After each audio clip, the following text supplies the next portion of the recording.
Hello friends, we are continuing with our webinar book on the Egoic Lotus. We've reached program number 38 and we're working through the synthesis of the petals. We have done the first tier of petals, 1, 2, and 3, and we're beginning on the second tier or love tier with petal number 4. And I realize that these are long programs being produced. It seems to be the way that I have time to do them at this point.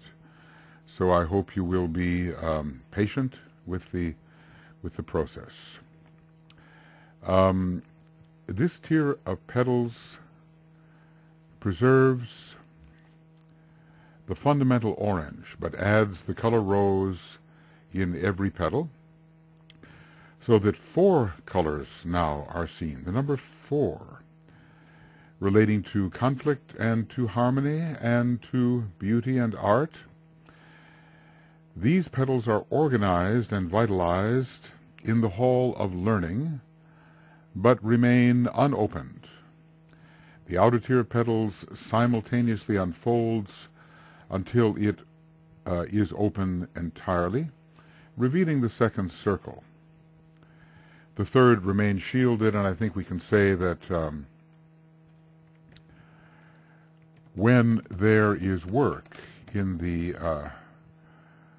sacrifice tier, S tier, okay. Well, let's get that SAC, sacrifice tier. Okay.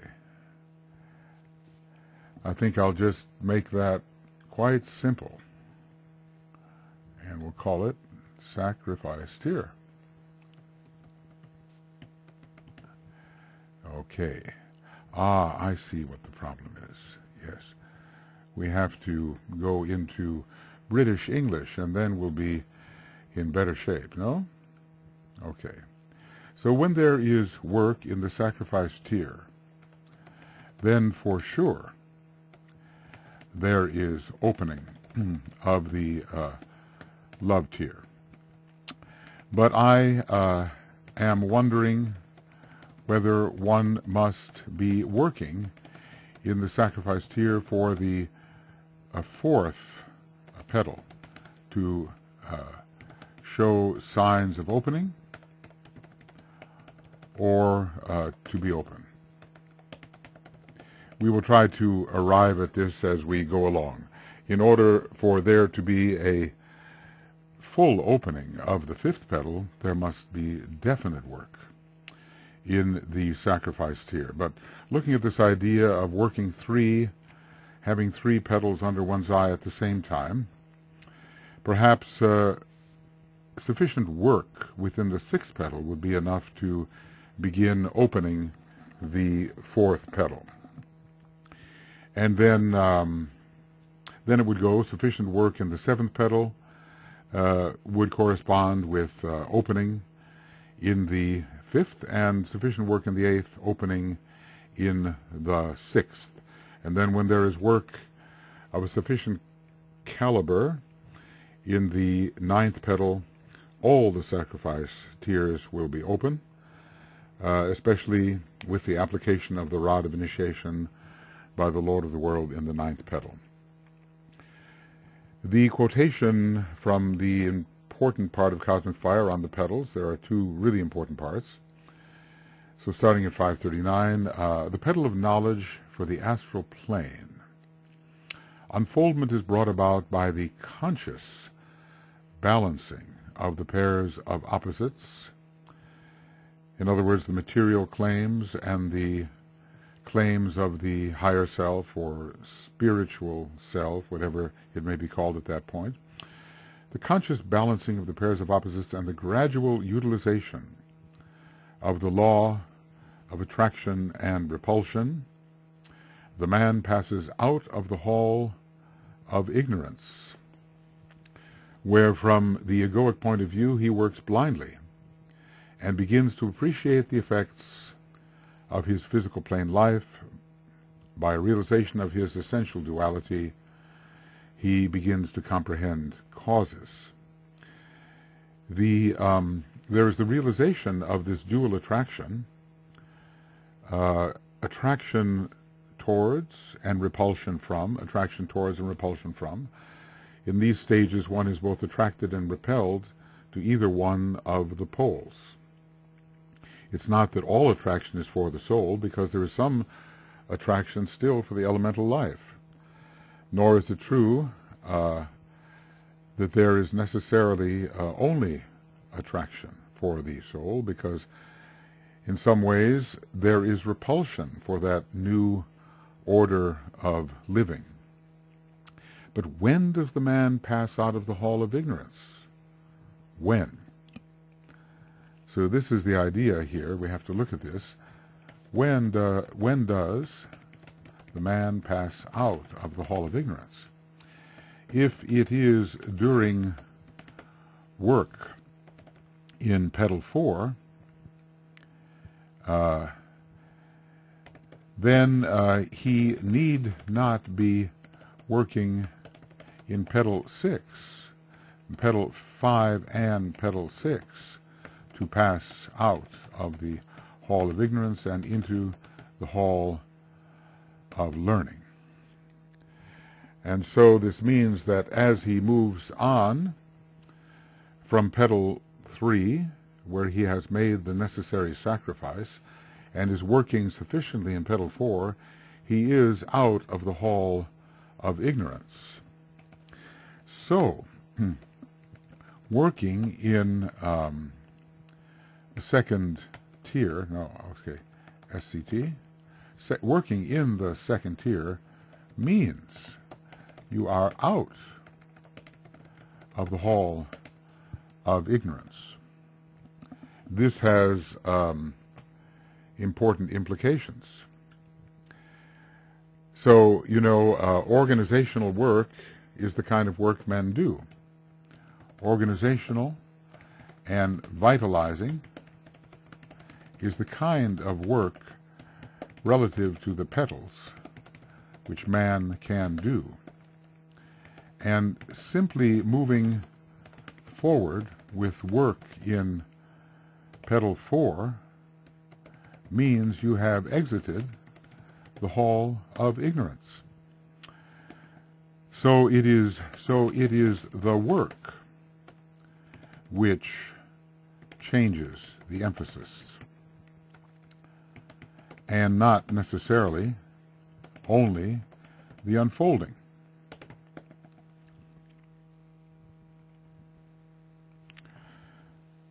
So it is the work performed in a petal which determines where one is. And one does not have to wait for the unfolding to reap the benefits of a particular petal location.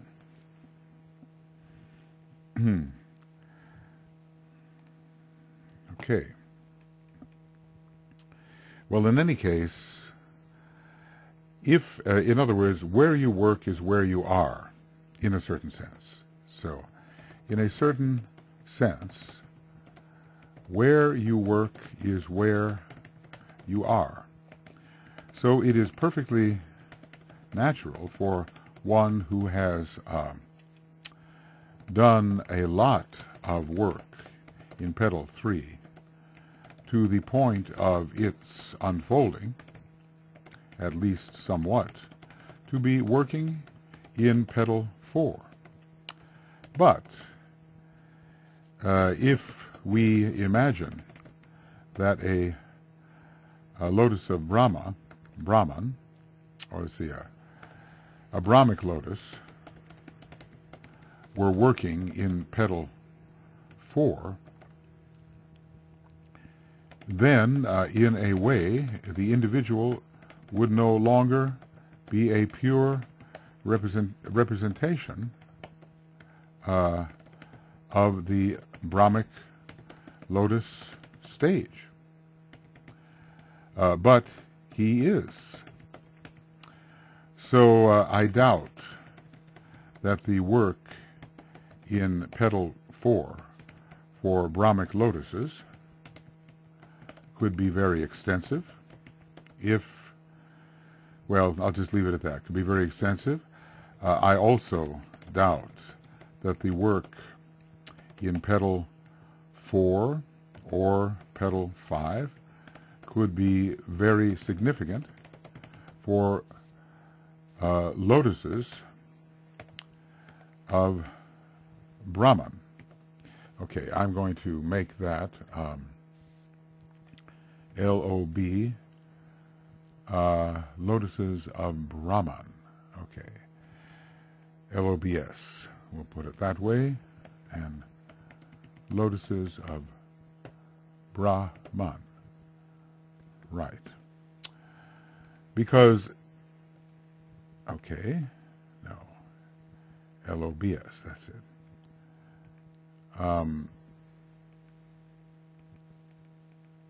Sorry. Because they have to work in Petal 3 next. And where you work is where you are. At least it gives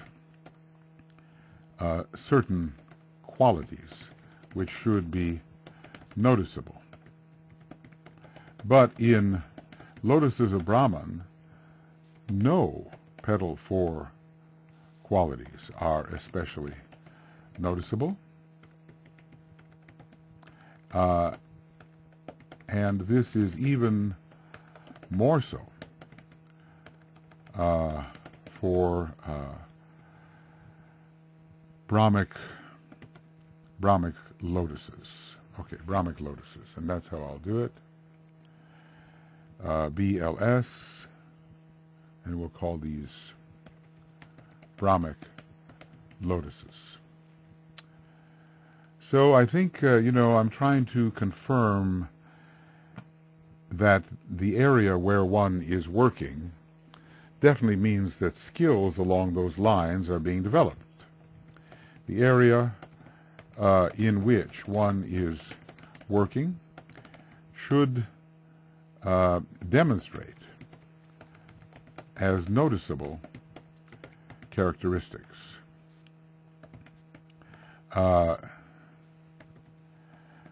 Because that is all man can do.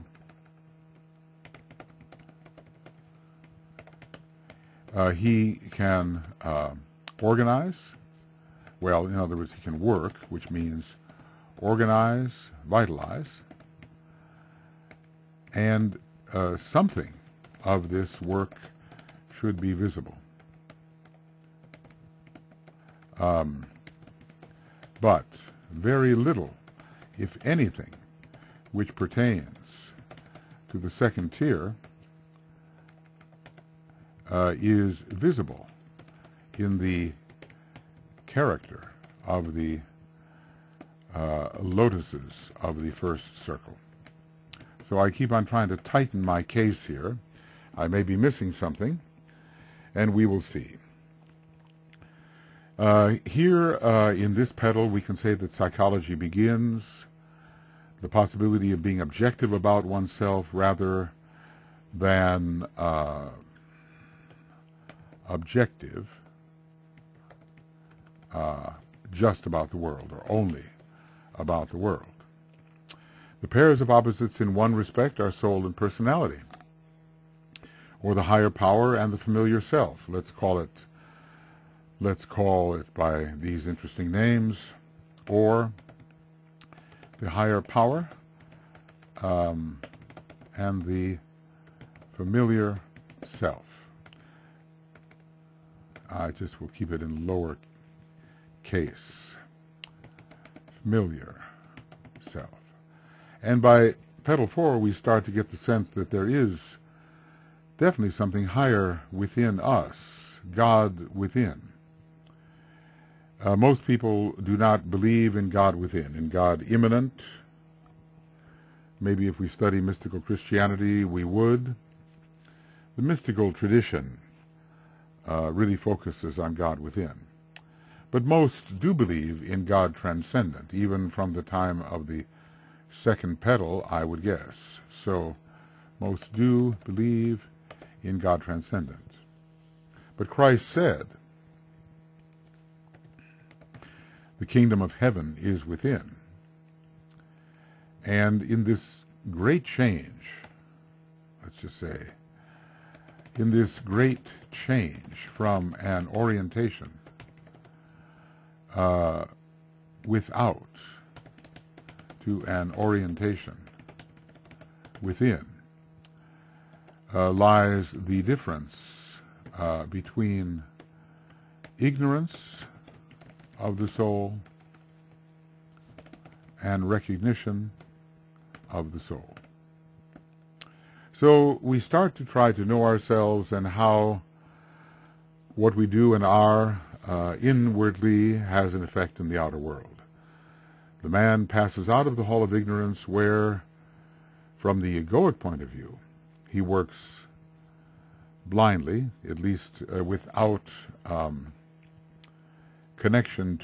without conscious connection to egoic guidance, i.e., without conscious connection to egoic guidance, and begins to appreciate the effects of his physical plane life, where they did come from. There are inner causes, and they do have outer effects, and the world of cause and effect, the effects of the outer world are not only generated by the outer world, I'll put it that way. The effects noticed in the outer world are not generated only within the outer world.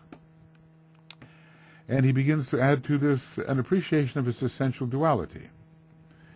He begins to comprehend causes, and we would say originating within. So, let's just say Brahmic lotuses do not realize their essential duality,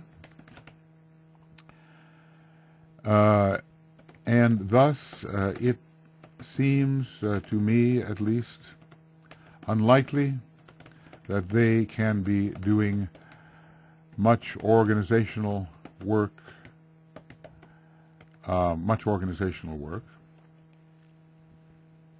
if any, within the second tier. So, I'm having trouble with the idea that all the organizational work is done in the second tier before the outer tier unfolds. To me, it doesn't make sense, because where a man organizes, there is his consciousness, and even the Brahmic lotuses with one petal unfolded, even the Brahmic lotuses with one petal unfolded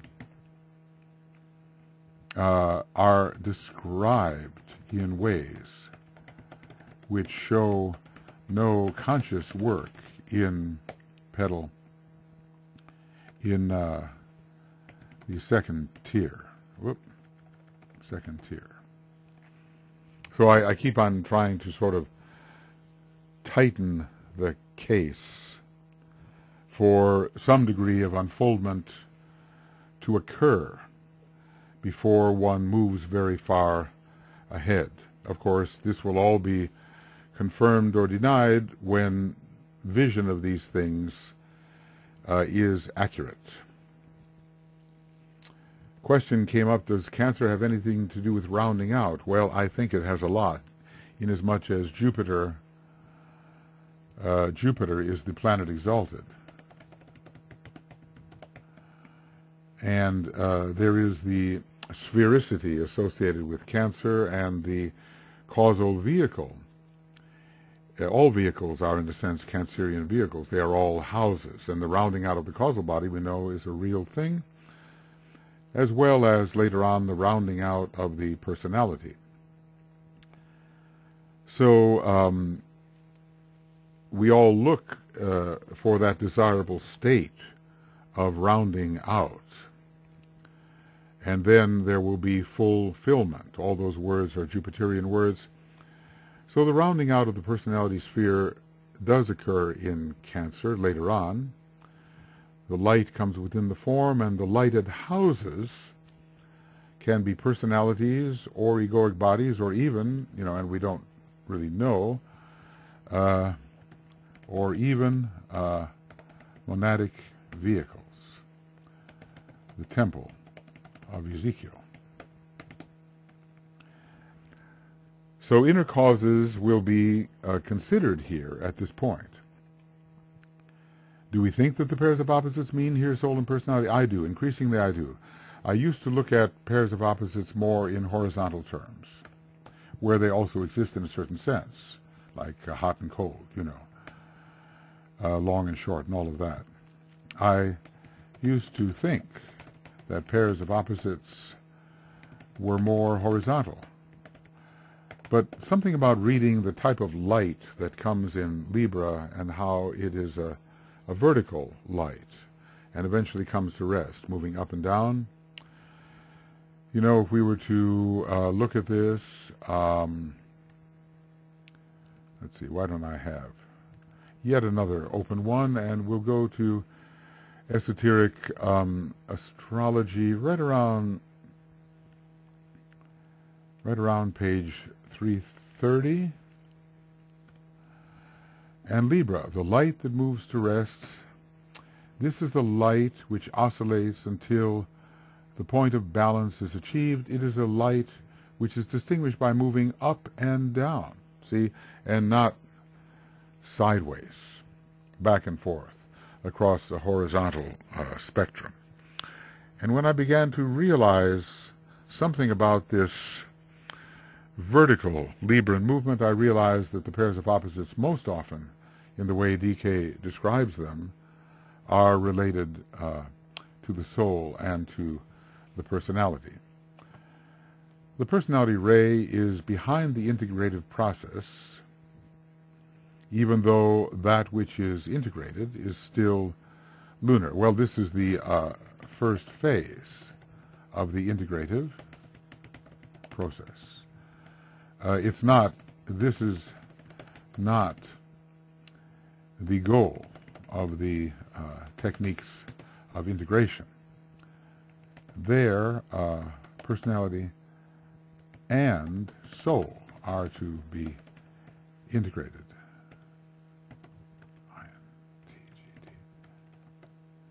No, integrated.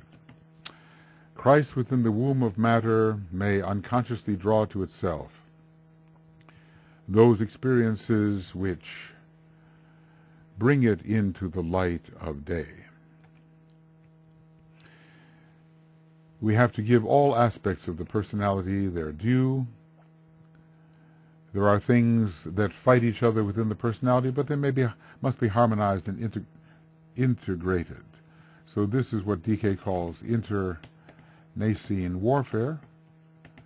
And in the Cancer petal, petal 4, these frictional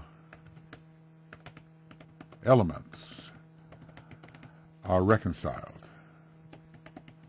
And you have the first phase of real personality integration. So in this petal, work is done, done to help the pairs of opposites cooperate, at least later in the petal process.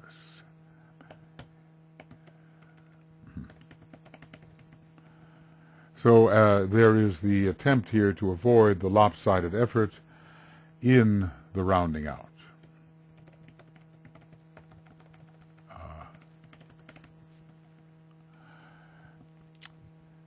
So in this petal, can we say that man begins to detect the presence of something other? I would say so. Here are some thoughts about balancing the pairs of opposites. the balance between love and hate. You know, the love is of the soul, the separativeness is of the personality. The idea of achieving complementarity between them, so they are realized to serve each other.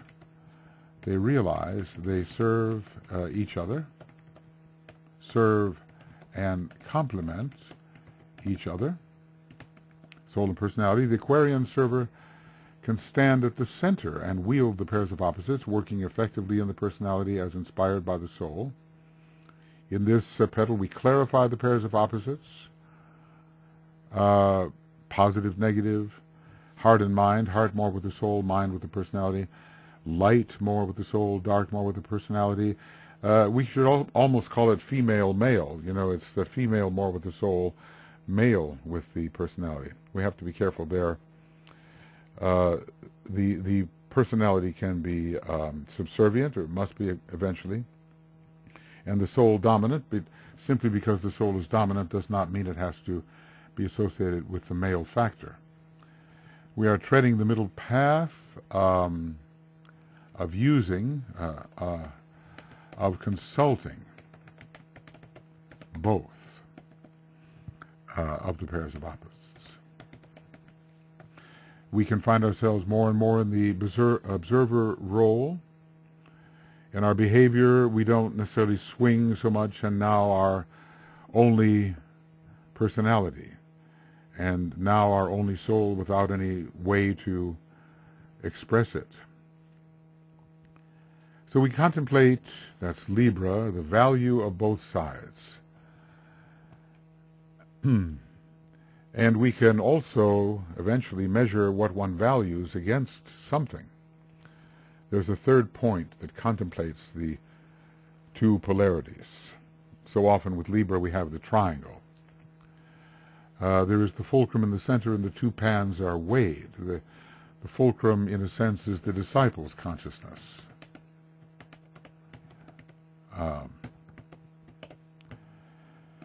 And the disciple is really neither personality or soul, but that something between.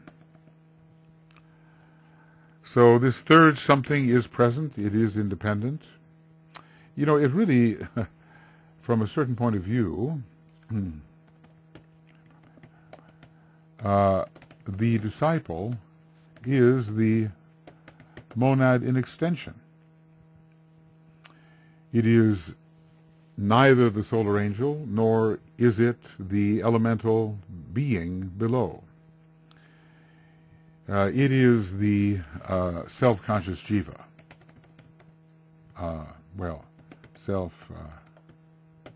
Self-conscious jiva. So we're seeking in this petal, which has a strong Libran connotation as well as Cancerian, harmony between the pairs of opposites, and both the opposites are necessary, at least in the condition of man. Now later, as a master or Chohan, what was the personality is newly created by will and imagination, which we call Kriya Shakti. So we're interested for the time being in the path that leads between these opposites, because we can, both are necessary, we can be neither one entirely nor the other. Increasingly as initiation occurs, we become increasingly the soul, and there comes the realization that the personality is simply the instrument. So at first there is compromise and triangulation and working towards the synthesis of the two. Eventually there will be a duality of the soul-infused personality and the monad, and eventually the abstraction of the soul-infused personality into the monad. We can say here that old saying, I, the triangle divine, work out that will within the square and serve my fellow men. We are both soul and personality. The triangle, in a sense, is the soul, or maybe the spiritual triad is the true soul. A stillness is very good for helping to create this balance. There's a kind of a pairs of opposites between war and peace. Maybe peace is higher, I suspect. War is frictional, and simultaneously both exist. But in the lower worlds, under number 4, war is and peace must be. But there can be no peace without, let's say, understanding preliminary war. So there is a new position in the middle which includes both, at least for a while. The best of both, and I would say for a while, until there is complete identification as a soul. There is elevation along this fulcrum. We can say the fulcrum, in a sense, rises, and with it, the opposites rise as well. The fulcrum basically being what we most essentially are, the monad in extension.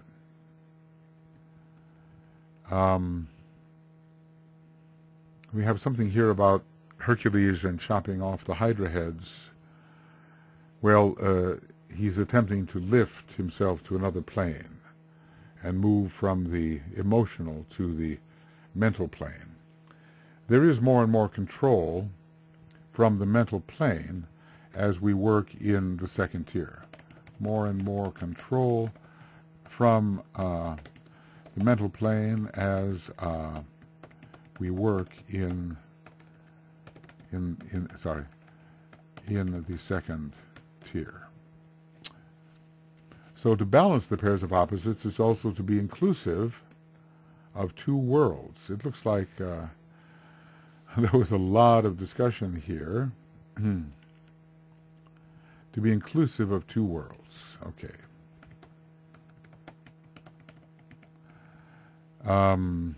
The jinn, huh? These are the genies. I'm wondering how they apply here. People have wounds in their memory of abuse, and to balance the evil life, they have to have compassion also for themselves. This is some ideas about contemporary psychology. There's the first expression against the evil, then bringing in the karma and compassion and the good, seeing the good in the evil event, the good that came out of ill, and the question, have we done this? We realize, every one of us, I too have been a perpetrator. So the fulcrum, the balancing point, is where the healing comes in. And there is gratitude at the tip of the balancing triangle. And even gratitude for the evil which has been generated, if that evil has been a learning experience.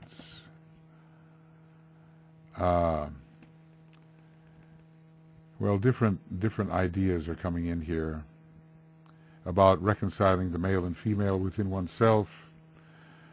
Libra does this. And one devours the opposite or becomes the opposite. And one of our group members stated that in subjective realization, that there is a Vesica Pisces between people, the area they share in common. So how do we balance the subjective realization of intercourse and maintain a point of fulcrum where you don't translate it into a lower manifestation? I think we have these overlap areas between us, and I think, to make this practical, I guess I would say that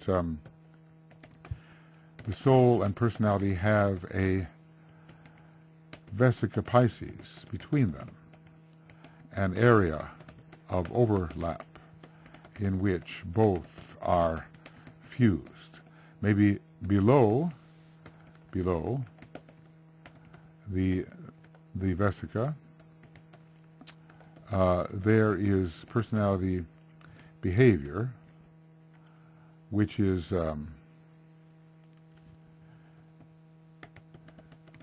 which is not assimilable into the soul. Assimilable into the soul. Let's see, assimilable into the soul. And above the vesica is soul expression, which is not comprehended by the personality. So always in this fusing process, there must be the overlap area, and maybe the observer, the monad in extension, takes his place there. We understand, in respect to the law of attraction, the personal and impersonal, and how we are attracted or repelled by either one. That's being worked out here. And someone said, well, how do you stay married and appreciate other women? That's going to be one of those Zen Chohans. It just depends on who you think you are. The balancing of the inner and outer. There's a lot of Libra thoughts that came in at this point. That marriage is the fulcrum in the relationship between the male and female. It has a lot to do with the soul and personality. So some relinquishment is necessary in this compromise. Is necessary in this compromise called marriage. And anything that can be said of a man and woman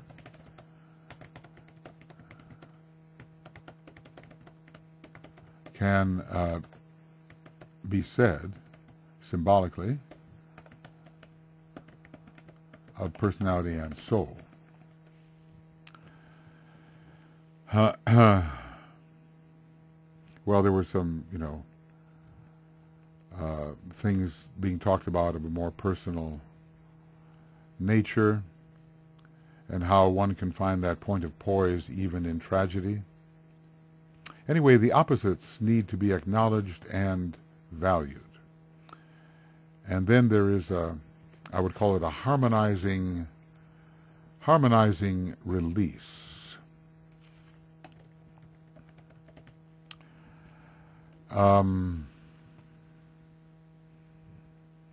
So it seemed to evoke in the class many personal experiences.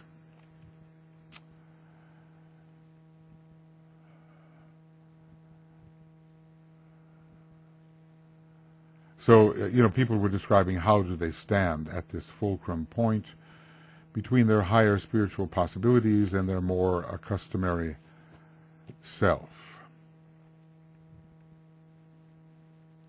And it was stated that at the third point, as that is established, and from this point, appreciation occurs. And there's lots of learning about how things interact. I think, this is the first point. This petal 4 is the first point in which we realize that there are two worlds, and that we participate in both of them. There is a unity in ignorance, in the knowledge tier, and participation in a higher world is not understood. That a higher part of oneself lives in a higher world. This is not understood. But now, as we enter Petal 4, it is understood. As we enter Petal 4, there is the dawning of this type of understanding. So, every class had maybe a little different approach, and it was not a totally linear method. People would say things, I would write them down, and sometimes they would be really relevant, and sometimes one would have to work to see the relevance. So now we talked about the human groups, and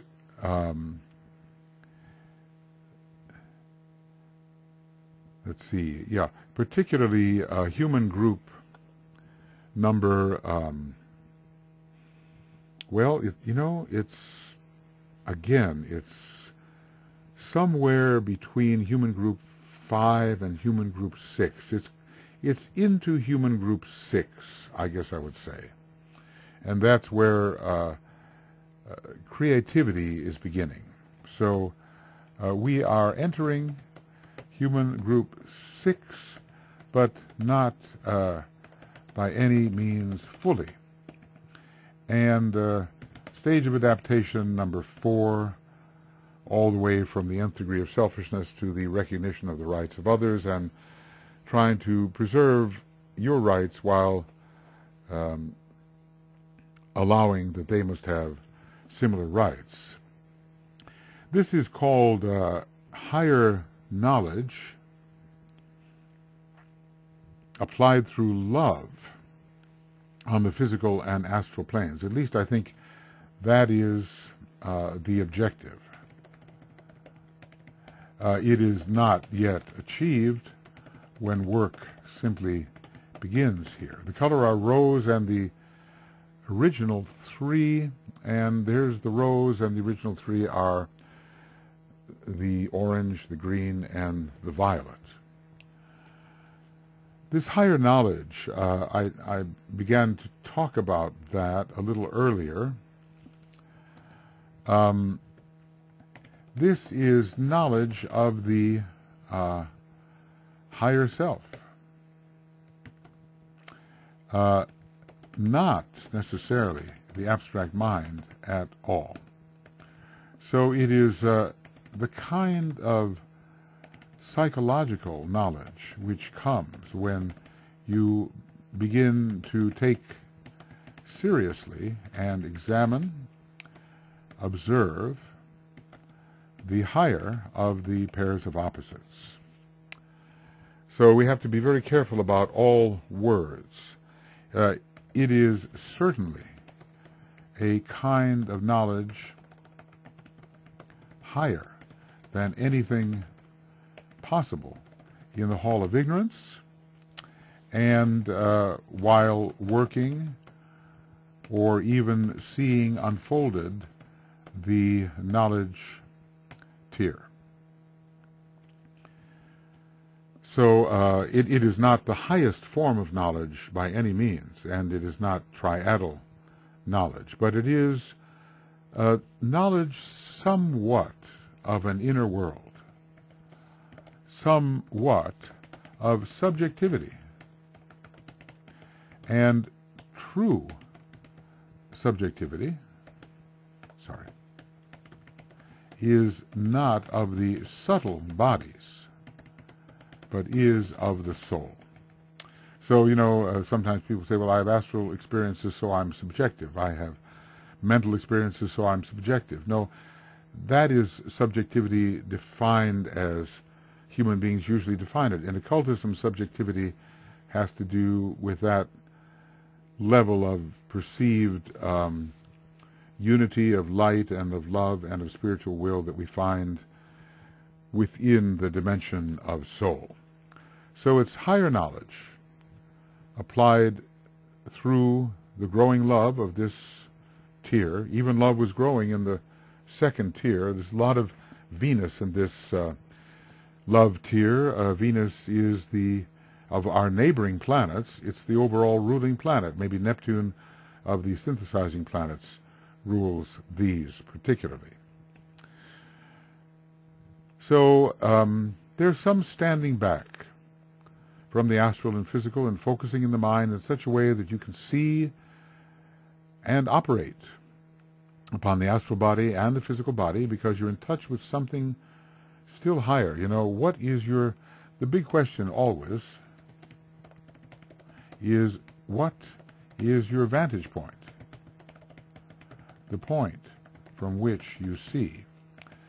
And it is certainly higher. It is higher than anything that has been possible during the experience of the Hall of Ignorance and the knowledge petals.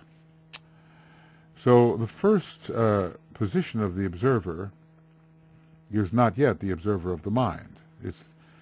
It's one who stands more within the mind and observes the astral body, the feelings and the actions. And later, when soul identification becomes more possible, one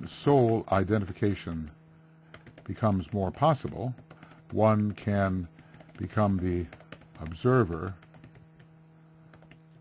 of the mind. You kind of wonder where Descartes was when he said, "I think, therefore I am." So it might take a while to learn not just to observe from a mental point of view, but to observe the mind itself. Not just to observe from a mental point of view, but to be the observer of the lower mind itself. Maybe later there are positions from which one can be the observer as well of the higher mind. Ultimately, anything that we find in the universe can be observed. I guess I'm turning that peculiar color of reddish orange that comes when the sun shines in this this drape that you see reflected in the mirror over there. But we'll just have to live with the different shades of complexion as they go along.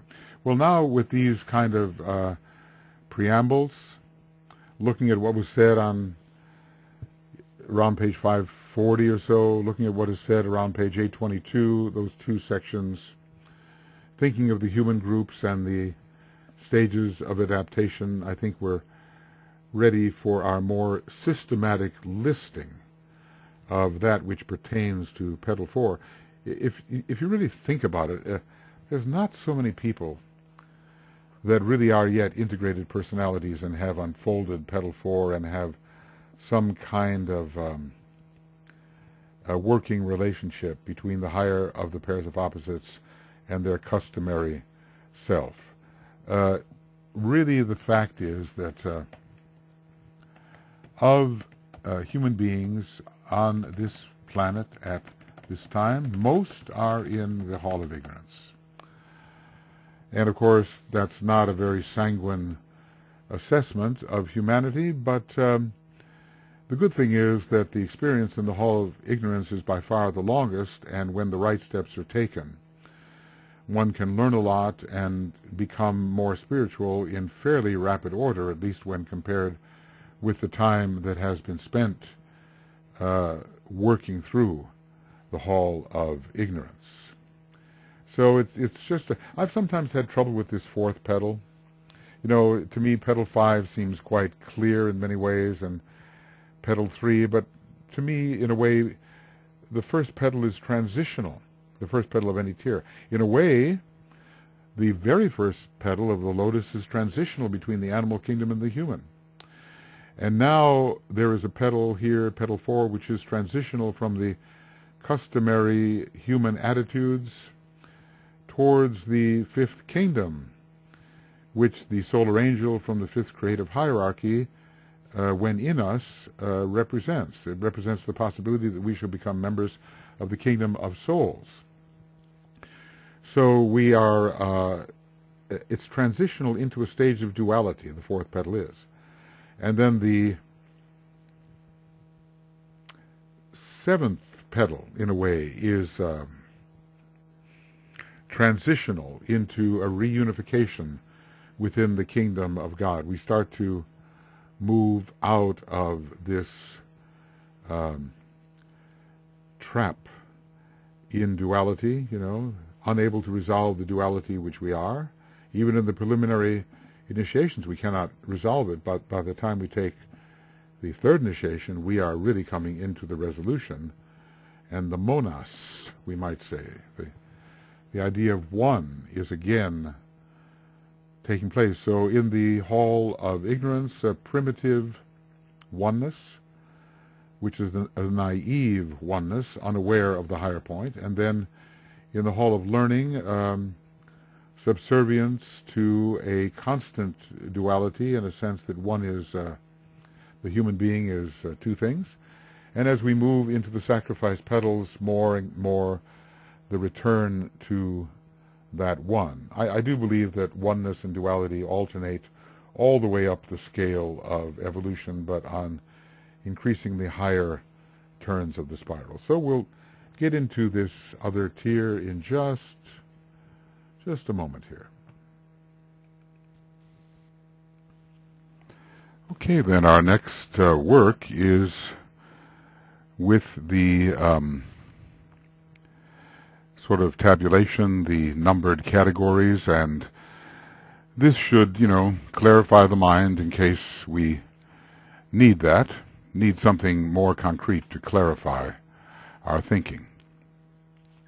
Well, the tier is the love tier, and it's sometimes called for the astral plane. And basically, when dealing with love, and we do see quite a bit of the love energy involved here, it is more responsive to the soul. So somehow particularly the inner conscious, these petals are representative of the soul, just the way the sacrifice petals are most representative in the way of the monad, and the knowledge petals have most to do with the personality. The division of the tier is the love knowledge petal, and here it is, love knowledge. Okay, the love knowledge petal. The element most associated with this tier, I think we can say, is water. Obviously, there are many different signs with different elements involved, but we are using water to represent sentiency. And one of our group would like lower air mentioned, but I think water is appropriate here for the astral plane. It is my impression. The division of the elemental triplicity most associated with this petal is Cancer, at least when beginning with Aries. And Cancer is also the fourth sign of the zodiac. Fourth petal, fourth sign, and a water sign. Which of the three fires is most associated with this petal? Well, a transition from fire by friction to solar fire. Fire by friction in its highest sense is being found here and verging towards the solar fifth petal. So there is a growing, I want to say that because it's not immediate overnight, growing awareness of essential duality, which translates as soul and personality. The integrative something is beginning to work. We know it is the soul that applies the integration technique. It is the soul which causes personality integration in the last analysis, even if that integration at first is of a fairly selfish kind. We are, as it were, circling the square. So solar fire, along with fire by friction, they are both coming into view. But we might say, since this is still a lunar petal, that we have still more fire by friction than solar fire. Although, in a certain sense, the entire egoic lotus is substandard by solar fire, and what we find on the higher mental plane is a kind of solar fire from the planetary perspective, yet the connection to the outer world is still more a connection to fire by friction. Anyway, these people are starting to identify their internal states. They are starting to get a sense of who they are, let's say, subjectively, rather than what role they fulfill in the external world. To put it this way, this sense of I am no longer my job, I am myself, is starting to be. I'm a human being with a function. I do not identify with the function. So I would call this not personal introversion, but let's see, spiritual introversion is becoming a possibility, and the possibility now exists that some degree of psychology can be understood, and solar fire is being drawn in because the soul ray is behind this balancing the pairs of opposites and this integration process, which can at least begin in this petal. The interior state now may be psychological rather than personality and soul per se, but at least the psyche is coming in and helping to put the soul more into the consideration of the individual. The world of feelings now becomes more an object rather than just a field to which one succumbs. So you are paying intelligent attention to your feelings. Before this time, the feelings merely overcame you. Now you can observe them with intelligence and from the perspective of the, well, let's say increasingly, from the perspective of the higher of the pairs of opposites. So psyche is the soul eventually and ultimately. But first we talk about our psyche as the kind of consciousness we have in the subtle bodies and the kind of attention we give to the subtle bodies, namely the astral body and the lower mental body. So this is the end of pure extraversion. There is a looking within and seeing what can be found to integrate the life, including the higher power. There is also here a gaining of power through integration. And by putting the aspects of the self together, and there is no longer such a drain upon power due to internal frictions, the so-called internecine warfare among the aspects of personality. The causes are recognized as coming from within his own psychological nature. Let's see, he is the cause, yes. Not only his soul nature, which is somewhat dim to him, but the part of himself which is internal, subtle, and subjective, yet not the soul. So the soul may be causative, but I don't know whether that can be detected at this point, but the subtle psyche can be seen as causative. In any case, causes are coming from other spheres. Causes are recognized as coming from spheres other than the outer world. So solar fire and fire by friction, they are both involved. More fire by friction still, because it's still a lunar petal. The personality elemental is ruled by this petal in an important sense, the fourth elemental. The personality elemental is the synthetic elemental. I think I'll put it down. Later we'll discuss it. The personality elemental is the synthetic elemental, the fourth, associated with the sign Cancer. So what we have so far is the solar fire and fire by friction as they apply to the astral and physical life. And because the mind has been cultivated in petal 3 processes, it will be involved. And one day the astral nature must be entirely affected by solar fire. And it has a special magnetic relation to solar fire, and this will happen, increasingly at the second initiation, and with contact from the Buddhic plane.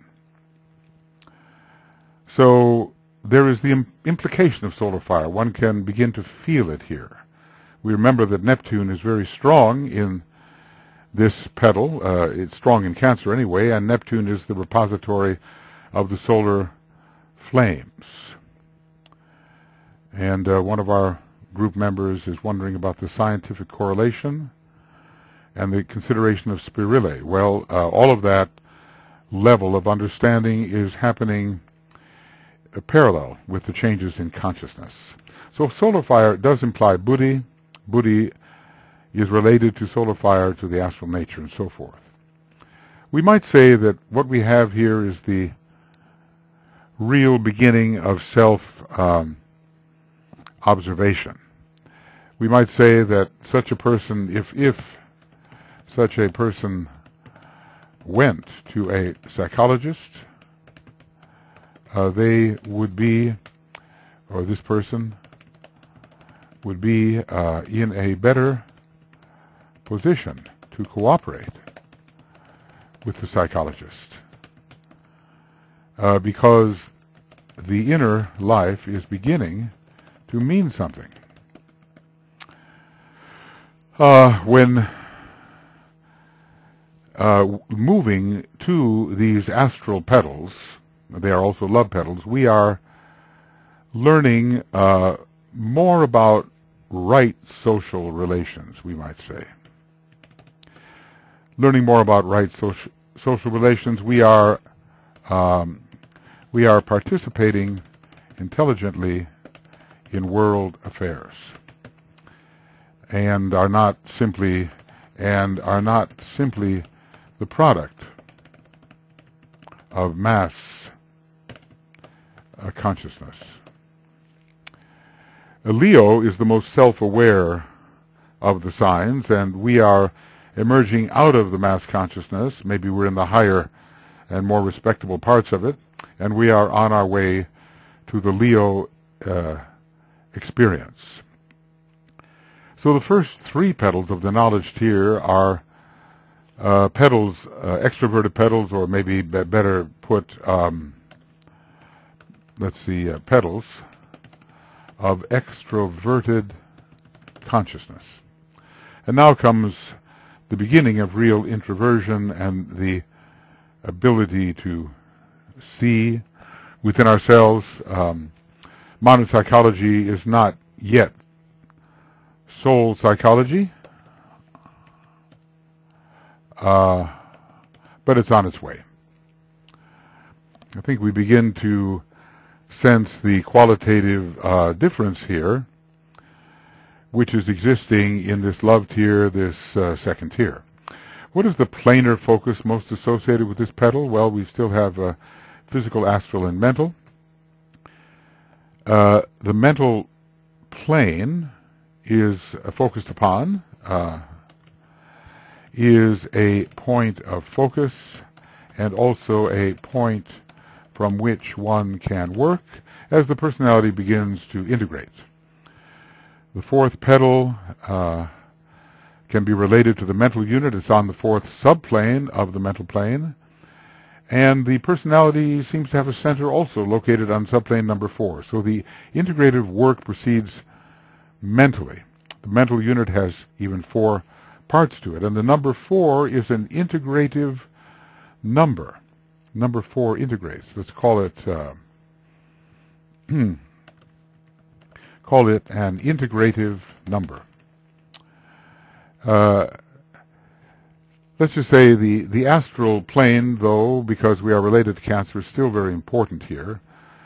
And the physical must be attended to as the personality integrates. Matter of fact, so many of us involved in the integration process are really having trouble because of the unaligned, unregulated condition of the astral body, which even in many disciples who have more development than what we're talking about here, it's a problem.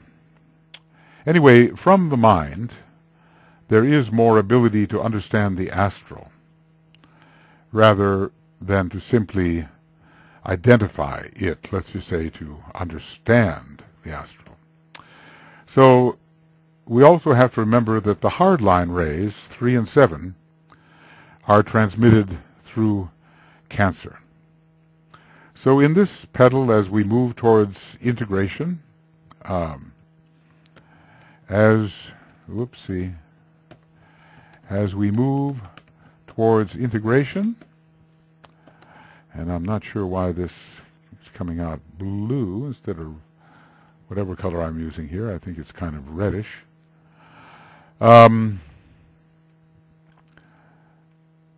We say, I focus with my mind on what is happening on the astral plane, and we can actually do that. I focus on my astral nature in order to integrate it, make it part of the Cancerian family that's all coming under one roof, my various vehicles. So these people will be aware, should we say astrally aware of their subjective nature. What could that mean here? I mean, one thing it could mean, they can feel the higher self as it streams forth, but they are also aware of their subtle bodies more than those in the knowledge tier.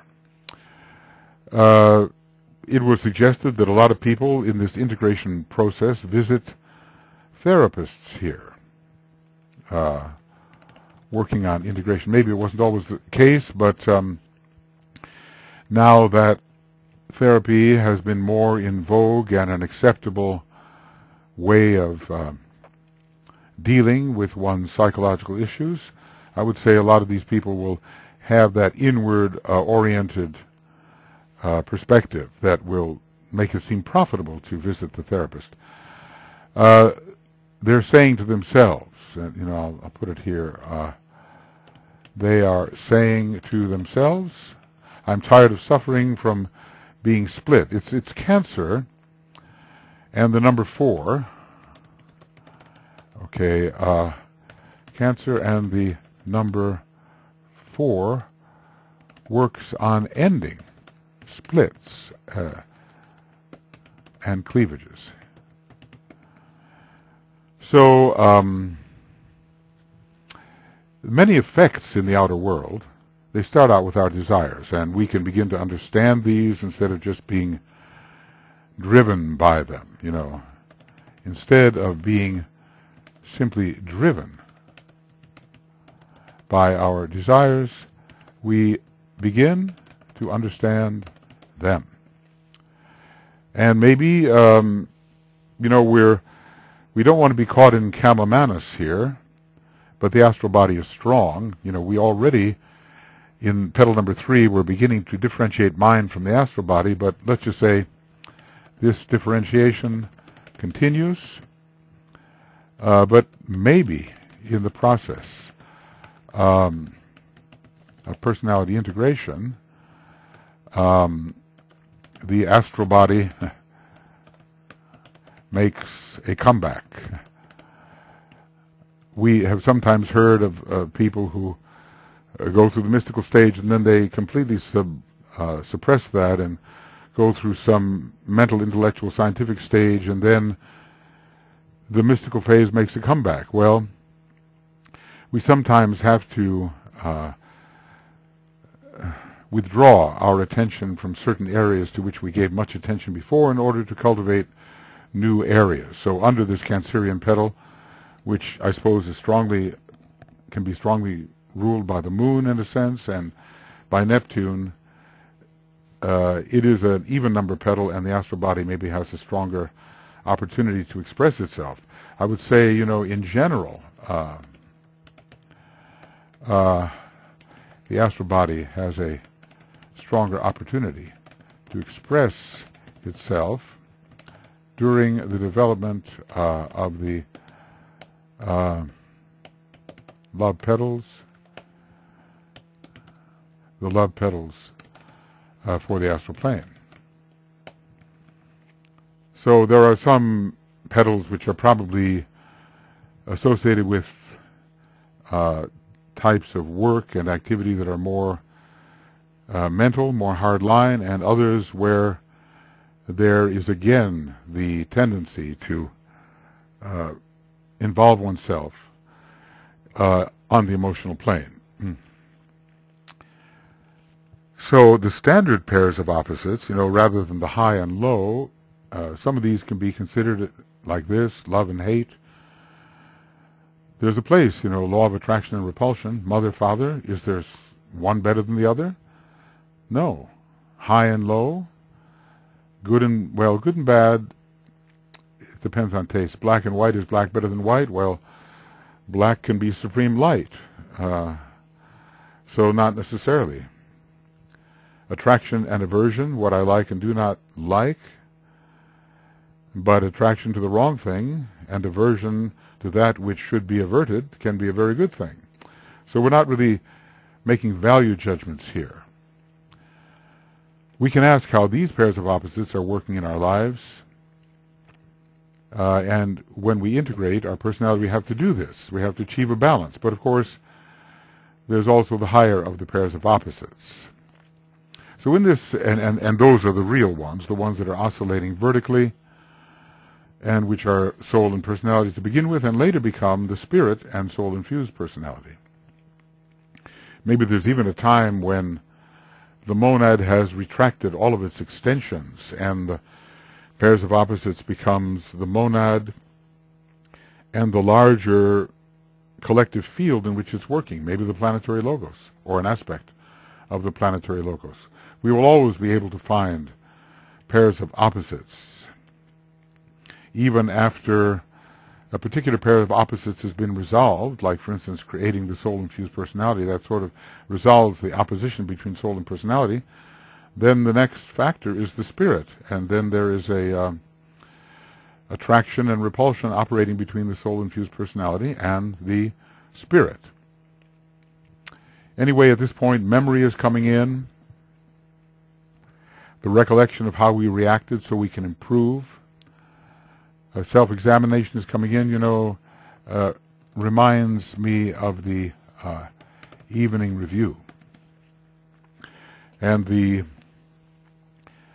kind of retrospection, daily retrospection, the yearly review, the 5-yearly review.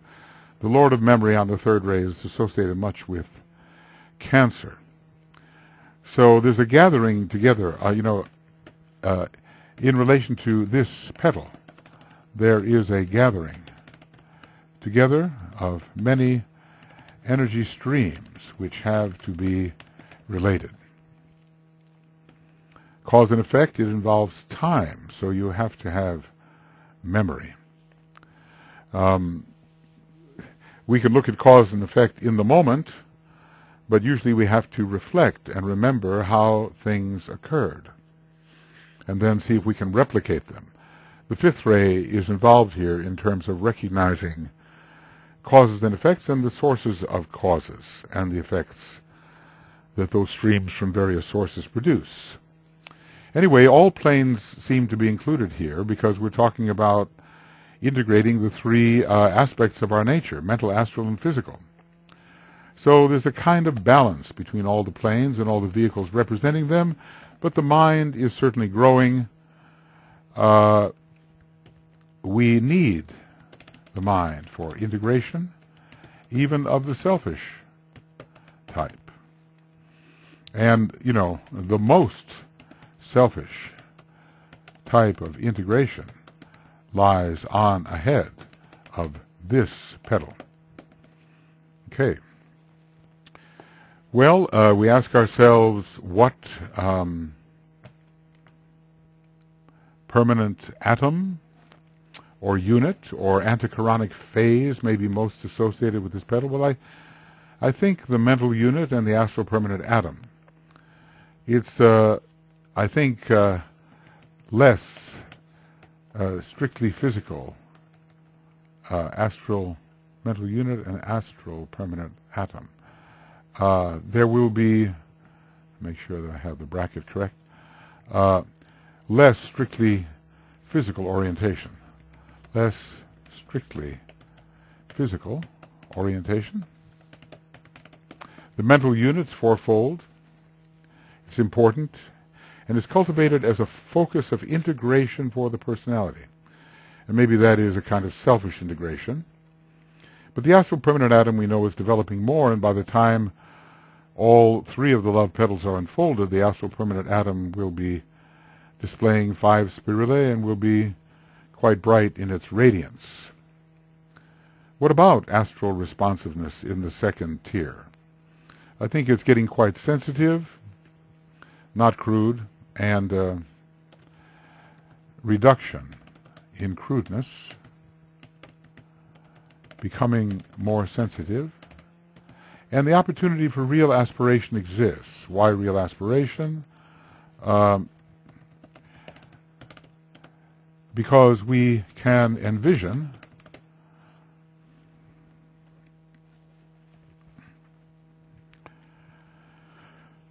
because we can in fact envision a higher objective. The higher of the pairs of opposites. Neptune is one of the synthesizing planets for this tier, and Neptune is a planet of aspiration, reaching, longing, bridging towards, and that's really, this is an intermediate tier. This is an intermediate tier and exemplifies a duality which must be bridged. Okay, what hall are we in? We're in the Hall of Learning. Hall of Learning, and we are learning about the higher part of an essential duality. Personality and soul, learning about our subjective nature and not just our subtle nature. We have to differentiate there. The subtle bodies are not true subjectivity, even though conventional reference in our academic world says that when we are into our astral reactions or our emotional reactions or our mental reactions, we are being subjective. In other words, it relates only to what we think and not to what is universally recognized and agreed upon. We are learning, in fact, about our individuality. We're moving towards that. So, spiritual introversion, gestation through introversion, that's a Virgo idea, and then an outcoming. Gestation, or we might call it a kind of cultivation through introversion. I'm not looking at introversion as a negative factor. Sometimes DK warns us against becoming involved in introversion and really missing the energy of the soul because we're so wrapped up in the processes of our causal bodies. What he says is true, but what we're looking at here is an inward turning process which will eventually lead us to an understanding of our subjective self, egoic lotus, causal body, soul, you know. So the higher self is in process of being born to consciousness or into consciousness, learning about emotions and mind and that which substands them.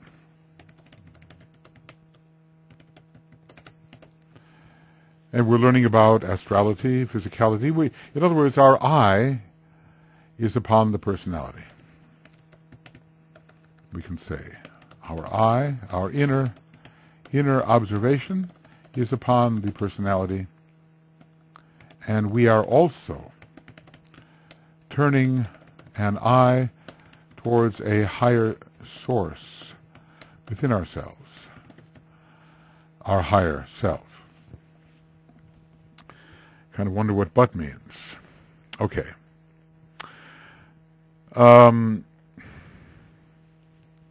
First, we might look at the lower psyche as mine, so to speak, and then the soul. We sort of possess our vehicles here. Cancer is a possessive sign. It has a grasp of things.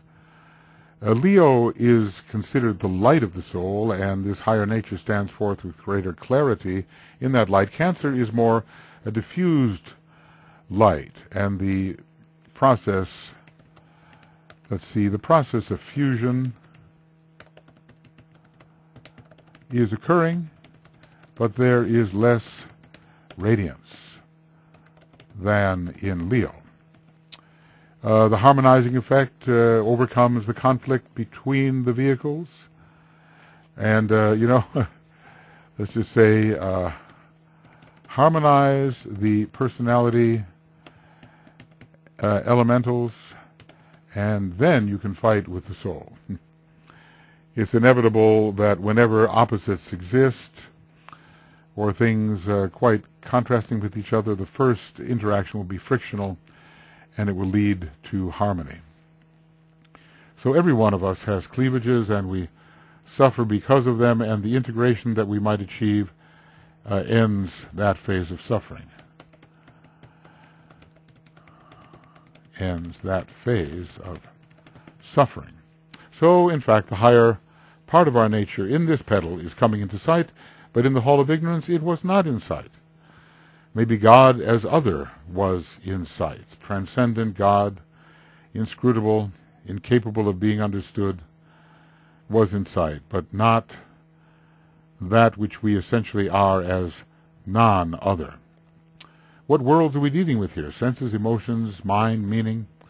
Well, the whole middle tier, in a way, is about personality and its relation to itself as an integrating something, and to the soul as the higher source within. In the world of the mind, we are there. As it verges towards the world of personality, we are drawing our ring past knot. It's a sort of a mental, incipiently spiritual petal. Well, how can we put it? I think maybe, I don't want to call it a mental petal per se, but let's just say it is an incipiently spiritual petal. There are many things about right relations that have to be enacted here, as one is participating intelligently in world affairs. One is becoming a person, a true person.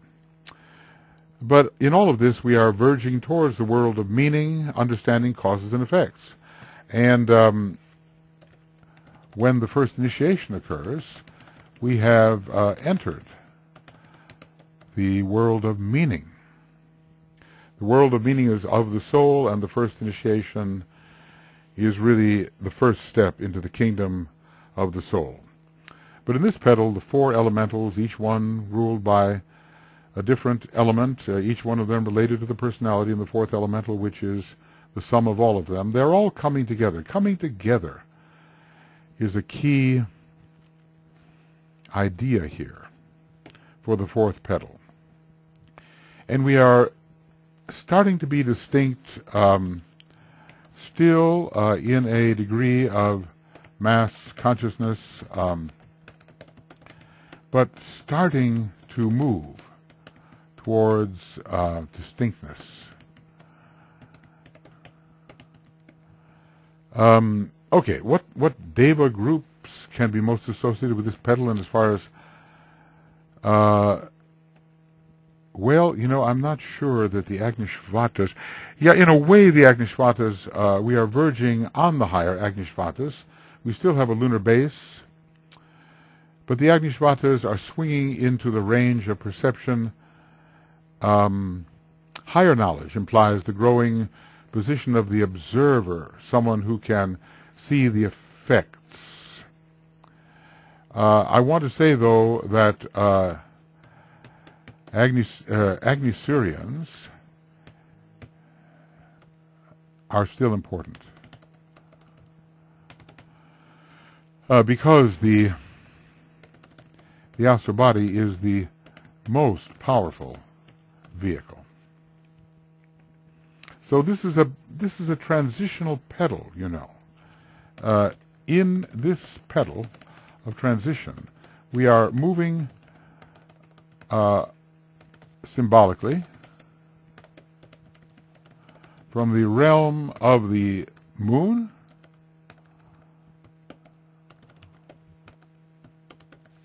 to the realm of the sun. So, are there lunar Agnishvatas? I don't know. This is a debatable question. Are the mental elementals of the lower mental plane to be called Agnishvatas? But we are moving toward influence, maybe more in our emotional vehicle, influence from the solar angel, who is really beginning to supervise by the time we are working diligently in petal 5. Buddhi is the fourth plane, and this is the fourth petal. Buddhi is a factor of fusion. So we're going to have, and Cancer brings in a factor of fusion, and then Neptune, ruler of Cancer, rules the Buddhic plane. So we have another number of relatables here.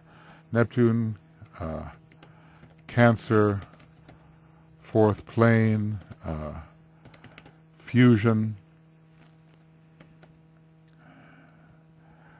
There is magnetic energy drawing things together into wholeness.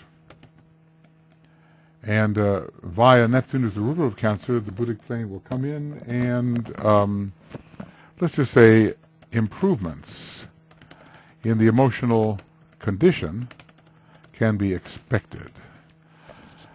The mass is still strong here. I mean, still one has to deal with it.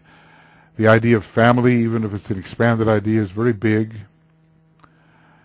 And how can I be myself if my family is so strong? Now that is, you know, the near and dear, you know, the near ones. And the love for the near ones, more towards real love, and not just material possession, as we find in some of these religions of the second petal, as if the parents own the children. That is a real retrogression and harkens back to lunar days and an earlier system altogether. Here, the parents do not own the children. But in knowledge tier, petal 2, they may think they do. So family is a big issue here. And from the family, professional people arise. But, you know, let's just say your individuality is being conditioned by family. Is being conditioned by family, you know, and its expectations. You know, you may want to be an artist, but The family tradition says you have to be working in finance or in law or in medicine. So this petal proves to be a battleground for the emergence of individuality. By the time we get to the fifth petal, it has really emerged. So there's much work here in integrating and trying to be that which is integrated. Much work here in integrating and trying to be that which has become integrated. And sometimes success, maybe, and oftentimes failure when the culture of the near and the dear have prevented you from really expressing your true archetypal nature. It's the fact that the personality still must be considered and must have its due. Family so often is personality, and only sometimes a real soul influence. But there is the material aspect of family can stifle the expression of the true self within. And that is the sort of ancient Cancer-Leo dilemma, but one which must at length be solved. I'm sure many of us have experienced family pressure to move in a certain direction, and we come up with our own kind of idea which is more resonant with our true inner Uranian individuality, and it is rather rejected by those who are closest to us and who are very well-meaning. It's not; these are not people who like own us and say, "Well, you're a woman, and so forever you must do this." It's a higher order, because at length they can tolerate the expression of our individuality, which was not the case in Petal 2. In Petal 2, you will oftentimes be severely punished for the exertion of that which is other than the community deems respectable or in line with your religious faith and so forth. What is the astrological cross most associated with this petal? Well, it's still the mutable cross. Mutable, we would say, subcardinal. And the moon, as the ruler of Cancer, is the symbol of mutability.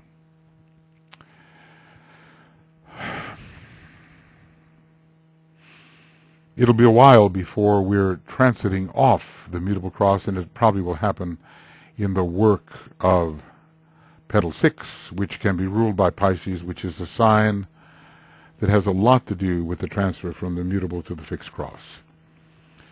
Is there a stage of the path most associated here? You know, evolution, ambition, advanced man, aspiration, probation, or discipleship, initiation. Well, conscious self-betterment, it's still the path of evolution, and I would say, you know, incipiently,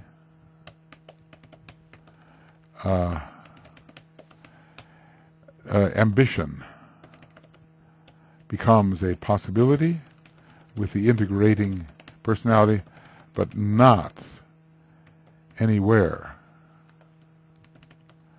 near as strong as in Petal 5.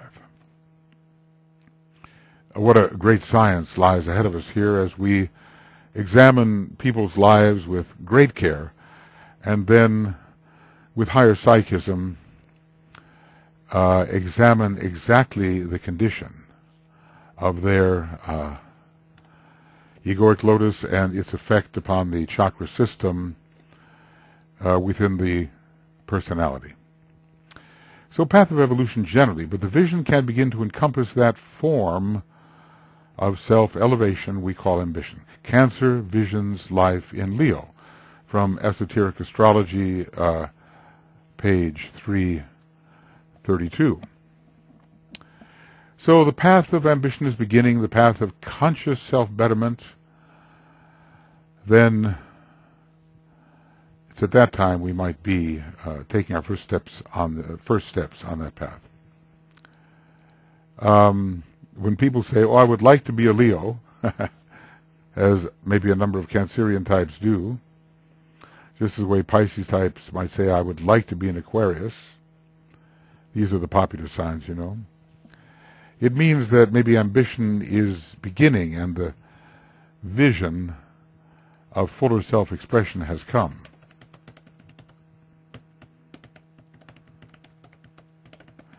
So a question here is, how do I improve the quality of my life? Let's just say maybe later some work ahead in Petal 6, Virgo Petal, is occurring. Well, the eyes begin to focus upon the self. We might say the personal self. And when you distinguish yourself, the path is coming into focus. It's kind of interesting, the idea of distinguishing yourself. Well, that means in a way to distinguish yourself from other selves, but also to rise in distinction, in noticeability, and in skill. Two ways to distinguish yourself: through achievement, but also simply through clarifying what you are. Now, you know, a lot of people who might be working in Petal 5, they want to be a star, let's say. They want to be a real individuality. And the stars in the constellation Leo are strong, a number of them. And in the constellation Cancer, they are weak. They are dim. They are rather invisible. So becoming a quote-unquote star, a noticeable individual, is more for Petal 5 than Petal 4. Because of the internecine warfare and the friction, pain is experienced, and so we seek to achieve harmony, to relieve ourselves of this pain. And harmony within ourselves is achieved, and not only harmony with the environment. So it's harmony within ourselves at this point. Incipient ambition only, not so much as in the fifth petal. And will the well-to-do people fit here? You know, the low pads, so to speak? Well, they cannot really, because they have only 2.5 petals open. And now we're talking about real work, development of Petal 4, which is about recognizing the pairs of opposites. In other words, the low pads do not recognize their higher self.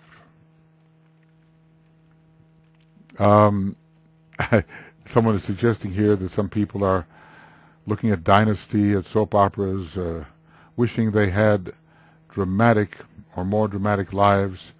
I don't know if this is particularly Petal 4. I think you can find that in the nice, good people. You know, it's a kind of longing for individuality. So here you are making your personality, and you're not really ready to let go of it. It would not be Cancerian, you know, to let go. So clinging to what one is as a personality can be found here, I think. Clinging to what one is as a personality, here found. And here we are just beginning to treat the outer self, I guess we can call it that. The outer personality self is an object which can be bettered in its own right. Because of the love and growing attractiveness of this loved here, we are starting to be magnetic, draw people in. You say, under the tent into our house. There is this hospitality factor where we are integrating ourselves, so we are integrating with others. As we are integrating our own nature, so we are integrating with others. Is there a stage of discipleship here? Well, not really, unless there is unfoldment. Let's just say, unless, well, I would have to say no, because the stage of aspiration has more to do with the next petal. Work in the next petal, and maybe some unfoldment. But here we are on the verge of being one who seeks constantly to improve life. So we are respectable, good people, not just nice. And we are on the verge of deliberate self-improvement. Improvement. Okay. Is there an initiatory stage here, most associated? Not really. None as far as the greater monastic initiations are concerned. A minor initiation, maybe. Minor initiations, he calls them, involving the opening of the first tier, so yes. Also called lesser initiations. So we are transcending the first tier, and when it springs open, you know, a type of initiation supervised by the Mahachohan, which gives some degree of group consciousness, offering some degree of group consciousness, even if for selfish motives. Have we overcome selfishness? Definitely not. Definitely not. But those with whom we are integrated are treated well.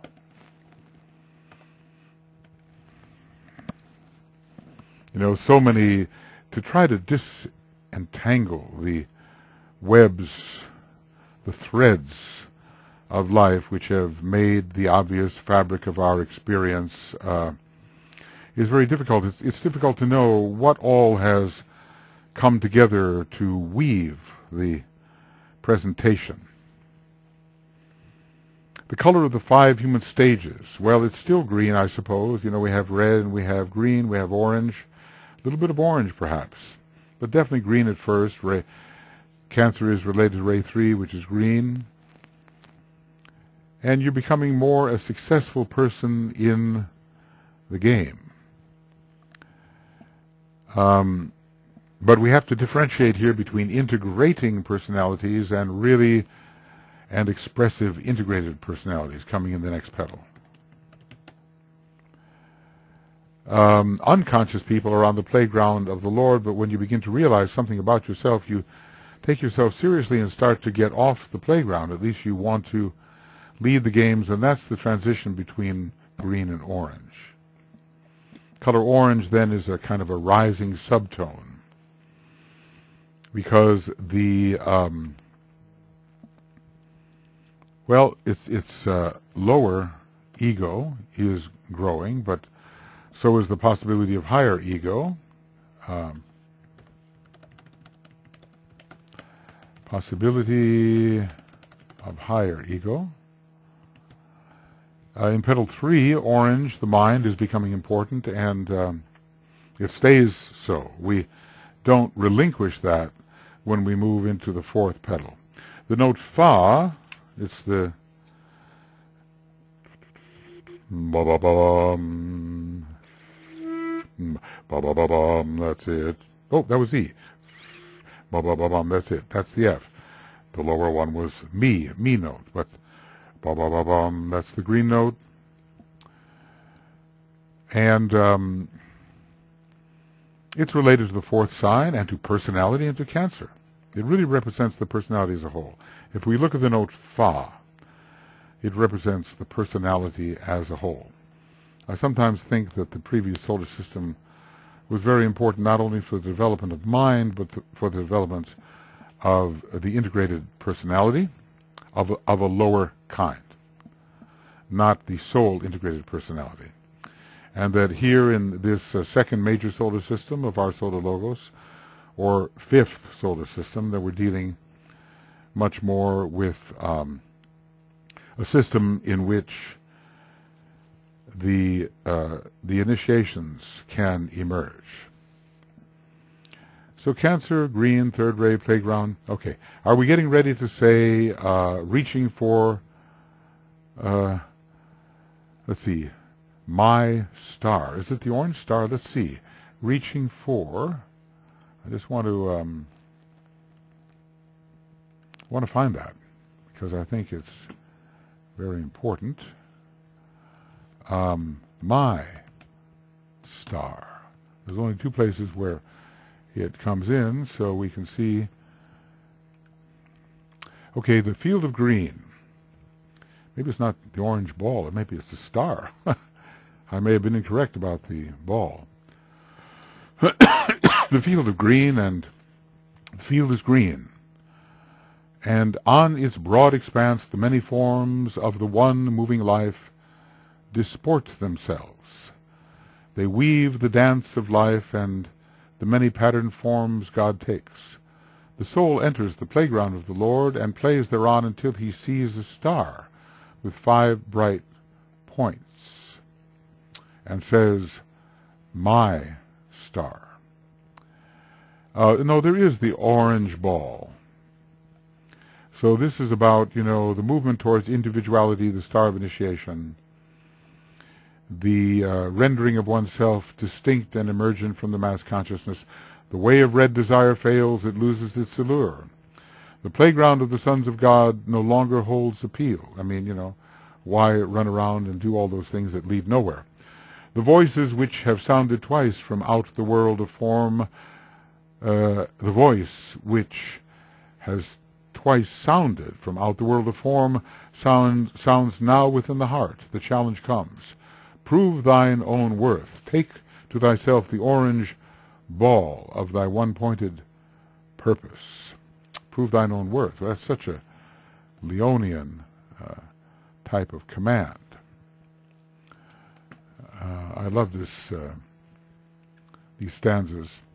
Responsive to the sounded word, the living soul in incarnation, immersed in form, emerges from the many forms and hews its onward way, cutting its path. There's a bit of Aries in that as well, hacking one's way forward, being distinct, not being held back under, we might say, familial cohesion, societal cohesion. The way of the destroyer comes, the builder, and again the tearer down of forms. The broken forms hold not the power to satisfy. The soul's own form is now the great desire, and thus there comes the entering of the playground of the mind. And the playground of the mind, well, the development of the mind in Petal 3, I might have called it the playground of the mind, but one really has to have it well developed for it to become a playground. But in those dreams and fantasies, at times a vision comes, a vision of a folded lotus flower, close petaled, tightly sealed, lacking aroma yet, but bathed in cold blue light. So the vision of the solar angel is, or the egoic lotus is coming. This is so beautiful. We'll just have to do this. And the entrance of the cave,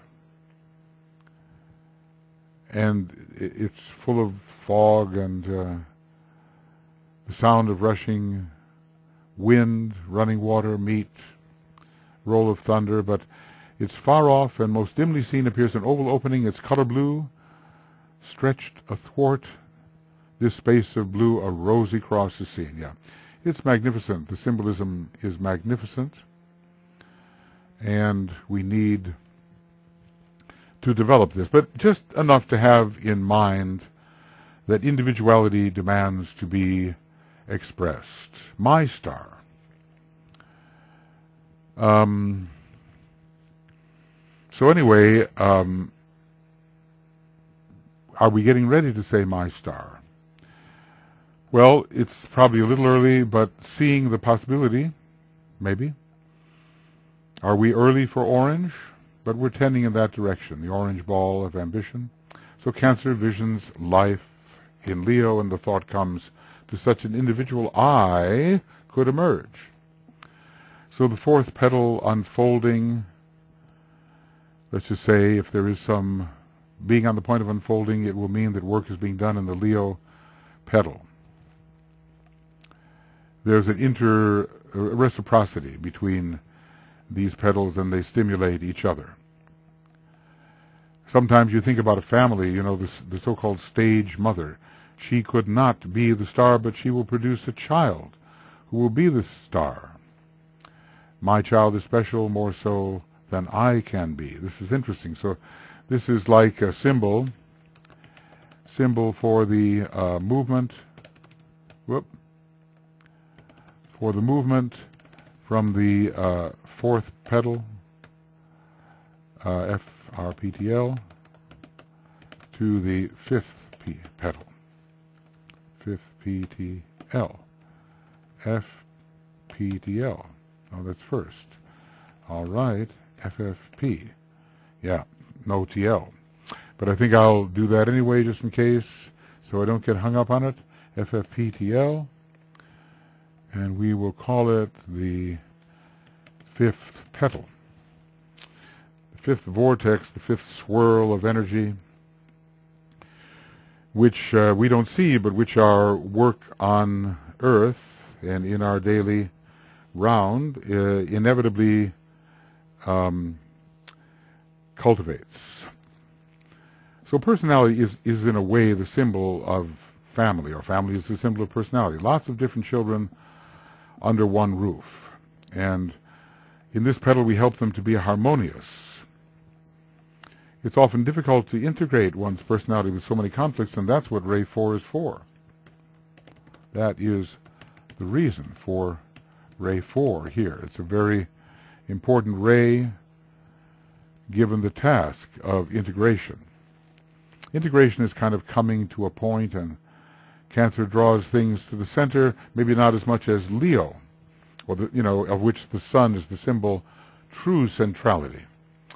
Cancer is drawing, but Leo achieves the true centrality. From Cancer to Leo is the nebula first, and then the star. Condensation from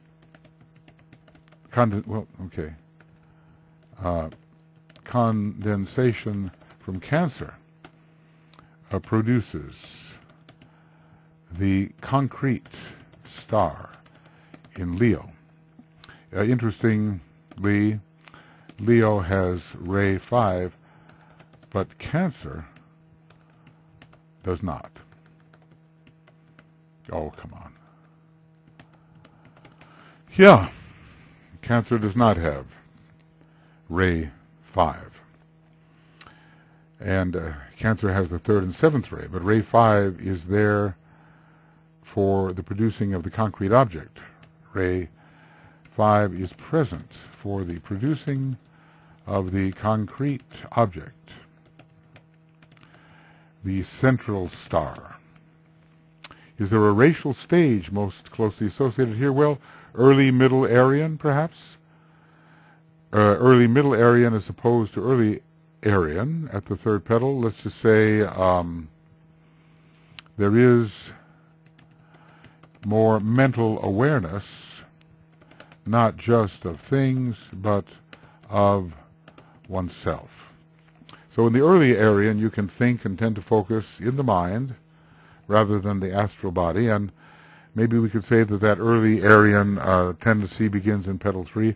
From early Middle Aryan, if we can call it that. I mean, the Aryan race seems to have so many different parts to it, probably because we're in the middle of it right now, and we're quite close to it.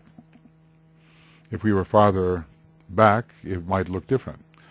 So we are becoming, in the early middle Aryan, the integrated personality. So not only can you think, but you can stand out as one who can think, and this will include Leo.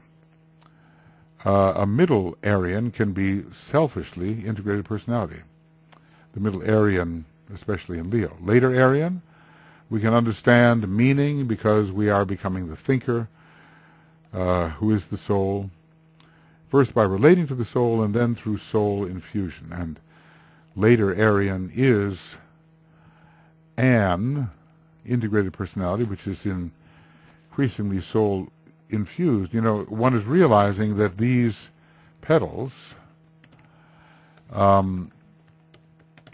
these love petals are related to Aryan development. The true thinker is the Aryan, the soul is the true thinker. Arya means noble. These are the noble founders of the fifth root race. Now we can look at number 17. Is there a name of this egoic lotus, or a name for this stage of unfoldment? DK has not really given us names for the lotuses of the second circle. Let's review the names he has given us.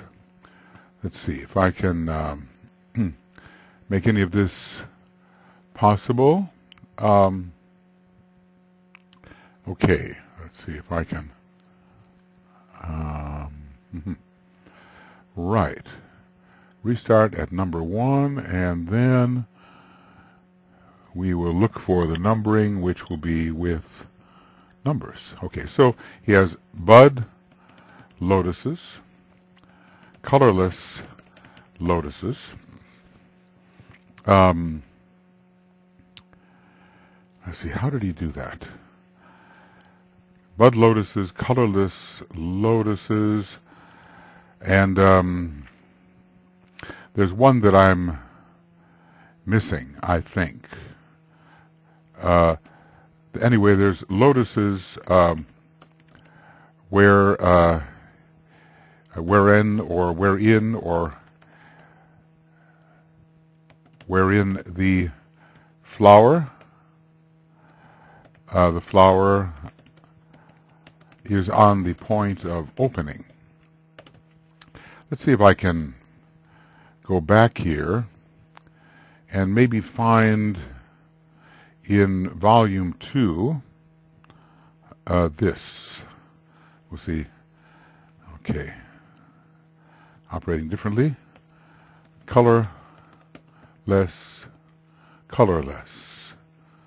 We'll see what that looks like. Aha. Oh, that's it. Lotuses of closed and sealed condition. That's it. Okay. Lotuses number 3.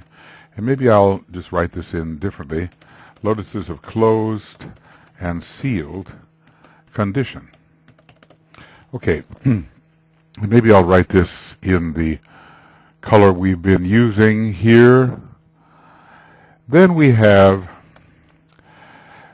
Brahmic lotuses, B, Brahmic lotuses, and we have lotuses of Brahman,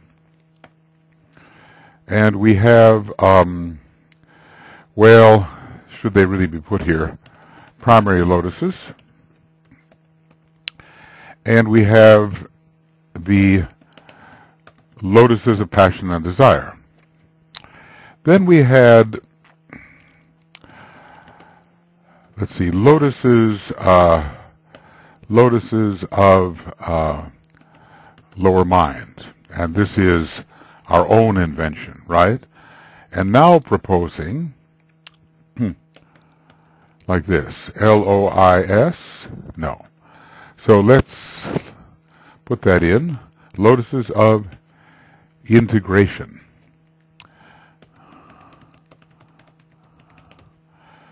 We don't really have a name for it yet, but we will use this name.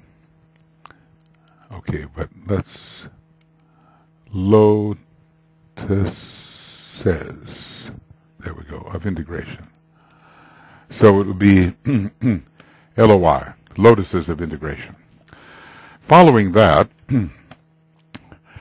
we would have radiant lotuses, which had been given to us.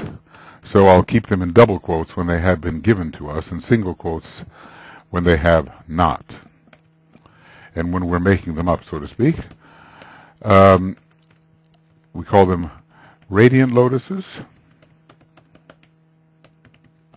We have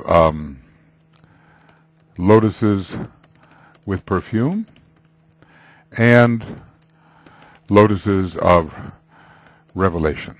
Are there other than this? Well, we have made up some of these names, but not here, not for the bud lotuses, of which there are none. I suppose there are no colorless lotuses anymore either. Lotuses of closed and sealed condition. Let's see. It's called lotuses in bud, and then colorless lotuses, and then lotuses of closed and sealed condition. So let's call it lotuses in bud, just the way DK has called it. Colorless lotuses, lotuses of closed and sealed condition, and lotuses wherein the flower is on the point of opening. Okay. With this, I think we may be able to have a fair idea of the kinds of lotuses that we might expect amidst all the kaleidoscopic variety. Okay.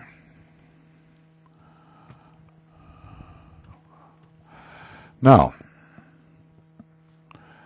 so in this, we can call it lotuses of integration. That's the one we're looking at right now. There's a gathering, a bringing together towards a center not yet formed.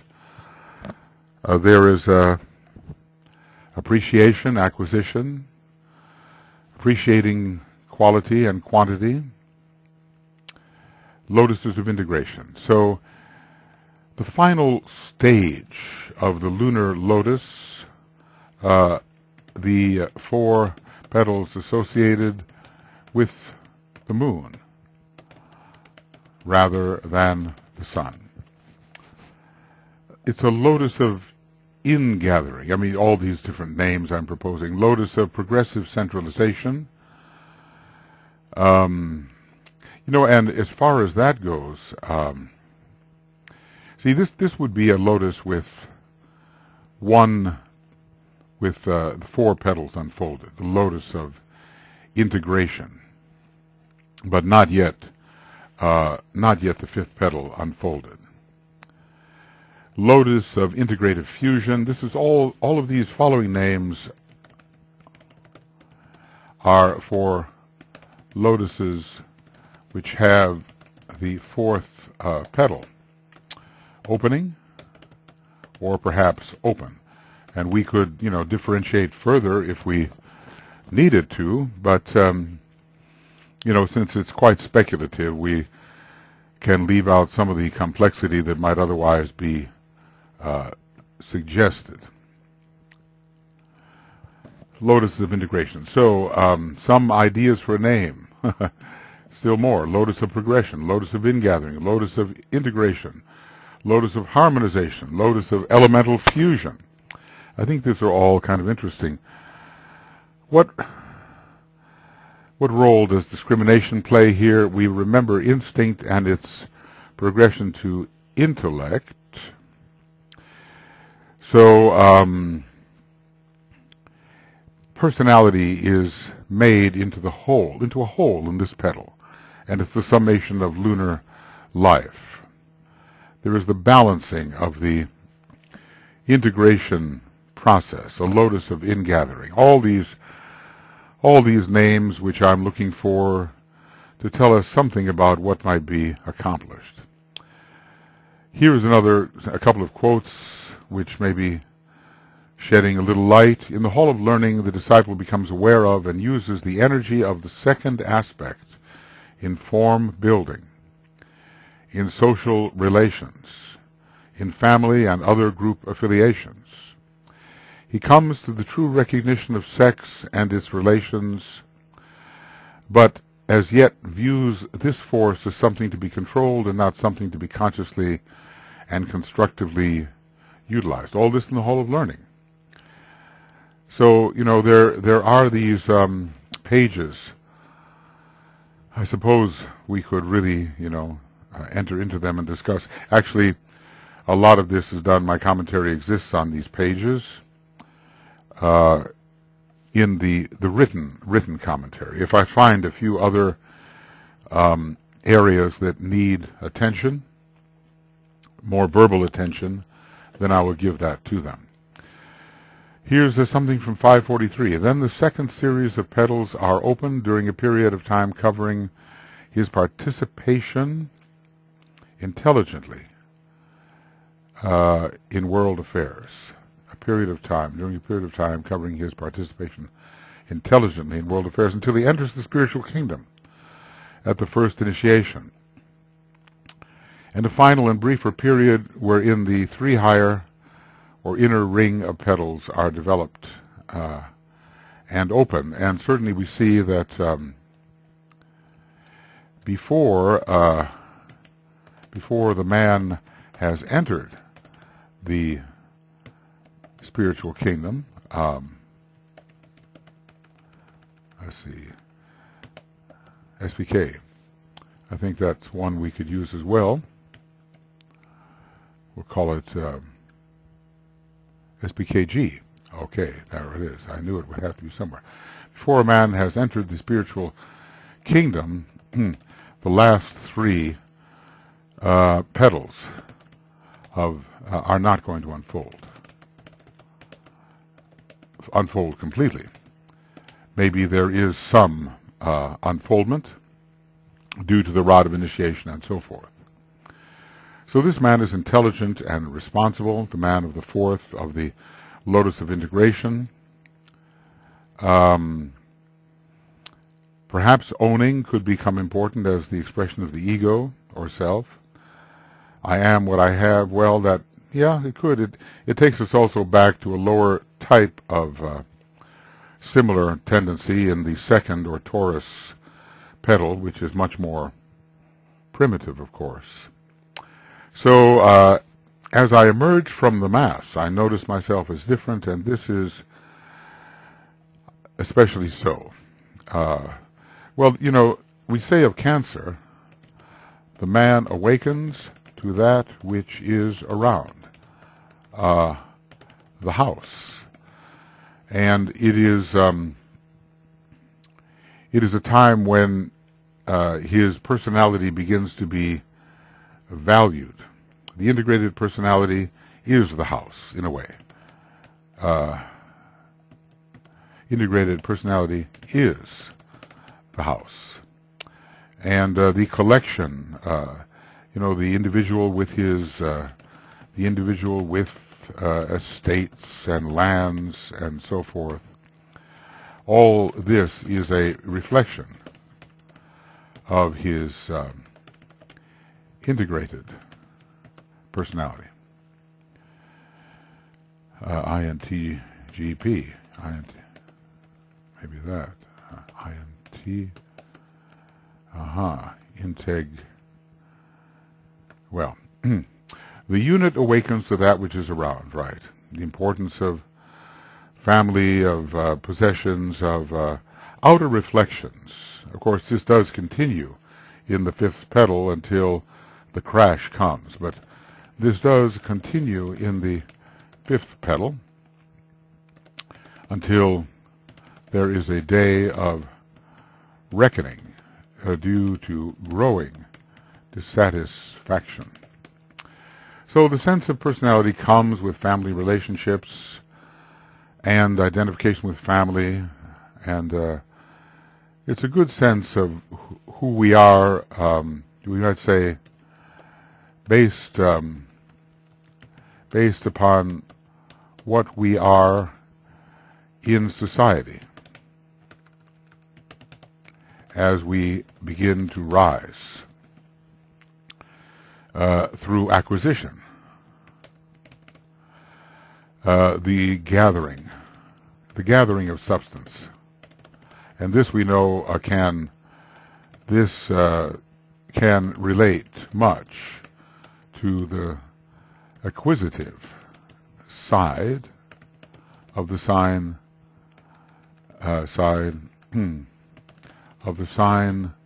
Cancer.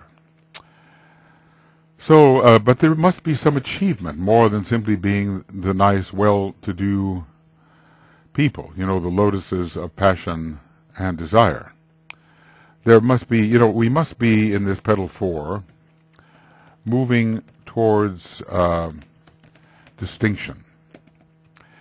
And we must have a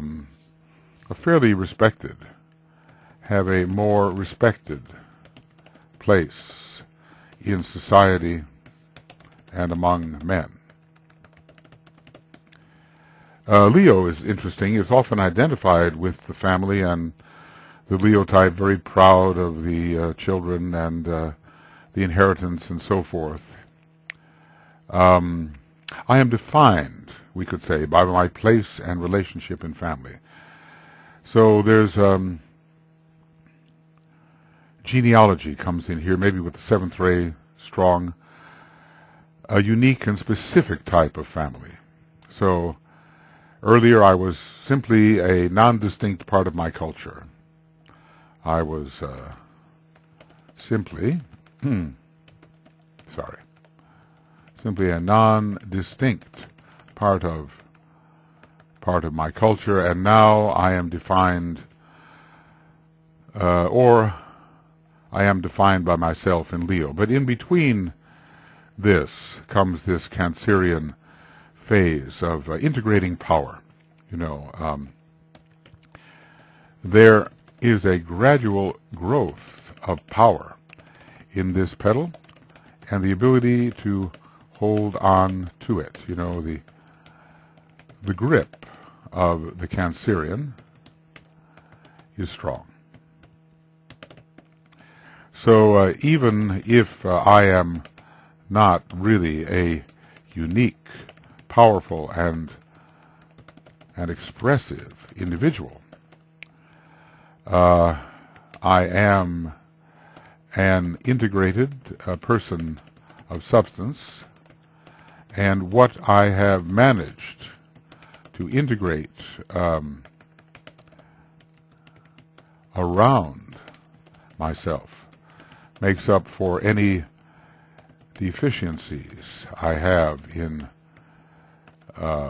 my expressivity, my creativity, my uniqueness, more of which are found in petal, in the development of petal 5. As always, even with astrological signs, there is this movement, which is not a cut and dried movement, but a shading into from one to another. Who are the monads, the monadic stage of unfoldment most associated with this petal? Well, units of primary radiation, they come to mind, but they are more in relation to the first tier. The sons of heavy rhythm, if this is accurate, then these types do not have heavy rhythm, but are the sons of those who have. Is that possible? But so often sons means what you are. Sons of mind, the mind is prominent. One way of looking at this is the descendants of the first tier types are always better than their parents, But the third aspect is always the vehicle for the second aspect. So group 5 is not yet looking within. So do we really have a type, a monadic type, which that correlates with this second petal type? And we can look at 1081. Well, I think we're not really given a name for them. By the time we get to the points of fiery excellence, it seems that we are into the fifth petal. Magnetic, highly evolved types. It doesn't seem that we are given a proper name here. The sons of heavy rhythm, unless, one must learn more about what that really means. It could mean the descendants of heavy rhythm who are no longer so heavy. Could mean that, descendants, we might say, descendants of heavy rhythm. But it doesn't tell much about them. RH, Y, THM, who are no longer so heavy. But I don't really seem to find it. What group of souls of human group might be most associated here? Human group HG, what group? Maybe group 6, the achievers, the aspirants, some later group 5, because important decisions about the opposites are being made on the basis of mental focus. But group 5 is, in a way, too nice and not enough done, really. Not enough done in petal 3 for those who have a developed petal 4 to be called human group 5, or the Lopads. How easily regimented are these people? Well, how easily regimented are petal 4 people? Well, it would seem that with the integration process underway, they can think for themselves. Because already this is being done in the lotuses of lower mind. More ability to think on one's own is coming. So I think maybe group 5 is too primitive because it is the bulk of human beings, and the bulk are at 2.5 petals. And now we're talking about those in whom the fourth petal can be considered well worked upon, or even at the point of unfolding.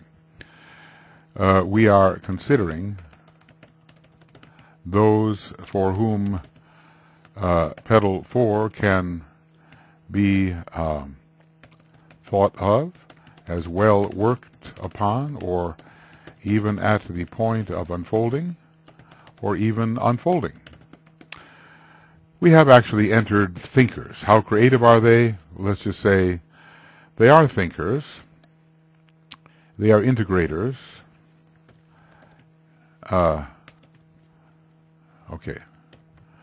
Integrators. Maybe not as creative as those who are working out of petal 5. They are swinging between the poles of experience, between the pairs of opposites. They are trying to balance the pairs of opposites. So the bulk of humanity is not really of strong petal 4 development. There's just too much personality for the bulk. See, the bulk are not really integrated personalities, and they're certainly not on the path, and they won't be on the path for millions of years. And these petal 4 people, since there is an acceleration going on in the second-tier petals are, getting closer to being able to step on the path. Some earlier group 6, as you get your act together and perform in the way that DK describes the petal 6 people are performing, but let's just say without the real blazing creativity and distinction. When we reach petal 5, we can achieve distinction of some kind. And I don't think we really have that so much in petal 4, but in petal 4 we are growing towards this, but are not uniquely evident as radiant. Well, why group 6? Well, because they can participate intelligently in world's affairs. Lots of cause and effect thinking. What does it say of group 6? Let's just take a look a little bit. Okay, this is adaptation. We don't want that. We'll get there. The souls who think and who are minds. They are steadily increasing in number and gaining in power as our educational processes and our scientific discoveries bring results and expand human awareness. They constitute the cream of the human family. It's more, as I think about this, petal 5, and are people who are achieving success in some department of human life. They are the writers, artists, thinkers in various fields of human knowledge and aspiration, politicians, religious leaders, scientists, skilled workers, and artisans, and all those who, though in the front rank, yet take ideas and propositions and work with them for the ultimate benefit of humanity. They are the world aspirants and those who are beginning to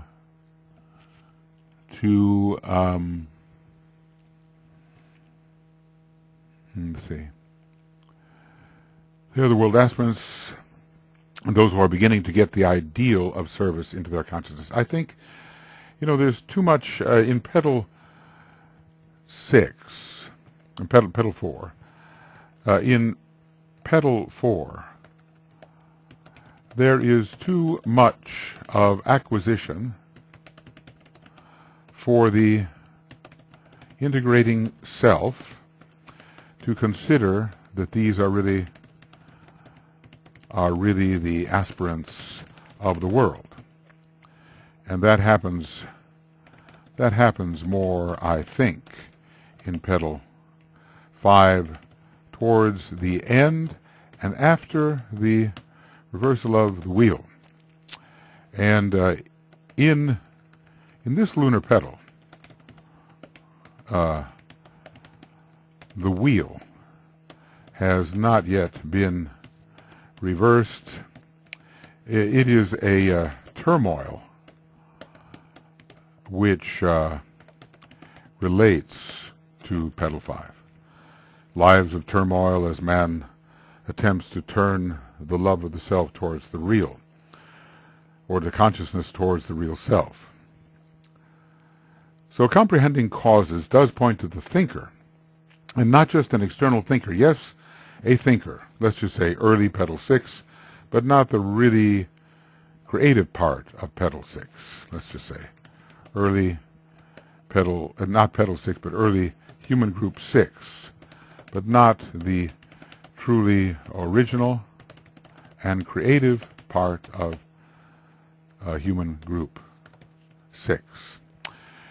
Then, this we've seen before. Then the second series of petals opens during a time covering his participation in world affairs. And he must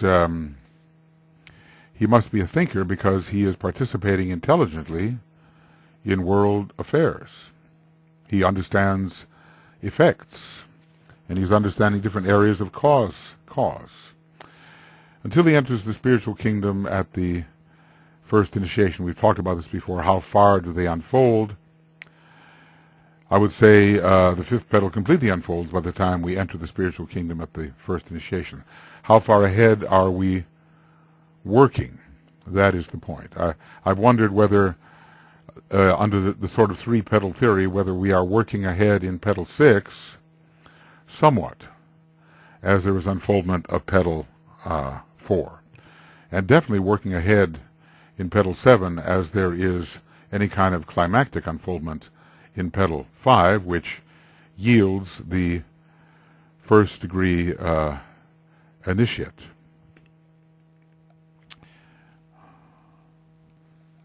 Okay, I've gathered a couple of references here, but we'll get to them. This puzzling statement about the opening of the love tear, second series of petals, during the time he participates intelligently in world affairs. But I have some more specific things that are said about that. Basically, there's no more blind work. One can appreciate the effects. In Tier 1, you worked in the world of effects, but now no longer so much. You're asking what's behind effects, appreciating causes. And group people, 6 people, include those who are integrating as minds and who will be able to express themselves creatively, so petals 4 and 5.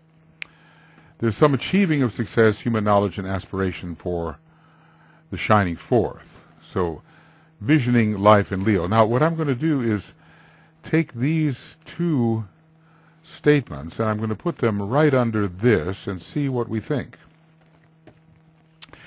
The 5th or spiritual kingdom is entered when the units of the 4th kingdom have succeeded in vitalizing the 5 spirillae in all atoms of the threefold lower mind, man, when they have unfolded 3 of the egoic petals and are in process of unfolding the 4th and the 5th. This is very important. Maybe the kingdom of the 5th kingdom is perhaps, that won't do. All right. Is entered a little bit before the first initiation, I would say. From this, it appears that the 5th kingdom is entered before the first initiation. Now, on the Buddhic plane, we're talking about the flashing forth of initiation. This number signifies the full development of the 5th principle or quality. See the 5 there. The completed cycle of the ego upon the 5 rays under the Mahachohan, 3, 4, 5, 6, 7. A Brahmic cycle is complete, and the assimilation of all that is to be learned upon them, and the attainment not only of full self-consciousness, but also of the consciousness of the group wherein the man is found. And what we have there is the movement of the egoic lotus to the 2nd subplane, and we have response to group vibration. And this is the important statement. It infers the full unfoldment of 5 of the egoic petals, leaving 4 to open before the final initiation, which we have discussed as being, in this case, the final for the, well, in one respect it can be the 4th, but from another respect, the 9 petals are fully open by the time the 3rd is taken, so it's the final initiation in terms of the group of 9 petals. So I think that those 2 paragraphs here are very, very important, showing us that when the entrance to the kingdom of God is occurring, the 4th and 5th petal are not completely open. And the one immediately before that talks about the spiritual kingdom, which presumably is the kingdom of God. So we must compare, and they say here that this means that these petals will open before he enters the kingdom of God completely. But we have to compare the above, the above reference with the two below, and we will find some important discrepancies. So if we compare the above reference with the two below, there will be important discrepancies which must be noted. And so really, the two below seem more accurate. The two below seem less general and more specific. DK is such a master with words, and he knows exactly the subtle effect that he can produce, how he can lead you to the point or veil if necessary. So these three references together are the ones that really have to be compared. Three refs below must be, must be closely compared. Okay. Okay, the stage of adaptation most associated with this petal. Well, it's stages 4 and 5, I suppose. It is beyond a stage of adaptation number 3, making the best of your circumstances, which is really quite selfish,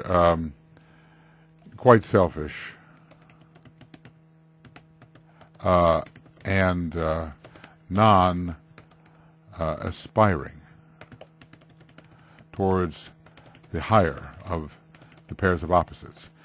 Stage 4, there could be selfishness, but there's also a struggling for harmony and the recognition of the rights of others, and to do no real damage to others. And this is very Cancerian to a certain extent, and also Ray 4, you see, because Ray 4 involves what's called hatred of causing pain, amounting to moral cowardice.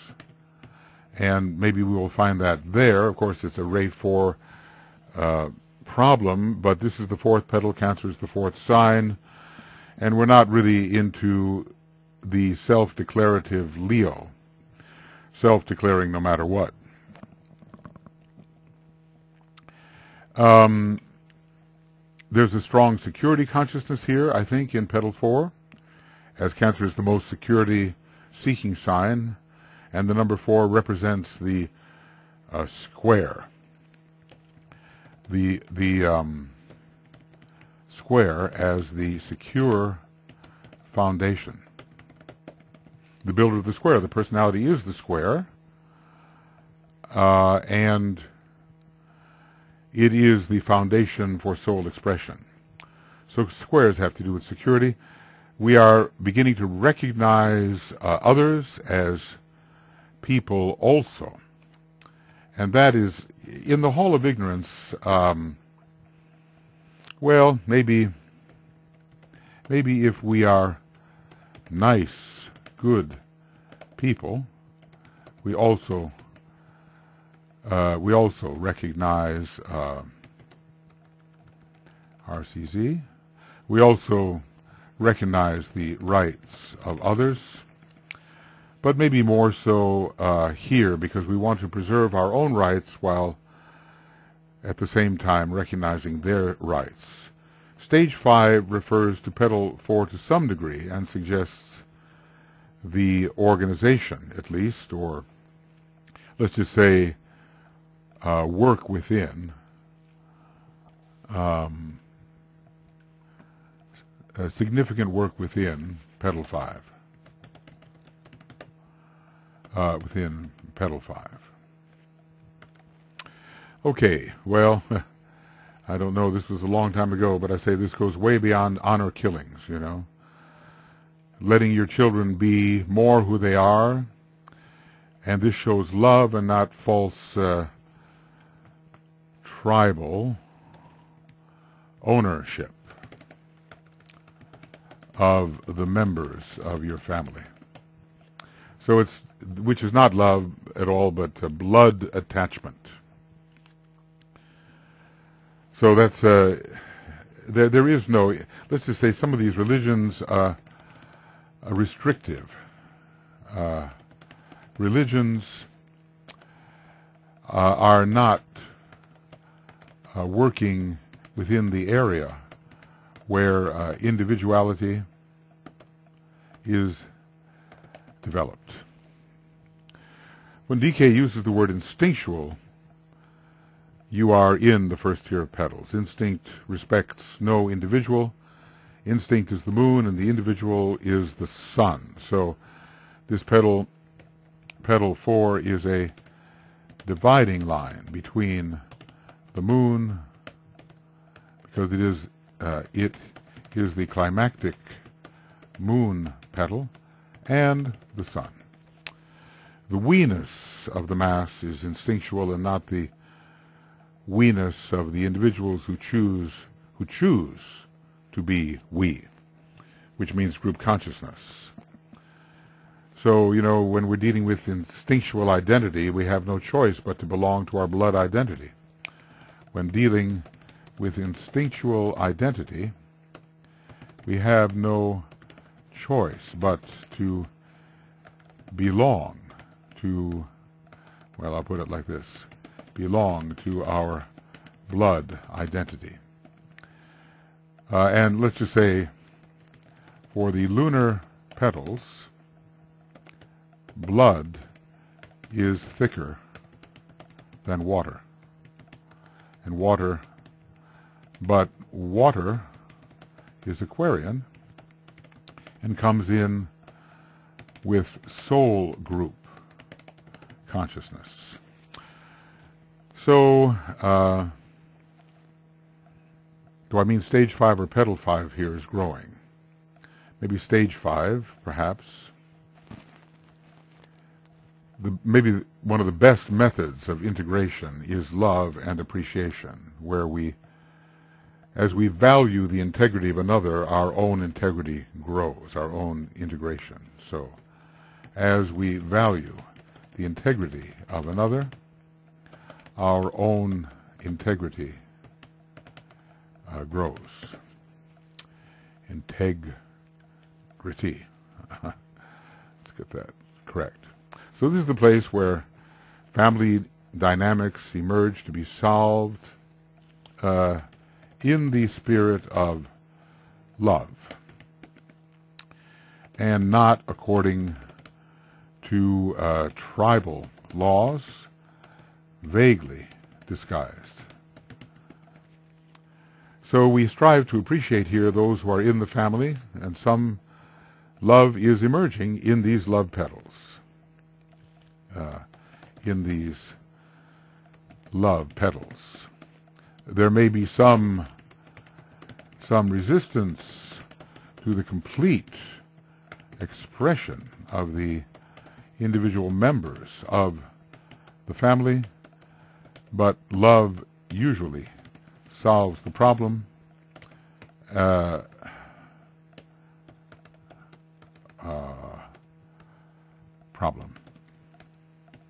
And one is allowed to go forth to find oneself. I suppose there are some families where there's a lot of family pressure applied, but then the individual has to break into being himself regardless of the family tradition. Let's say some individuals may come from families where the tradition is very strong to go one way or another, but they then have to break into petal 5 regardless. And we see that acted out all the time.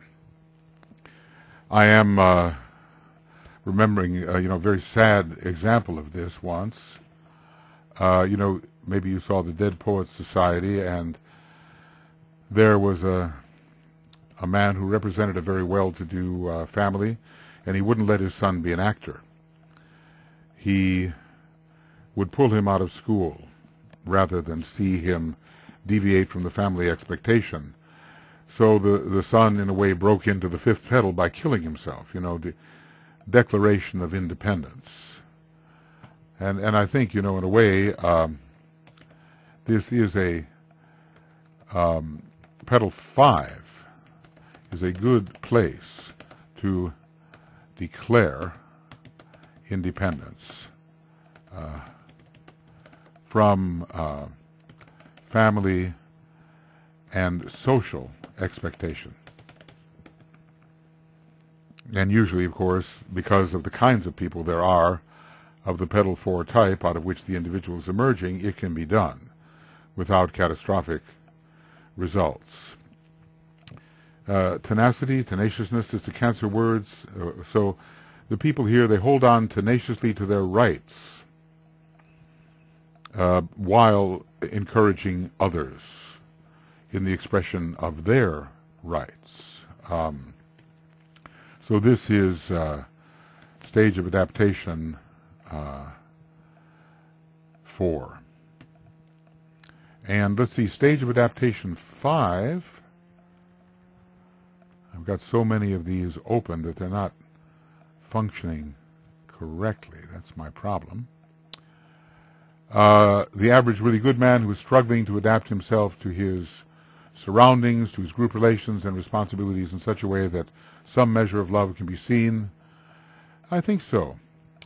I refer not here to the instinctual love for family and children and herd, that puts it in the proper category, which men share in common with the animals and which often breaks down when the loved individual assert themselves at the fifth petal, right? The tie is not strong enough to hold, and the motive is too selfish to resist the pull. I refer to the motivated love which recognizes the rights of others while consciously strives to adapt itself to those recognized rights whilst tenaciously holding on to the rights of the personality. I believe that this should be inserted. Also, let's say, stage of adaptation 5 as follows. Okay. And I'll make this a little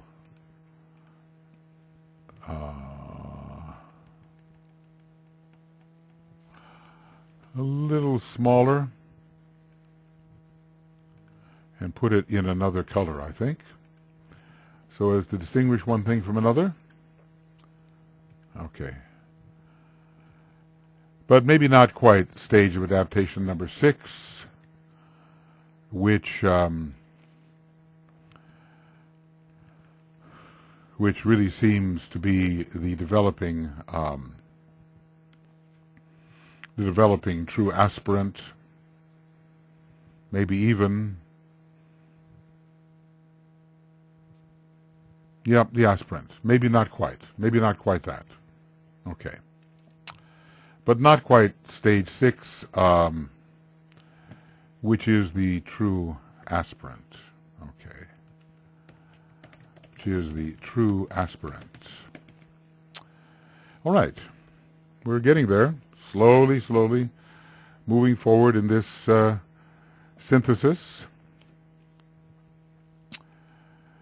The chakra most implicated in this petal, perhaps throat, solar plexus, ajna, heart.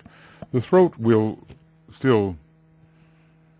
still important, yes, and fits with the ray 3 of Cancer, and the personality is integrating, and the mind is needed, and the throat center is an integrating, clearing center, gathering many strands.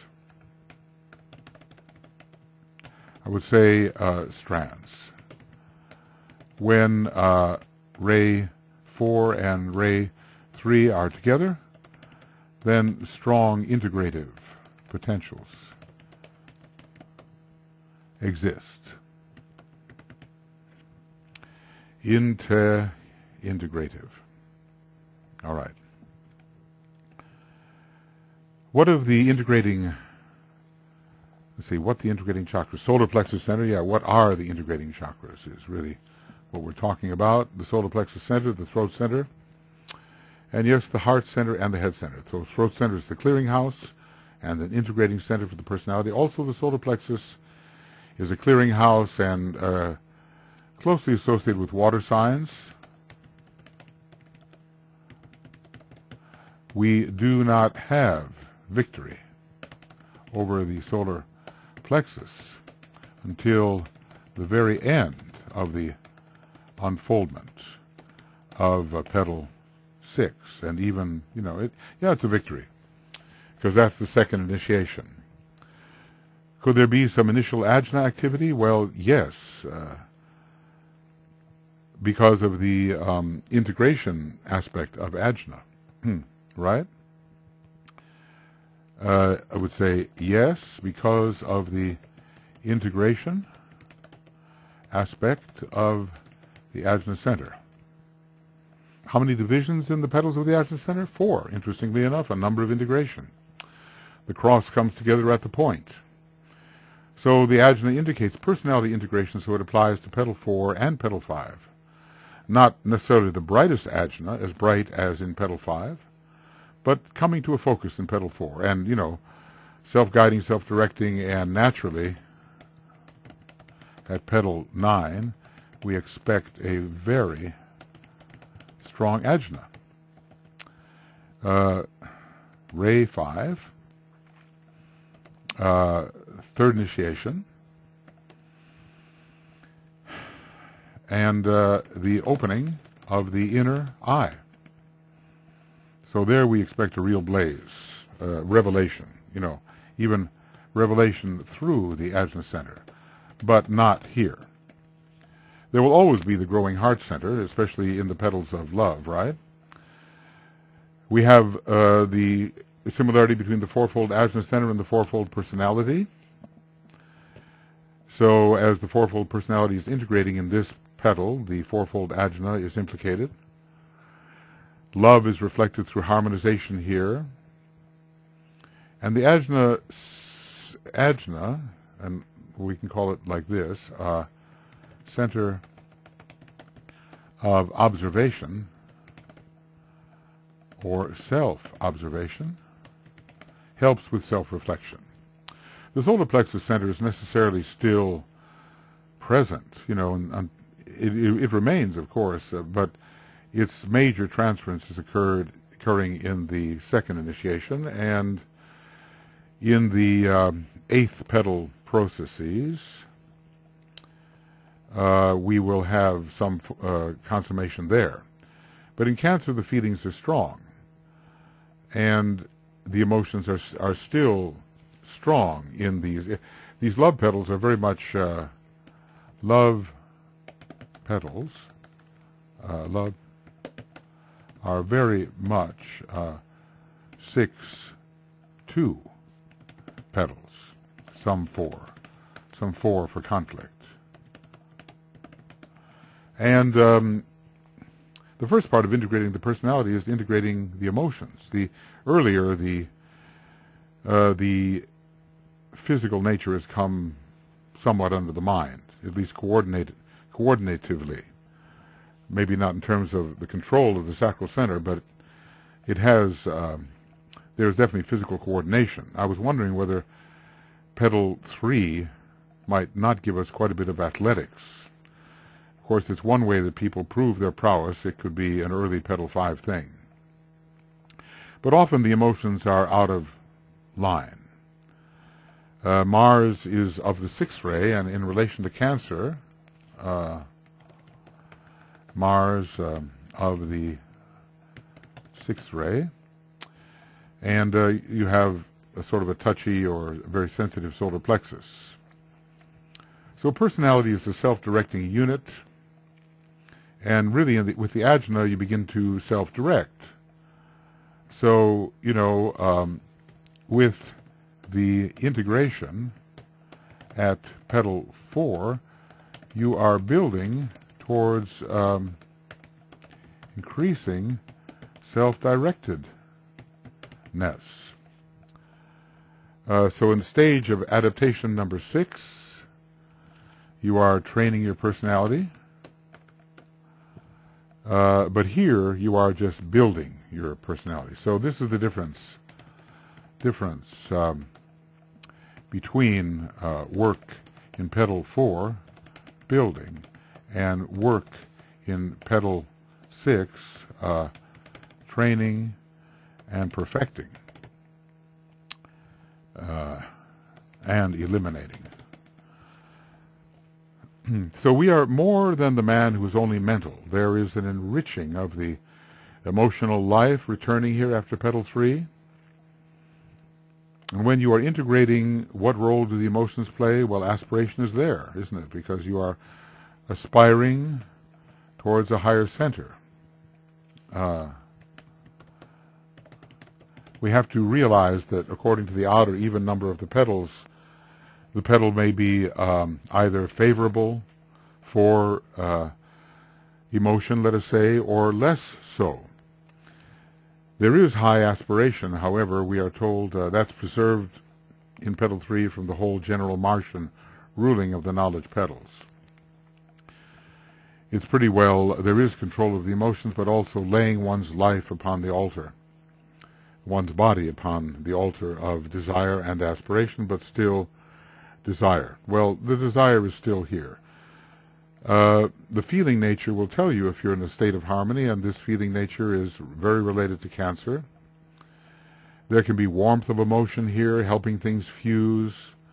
We say the plants grow with light, water, and warmth, and we can say also the integrating personality grows also with nourishment, which we can expect in Petal 4 from the near ones who actually care and are not just tribally, so to speak, associated.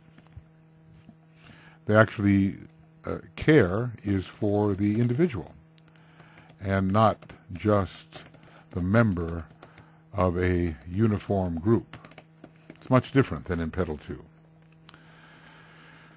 Well, how do we know when we have an inner problem? You know, these things are solved oftentimes in Petal 4. It's the feel of it that tells us.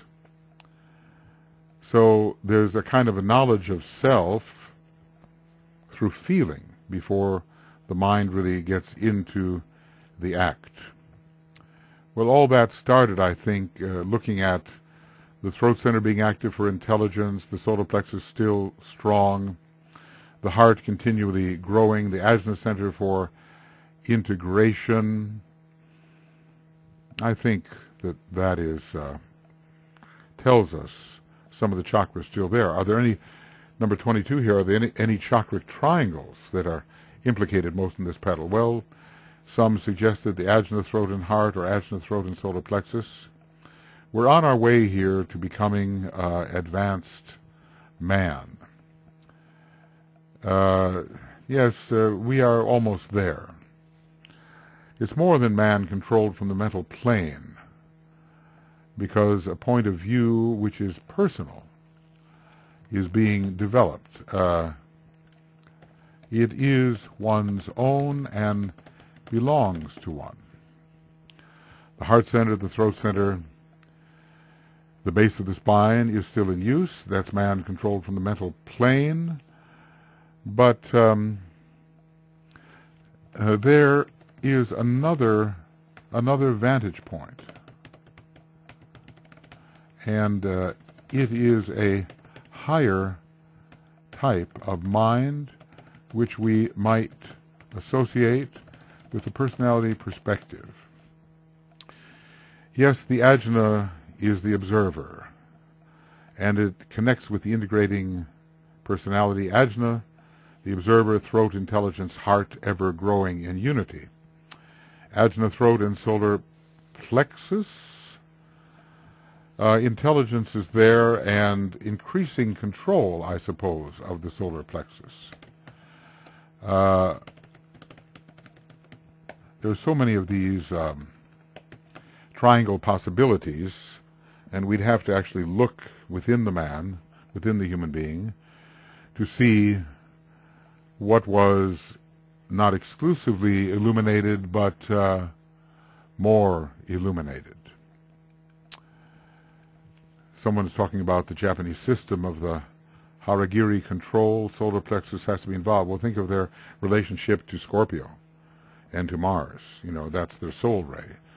So the samurai is really known for incredible control. The ajna has 4 colors to it, 2 colors to each of the 2 petals. So it's got to be related to Cancer, the 4th sign, by numerical affinity. And the moon is seen at the forehead of some of the devas and is considered related to the receptive aspect. To the receptive aspect of the ajna center, that is, the moon. So we're still, you know, in the lunar phase of personality integration. Let us just say the soul aspect of this integration, wherein a technique of integration is applied by the soul to create the ultimate fusing of the, or merging anyway, merging of the soul energy system and the personality energy system has not yet occurred. Any head centers here? 7 will be at petal 9, and then 1 at petal 3. Well, you know, by the time we are advanced man, really in the 5th petal we have 4 head centers plus their synthesis, the alta major center, and then 7 at petal 9 for the 3rd initiation.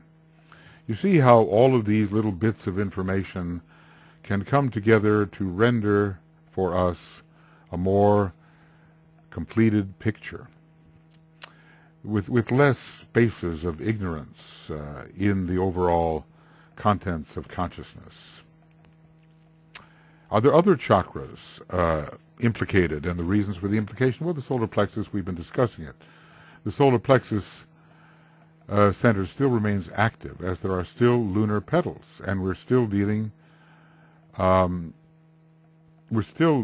with that lunar lord who is the personality. So the lunar lords are ruled by Mars, ray 6, and Moon, ray 4. And the personality elemental is the largest and most synthetic of the lunar lords. So yes, ray 6 has to be involved, and the lunar lords are the 6th creative hierarchy. So the solar plexus is still active, even at petal 6, as there is still some orientation towards the some orientation to the desires of the personality. One is not yet giving all. And how much more so is this at petal 4? At petal 4, one is not giving all. At petal 4, one is not giving all. Perhaps one is giving to those closer of the near ones. And in petal 5, in the aspirant phase, one begins to give more in general, without worrying about ties of blood, so to speak. The solar plexus center, called the furnace of the feelings. I think it's, I don't know who offered that or where it came from, but it's a good one.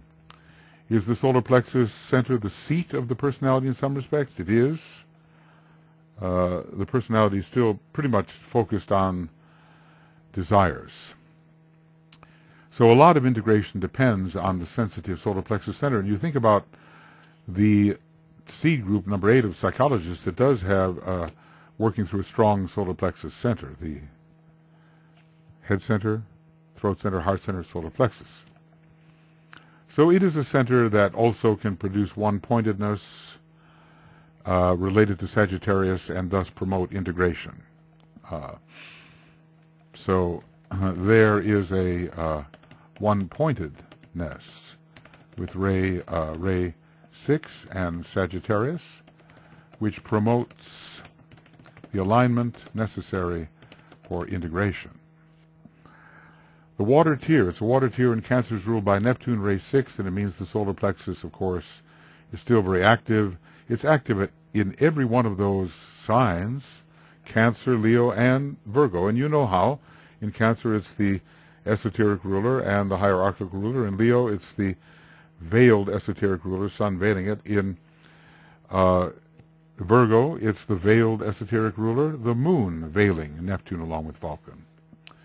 So the sense of wholeness can be felt into, feeling our way into integration. So the sense of wholeness is also appreciated by the feelings. They can be used. So they are important, you know, as detectors of inharmony. Where inharmony exists, the feelings will detect it, and dissonance means non-integration, at least a prevailing dissonance. Are there astral chakras involved here? Well, yeah, there really must be, and we can deal with that maybe at another time. Certainly, it's a whole other study, and I've begun to talk about it, but I don't think it's that profitable. Just check your tabulation on the astral chakras. Of course, the solar plexus will be here naturally, and the fifth, the throat center, increasing. It's ruled by Ray 5. Not so much sacral center, increasing heart center. Pretty much like the etheric chakras, but with a slightly different angle. The astral subplane, 6th ray, Neptune, devotion, emotionalism, and right direction and aspiration.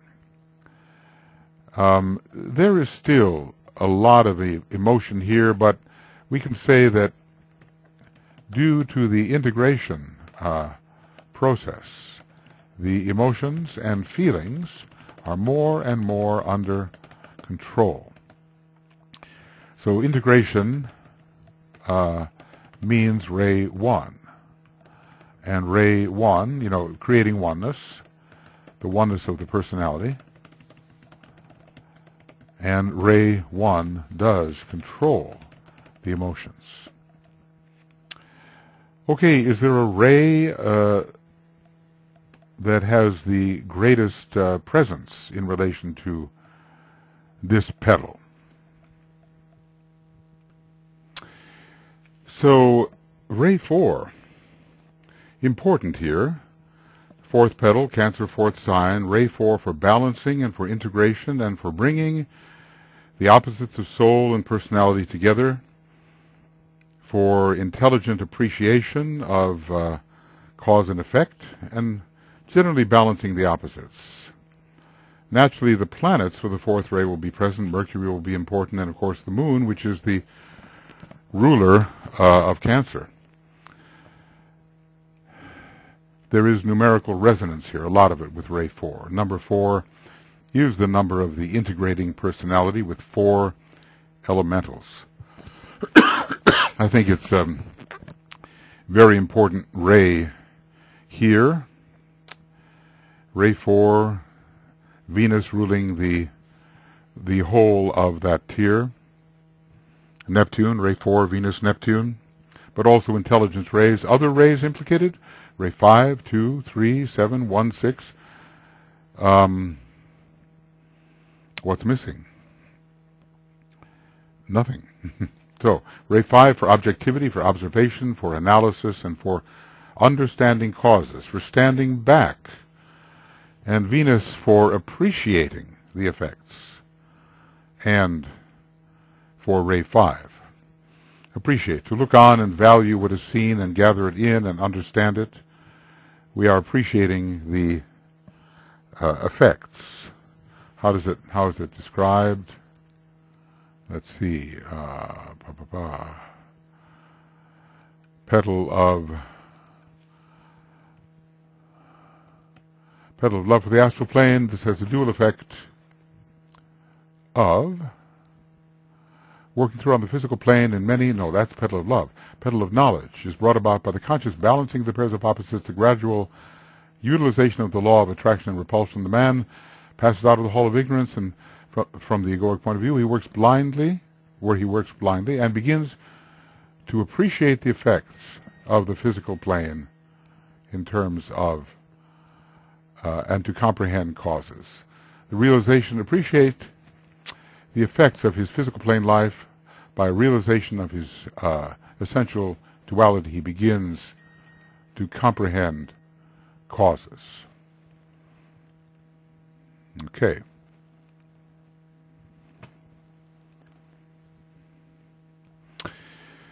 So the statement about appreciating effects of his physical plane life, and that, relates to Venus in general.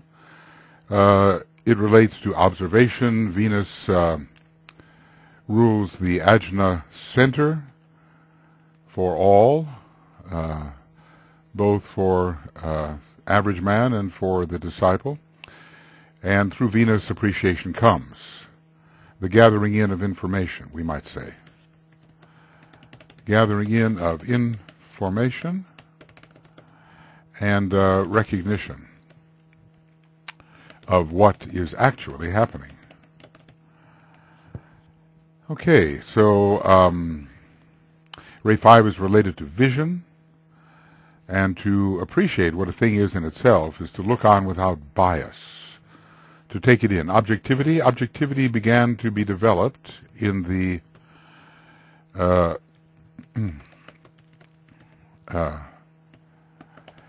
in Petal 3, more so than the usual Kama-Manasic understanding of things. So Venus allows you to look on and at the same time participate in the being of what you see, and that, from a higher point of view, that's called contemplation. And so what we have also in this petal is feeling in the service of integration. Okay. There is some ray 2 here for attraction and repulsion, for bringing things together as in ingathering. It's the Lotus of ingathering in a way. So, as it says, the gradual utilization of the law of attraction and repulsion. Attracting those things which really can be integrated into the whole making. So, we can say attracting those states and energies which really can be integrated into the whole, which is being made in this petal. How could we utilize this law of attraction and repulsion, and why utilize it? Well, it's about like what fits me, what is mine, what is not mine. Who am I? I'm attracted to that which is meant to be integrated in me, and repelled by that which does not belong in the integration. What will I incorporate?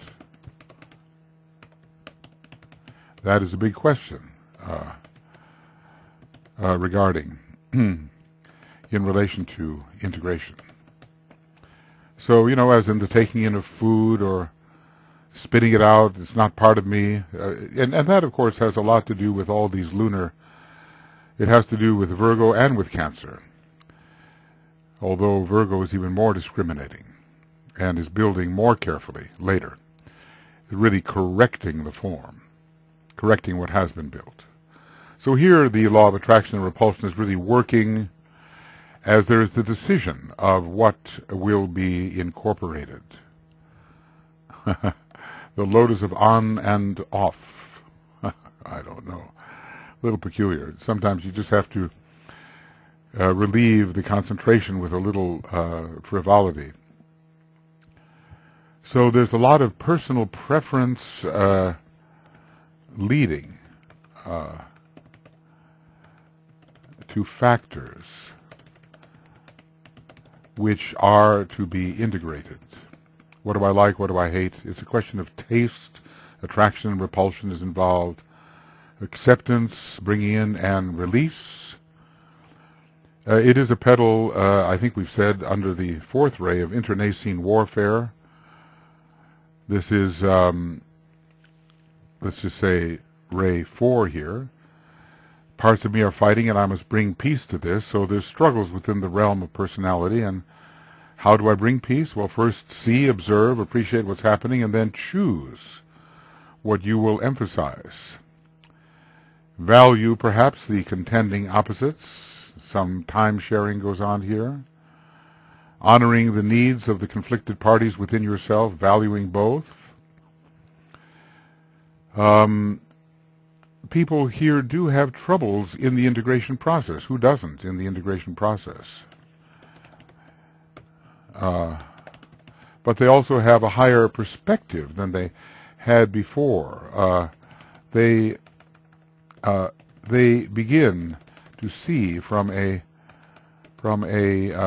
vantage point above the usual concrete-minded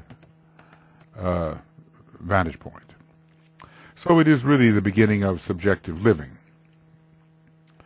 Ray 4, Ray 2, yes, and Ray 3 for balance in relation to Libra and the achievement of dynamic equilibrium, and also appreciating the effects of the physical plane life, standing back and appreciating. Venus is here too, but the fluid balance is needed. Fluid, skillful balancing.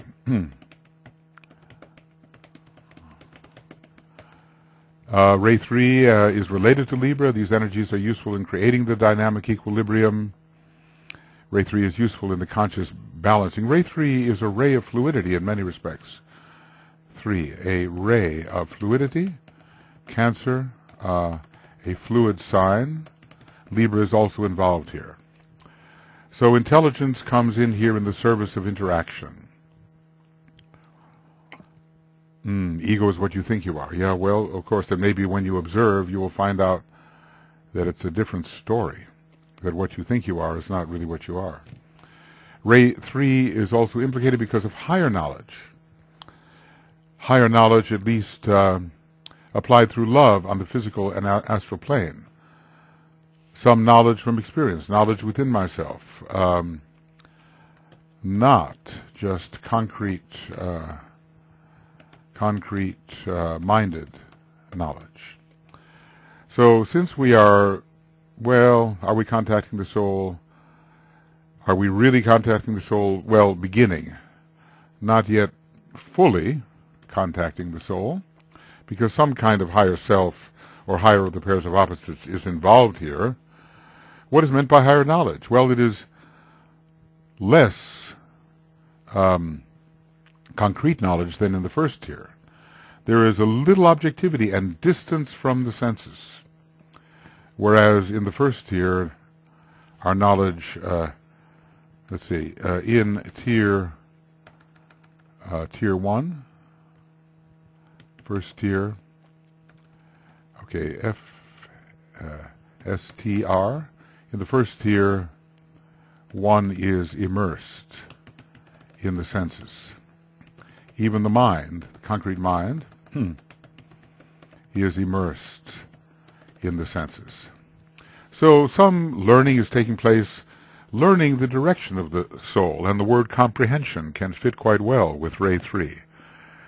There are 3 kinds of mind that seems to come in here: the universal mind of Aquarius, the super mind or triadal mind of Libra and the dualistic mind of Gemini. And maybe a higher part of the dualistic mind is involved.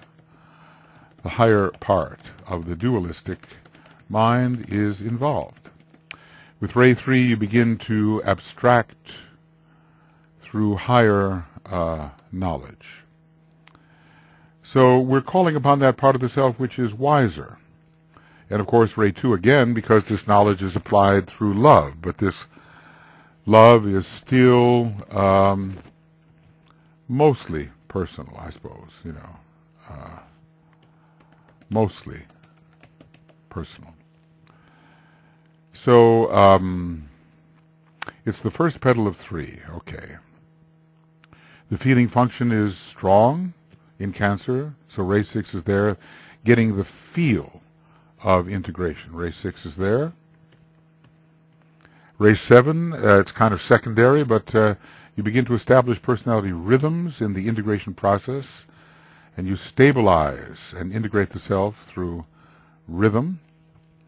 So in order to integrate, you have to know about the time sharing of the different factors. There are various demanding and competing aspects of the personality. They want their day in the sun. So at first we have to try to honor what may be in them and give them some space. Later, as the disciplining process becomes more severe, one may have to eliminate some of the things that one was willing to see share. One was willing to see sharing time. So when you have conflicted aspects of your character, and yet both are important to you, what do? Well, you allow them at first maybe to express at different times. If they express sometimes at the same time without being adjusted, there'll be a real collision. So one must give a fair amount of time to those things which must express themselves. So time sharing, the rhythm in which the various parts of our nature can participate harmoniously. Seventh ray rhythms can overcome the internecine warfare. So it's a question of integrating the personality through the harmonizing effect of Ray 4 and the rhythmic effect of Ray 7, and appreciation of the value of conflicting things goes along with time sharing, and there will be some transmutation and some sublimation gradually. What about Ray 1? Well, this makes for oneness, and it is, interesting about Cancer, the whole is seen as one, and wherever Cancer is found, the sign Cancer, we are creating some sort of unity, some sort of encapsulation into oneness. So the integrated personality is sometimes called number 1, looking out for number 1. And this is beginning to occur here. We are making 3 things into one thing. We are making the 3 tendencies of the 3 lunar elementals into one thing. So sometimes we get what's called the dominant personality. It's a very Ray 1 idea, and there is power in the integrated personality. Ray 6 again, aspiration towards the greater, aspiration of the Cancerian individual towards even more power and expressiveness, and eventually the soul in Leo in the 5th petal. So we must learn here how to intelligently balance, transmute, assimilate, and harmonize. These are all related words. In order to create harmonization, some transmutation may be needed. To create harmonization, some transmutation will be needed. We cannot leave all things in their natural state and hope they will get along. Some intelligent adjustment must occur. We cannot ignore what hurts or stresses in this petal, and we have to find harmony between those things. So there's skillful energy management, and this goes along well with Cancer's Ray 3 and Ray 7. You cannot ignore dissonance. You have to handle it. Otherwise, they'll be hurt. You'll be killed. It'll break. It'll destroy. It'll disintegrate. Things will fall apart. Ray 4 rules all kinds of insanities. The psyche has fallen apart. So healing of the dissonant personality comes here. Maybe not yet by occult methods, but healing nonetheless. All right, so Ray 1, Ray 2, Ray 3, Ray 4, Ray 5, Ray 6, Ray 7, all the rays. And increasingly, I suppose, as we begin moving into higher and higher petals, it'll be pretty obvious how all the rays are operating. Well, the color of the petals and their meaning, we have rose and the usual three, orange, green, and violet. Rose. Well, why do these petals have so much rose? They're refining our human relations. The relations of energy within our system and both. The relations with others and of energies within our system. Rose, a color of refinement. The rising red has been rendered into rose. We improve our solar plexus center energies through rose. It's so interesting. DK gives this. He gives meditations in which you are to apply rose to the solar plexus, and it refines and it conduces towards love. It's leads towards the love energy, as maybe the color blue does. So we refine our inner relations and our human relations. The rose of devotion relates to Cancer and to its sixth ray rulership by Neptune. Sometimes you see these homes, they usually come from a former time, and there are these flowers and nicely upholstered furniture, and it's almost like from 100 years ago, and the smell of roses in the air, and the pink is there. Anyway, there is a refinement. Cancer, the solar plexus center, visions life in Leo, right? In order to vision, you need the ray 6. Eventually, there's the Ajna center with Sagittarius and ray 6 at the Ajna center, enforcing the vision, or reinforcing the vision. The heart, life in Leo, the heart. So some uplifting of the solar plexus energy away from lower desire. We could say that this type of transference is occurring. The sensitization of astral body to higher impression than was possible in the first tier of petals. Rose gives the refinement of the astral body. So there can be sensitization. Group of 24. The first two initiations, sensitized and harmonizing the group astral body, right. That's one of the purposes of, even for the disciples, sensitizing and harmonizing the group astral body. The color rose would be very useful. It also lifts up to the dimly sensed higher of the pairs of opposites. Let's just say the color rose tends towards love. And, it's not low desire like red can represent, as a red can represent. So, yes, uplifts towards the higher position. Yes, I think that is so. And maybe if one experiments with the color rose, one will feel that uplifting quality in one's nature. So we are beginning in this petal to be attracted to the higher member of any pair of opposites. Aspiration indeed continues.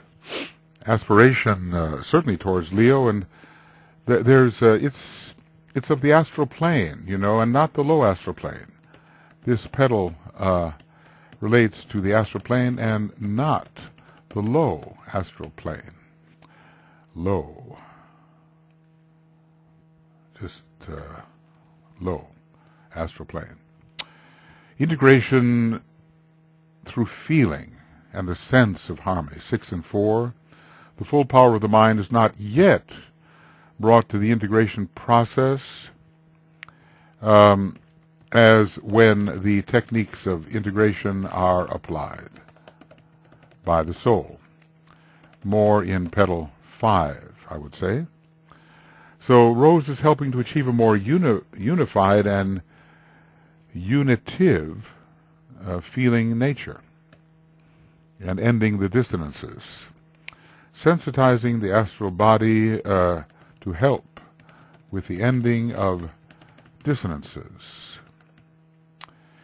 So as I've said, there is the integrated feel. One integrates partially with the feeling nature. And when your astral body is sensitized, it's easier to integrate the various factors that otherwise would contend. You feel the discord, and then you can find a way to avoid it or to heal it or to placate it. Discord is disintegrative, and sensitivity reveals the way of removing discord. And Rose increases the sensitivity. That's what this tier is all about. So this petal becomes the foundation for sensitivity. And remember, Leo is the sign of sensitivity. Interestingly. Leo is the sign of sensitivity, maybe mostly sensitivity to what is the self and what is the not self. So, okay, this is a modified rose. I'm not sure what we can say about that. Violet is this. I think maybe, since I've forgotten what these things mean, I just remove them. So that's all about rose, and it's very important. In the Venus-Neptune tier, both of those planets can be associated with rose. Venus has a very strong solar plexus connection, especially in relation to the solar logos. And we know the soul ray of Neptune is the 6th, even though, the deep blue is its higher nature. Orange, well, always selfhood is there, and in its association with Leo. So we're moving towards a more articulated and distinct selfhood. Orange is the 5th ray in many ways.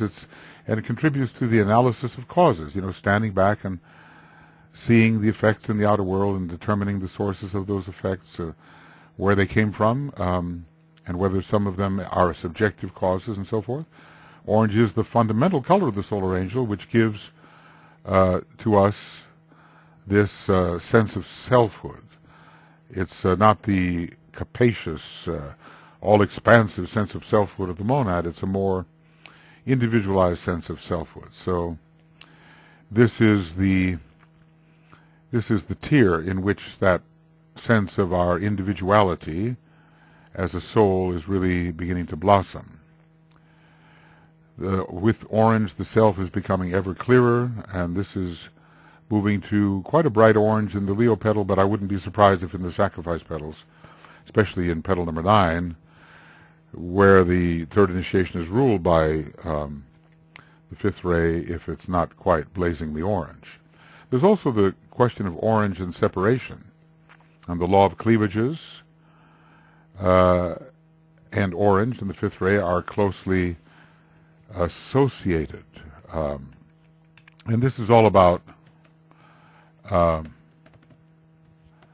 really knowing what is the self and the not self. Neptune scheme. The not self. Interesting about separation that we are to use orange and the sandalwood incense in the death room. It's so interesting that the 5th ray is related to the 1st, and the 5th ray souls resolve onto the 1st ray probably the majority of times. And that is a great separation caused by this color orange. Even individualization is a great separation from the participation mystique. That sort of unconscious sense of being one with everything. Then you come to a realization of self as something distinct under the power of the color orange. And then you are separated later from lower identifications by the death process through the color orange. There must be quite a mystery there involving the spleen center and so forth, and the release of vitality from the lower container. About green, well, there's green in the mutable cross here, and we are still on the mutable cross. Personality is green in the sense of its association with the note fa. Is that it? Ba-ba-bum. That's the note fa. Ba-da-dum. That's the green note. It's the fourth note, four elementals brought together. So this is the personality petal in terms of the personality as the major elemental. You are forming your fourth lunar elemental, or at least allowing it to emerge. And symbolically, at least, its color is green and associated with the third ray. It's fourfold, but associated with the third aspect of divinity. I think we have to put that in. The personality is fourfold, but associated with the third aspect of divinity. So it's green generically, and it is the petal. I mean, there is green in that petal, green and violet, of course. It is the petal where the personality achieves, finally, its fourfoldness, and the number 4 pulls it together in a reasonable harmony.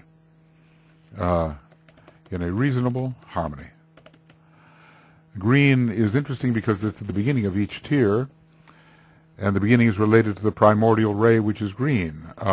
Primordial ray as opposed to the divine ray.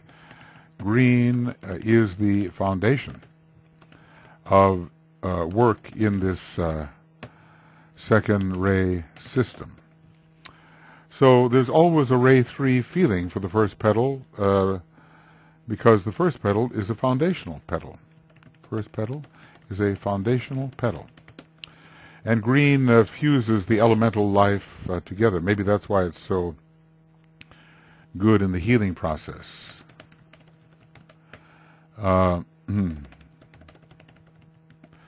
Green has a way of relaxing, going out in nature. I mean, if you're just surrounded by desert and brown, and then you see green, something just happens to your system. It eliminates tension between the personality elementals and the elemental lives. We have the harmony of nature.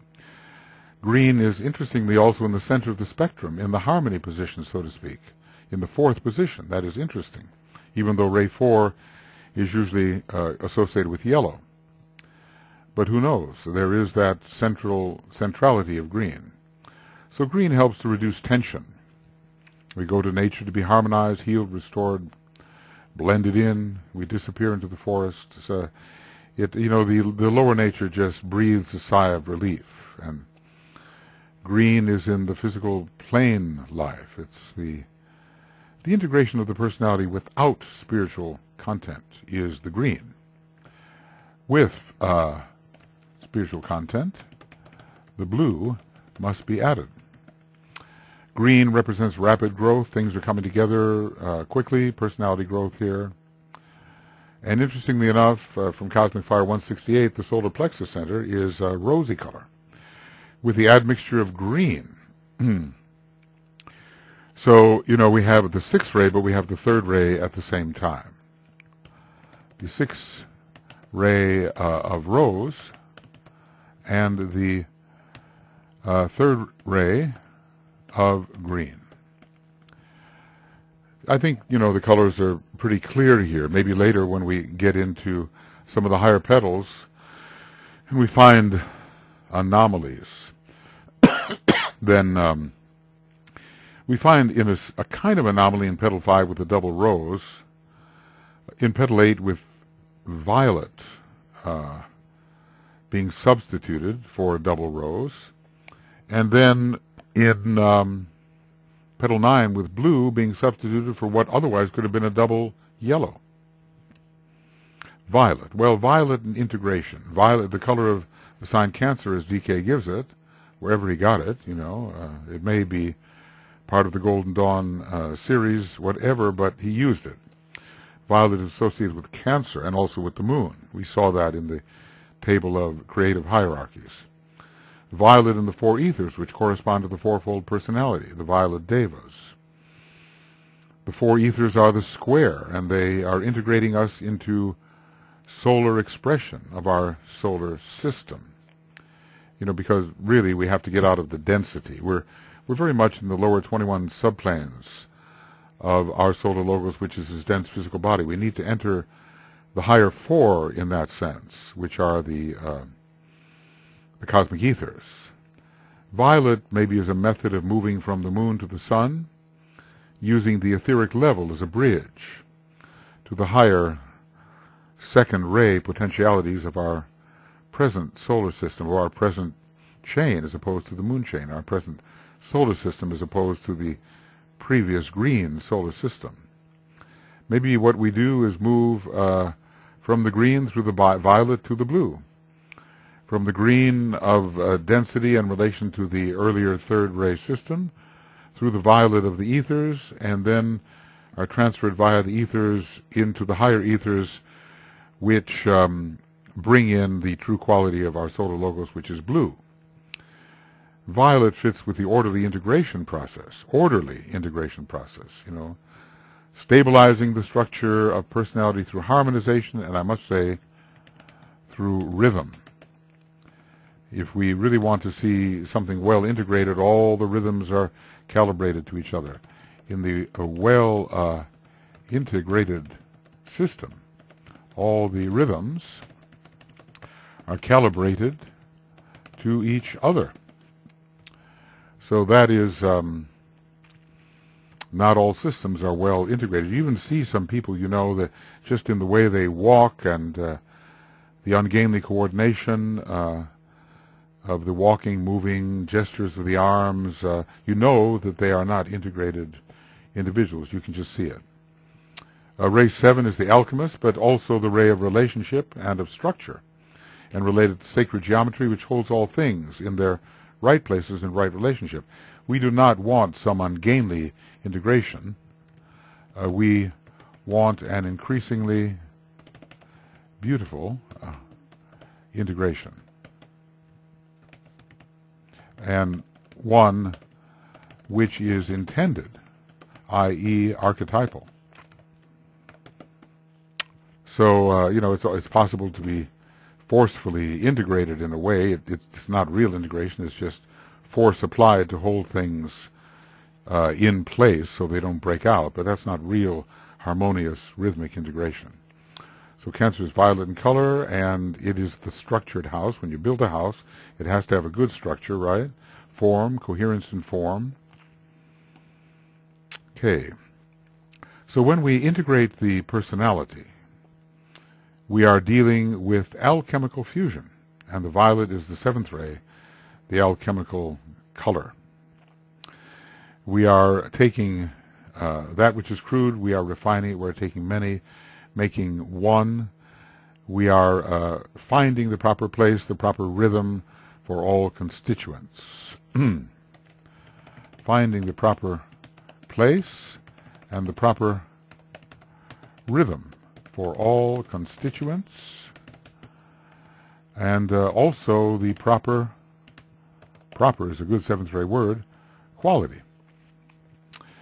All right, you know, moving right along. This is actually a fairly long petal. It's probably there's more information given here, and maybe that's because I know less about it than any other petal. Although I'm seeing there is enough known, actually.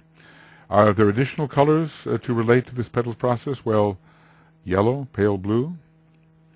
Maybe pale blue is for the emotions, relating to the solar plexus center and to Neptune. But Neptune is a darker blue, really. I'm not sure I should have put in pale blue at all. Maybe not pale. Although, you know, light blue is said to be coordinated with light blue, coordinated with the second ray.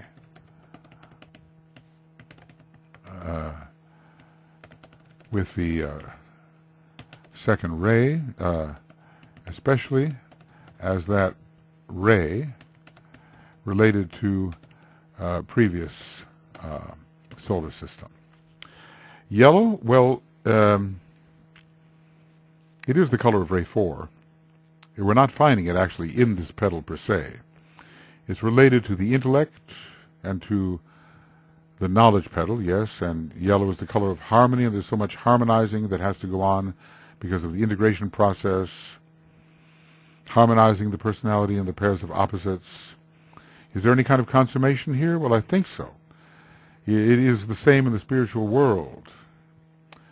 Buddhi, consummation, integration, fourfoldness, wholeness, and you know the final petal in the lunar regime, as it were, in the lunar regime, final petal.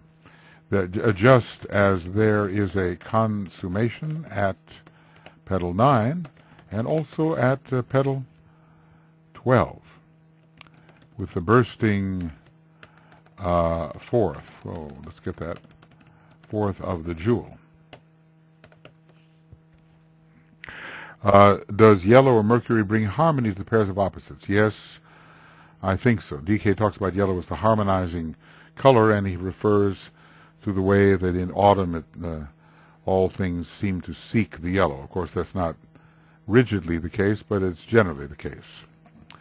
What about rays implicated on the basis of color? Well, rose is ray 6, orange is ray 5, green is ray 3, violet is ray 7. We've all already explained, you know, about the aspiration towards Leo and the ability to stand back and observe and appreciate, and the green and ray 3 as a vitalizing and integrating ray and color, and violet for the orderliness of the process and the sturdiness of the process, sturdiness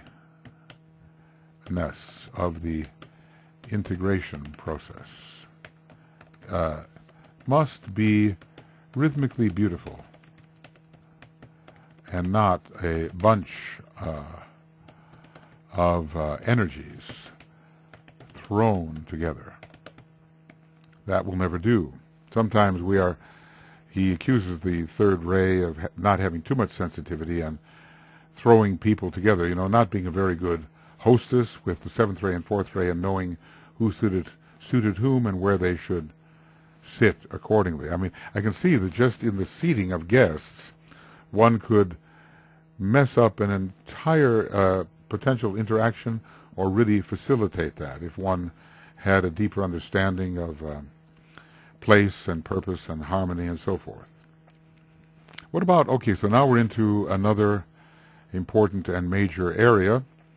What's the major sign in the series beginning with Aries in the counterclockwise direction?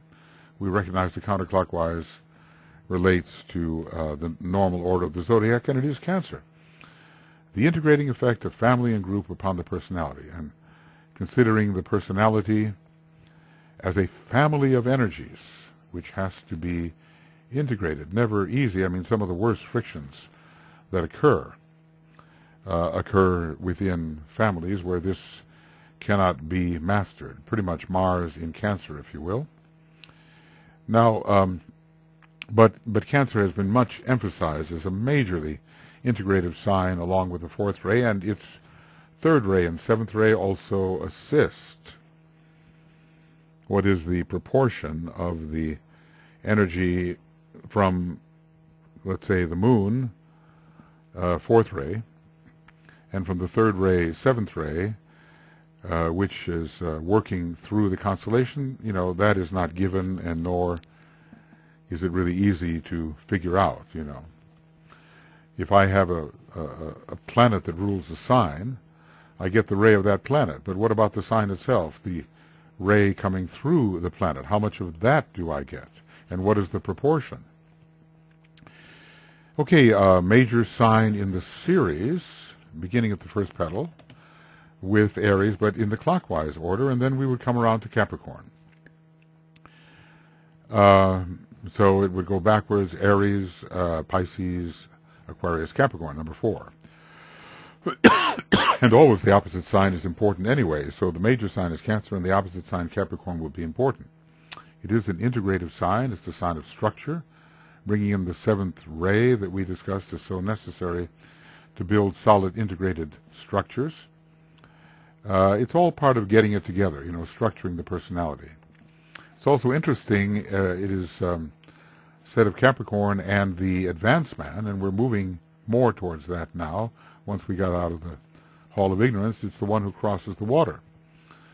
So the one who's on the way to integration and to focus on the mental plane and to bring in the mind, which is being more and more soul-infused, bringing in the soul-infused mind.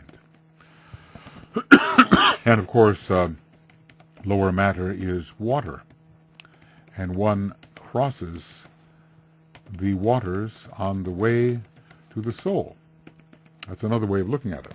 It's not just the astral plane, but usually when we talk about the mental element, it's the fires of mind. So even though they are, in a still more fundamental sense, waters. Also, Capricorn, the goat on the mountain, has the overview and can see and appreciate and has perspective. So, this is part of a higher knowledge.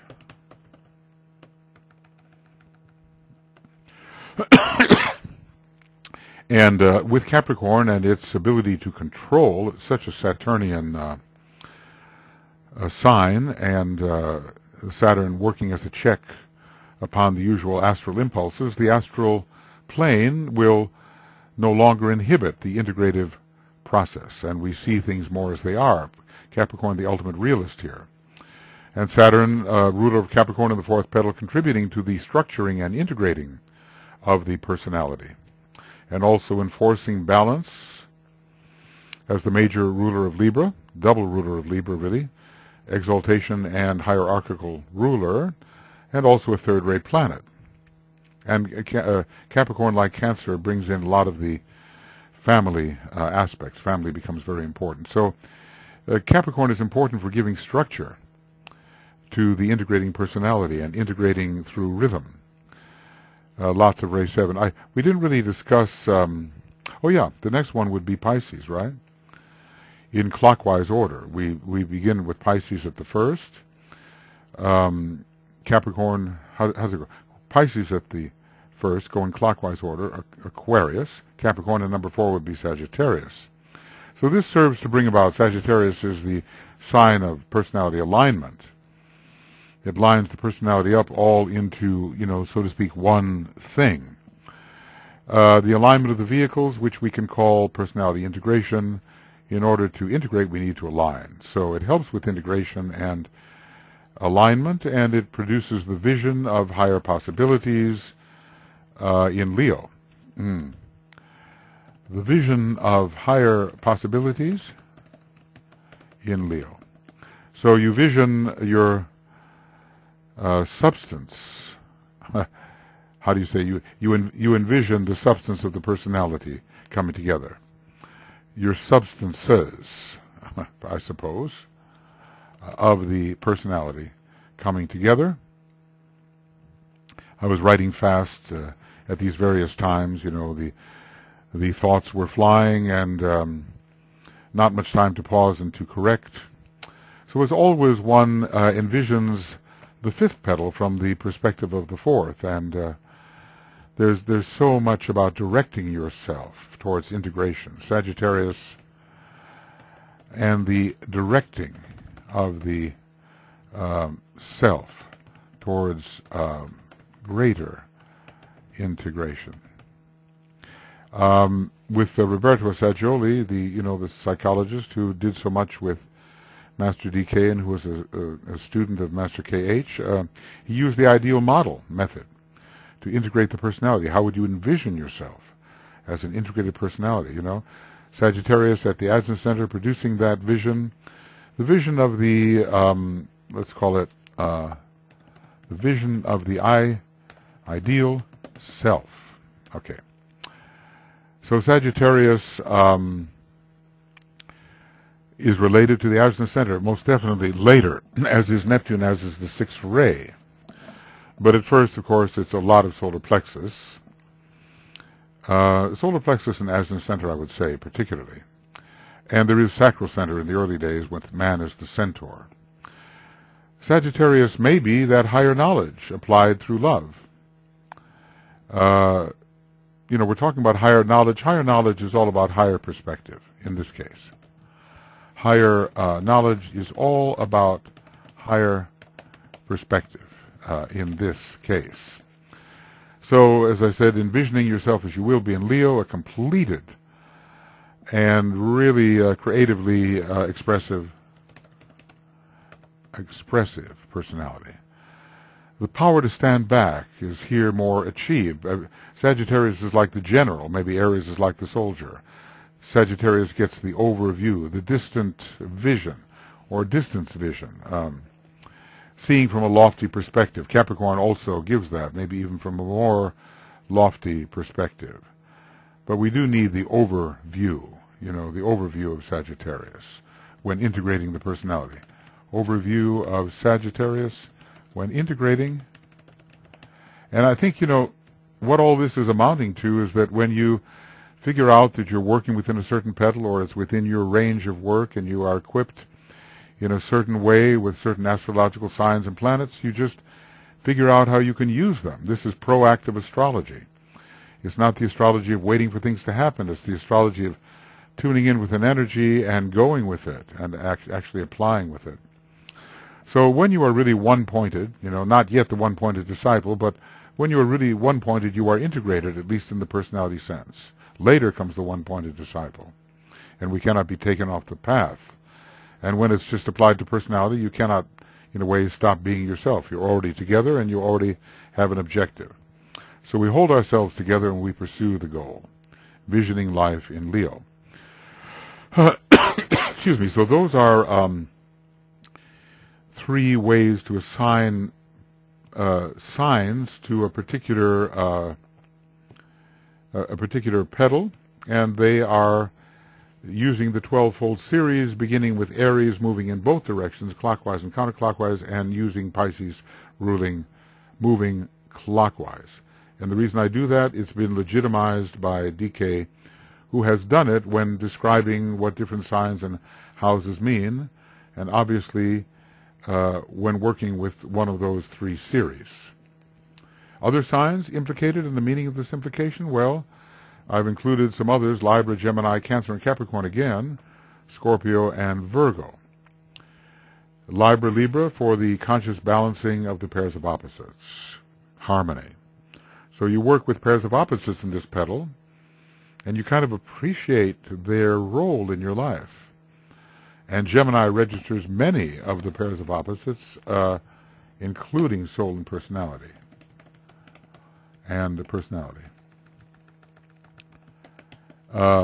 If there is to be balance, then one must work with the pairs of opposites, whether horizontal or vertical.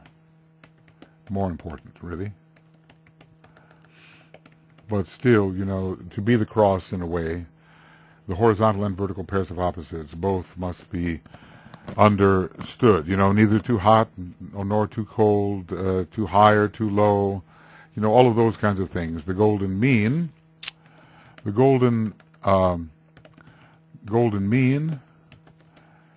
relates to the horizontal pairs of opposites.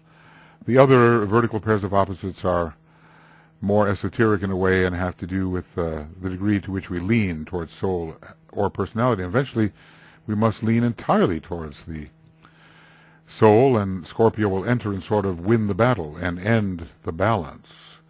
That has to be understood as part of the process also. We continue to try to understand who we are as a integrating personality, and we learn who we are through relationship. So the identity of the personality is slowly revealed through relationship, and a lot of important relationships are occurring here, especially those that produce the family and the intimate group. Gemini, yes, also for the realization of his essential duality, passing out of ignorance. Gemini relates to intelligence and the passing out of ignorance. Leo looks to, Cancer looks to Leo, to the future, and in a way back to Gemini, which is the past, but Gemini has a very important meaning when the pairs of opposites are first coming into view. Gemini allows one to look at the past and one's own materiality and sort of ignorance of the higher of the pairs of opposites and forward toward the life of the soul. One part of Gemini can be very material and the other part quite spiritual. So Gemini gives here the first sense of the essential duality, we can say, which was obscured in the Hall of Ignorance. Can everyone use the ambient energy even if the sign is not theirs? Personally, I think so. We all have, we all have 3 dimensions.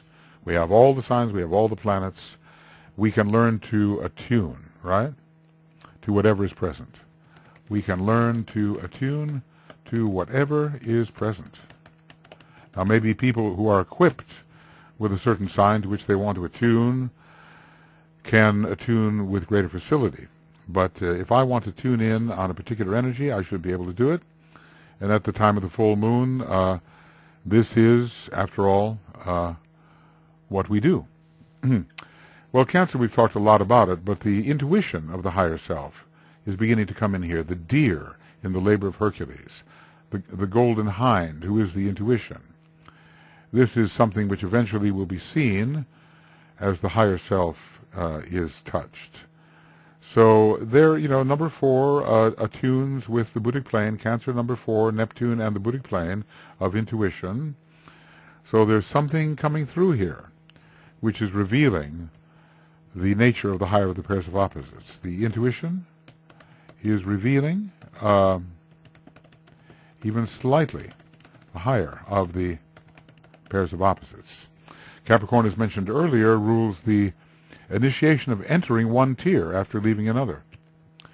And I think that's kind of interesting. I wonder if it's found at every knowledge petal. It has a lot of Ray 3, but you're initiated into a new sphere of experience. Okay, Scorpio. Well, why? It's the sign of psychology and of conflict in the process of personality integration. And one is really aware of dissonance in Scorpio and how to maybe resolve that, because the major ray of Scorpio is Ray 4, which is so important at this place. Excuse me. So wherever there is personality conflict, Scorpio does have its place. Virgo could come in here for the appreciated effects. Where did they come from? Appreciating his effects in the outer world. Very mental sign, but also cultivating the intuition of the soul and the beginning of wisdom. So there's a lot of, we might say, Virgo for the parts and pieces which must be merged in the integrative process. Petal 4, I build the house and therein dwell. I build a house. Maybe it's not entirely lighted yet, but it is a house. And a house is an integrated unit. But if you want that house to be lighted, we are going to have to progress on to the next petals. We're not yet at the place where the solar angel is still the downward gazing soul. That comes in the Petal 5 process, And certainly we can do a lot of work in Petal 4 and have access to what we put into it, so to speak. Later will come the boost from the second logos, and that boost will take whatever we've put into it and make it even stronger. But whatever we put into a petal, so to speak, we should be able to take out. It's like money in the bank in that way. So we are the upward aspiring personality, not yet the downward gazing soul in this. So what have we had? Have we had, haven't really mentioned Aries except that it's the beginning of the integrated process. Taurus, there's a higher kind of light coming through, a higher type of knowledge. Gemini for the pairs of opposites. Cancer for so many reasons, which are integrative. Leo, we are moving towards that integration, and Leo is in mind. Virgo, analysis of the many parts and how they're interrelated. Libra, balancing of the pairs of opposites. Scorpio, the battles we get into as we try to integrate. Sagittarius, the vision on ahead and the alignment, which is integrating the personality. Capricorn for structuring the personality. Not so sure about Aquarius. Probably we could find some reason. We are entering a wider world here, but it's not. It doesn't seem so important.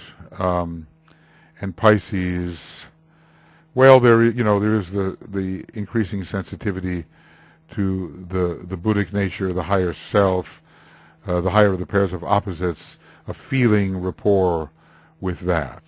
And, Aquarius, the sign of universal love, the love energy is increasing, and the ability to spread that love with less and less attachment is increasing. You can see that with these different signs, they have different degrees of relevance and of intensity.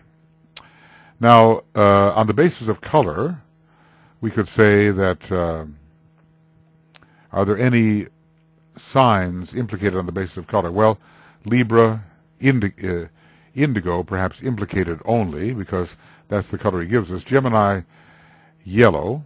Leo, orange, yes, and Pisces, rose.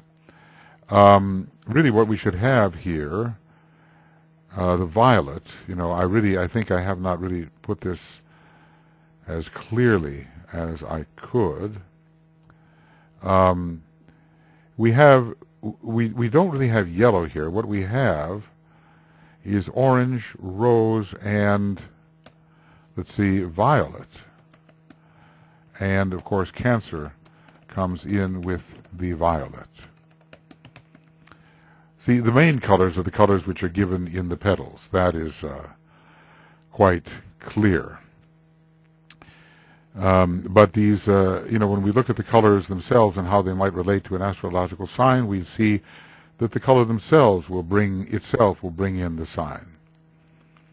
Pisces is connected, I think, somewhat with rose. There's no rose-colored constellation, but Pisces has that quality. Leo definitely with orange. But yellow is not really there, and the violet is important. I'm not sure why I brought in these. Well, yellow is important for Ray 4, but Gemini is for the pairs of opposites, and Libra for the pairs of opposites. Yes, Gemini and Libra are important in that way, but technically what I like to do in this section is look at the four colors and the signs they suggest. So green then would be Capricorn. So I just may have made a mistake here and kind of switched to petal number 6 instead of petal number 4. Because in petal number 6, we will have indigo and yellow again, but we don't have that here, except in secondary manners. Is there a major constellation most implicated? Well, it is the Pleiades. The Pleiades there's a connection and a definite triangle. Pleiades, Cancer, Venus. It's a kind of a Buddhic triangle. It can also be connected with intelligence, and is good for improving the quality of the astral body and preparing the personality for the incoming of the soul. The Pleiades are the builders of the foundation, Cancer the builder of the foundation, and Venus in general the light of the soul. Of course, all of these are of different intensities. The Pleiades is a much greater being than Cancer, and Cancer a much greater being than Venus. What do we have here? Integrating the personal life through family life. I've said that before. Pleiades are the greatest of the mother constellations, and Cancer a great mother sign, right? Personality is the mother aspect, and the mother brings many different factors together to produce the whole, to produce the child. So this is, we integrate the mother first so that we can bring Christ to birth, and the mother is an integrating force as well, nurturing an integrated being, an integrating being. When it comes to the secondary constellations, I've got some idea here. Little Bear, Canis Minor, and Canis Major, possibly. I mean, you know, one could go through all of this again. I don't know if I'm too interested in doing that right now, but let's just say the Little Bear is the little sheepfold, and it is the symbol of the ashram, and therefore of symbol of lesser integration. Polaris, the star of direction, is related to Leo, and we are moving towards Leo. We are visioning life in Leo. We are being guided by our guiding star. The greater sheepfold, well, larger and larger units of integration. That's the Great Bear. Larger units of integration. Canis Minor, Procyon, the aspirant. The herding of the aspirants together, you know, the sheepdog in a little sense. The Little Bear is here for the ajna center.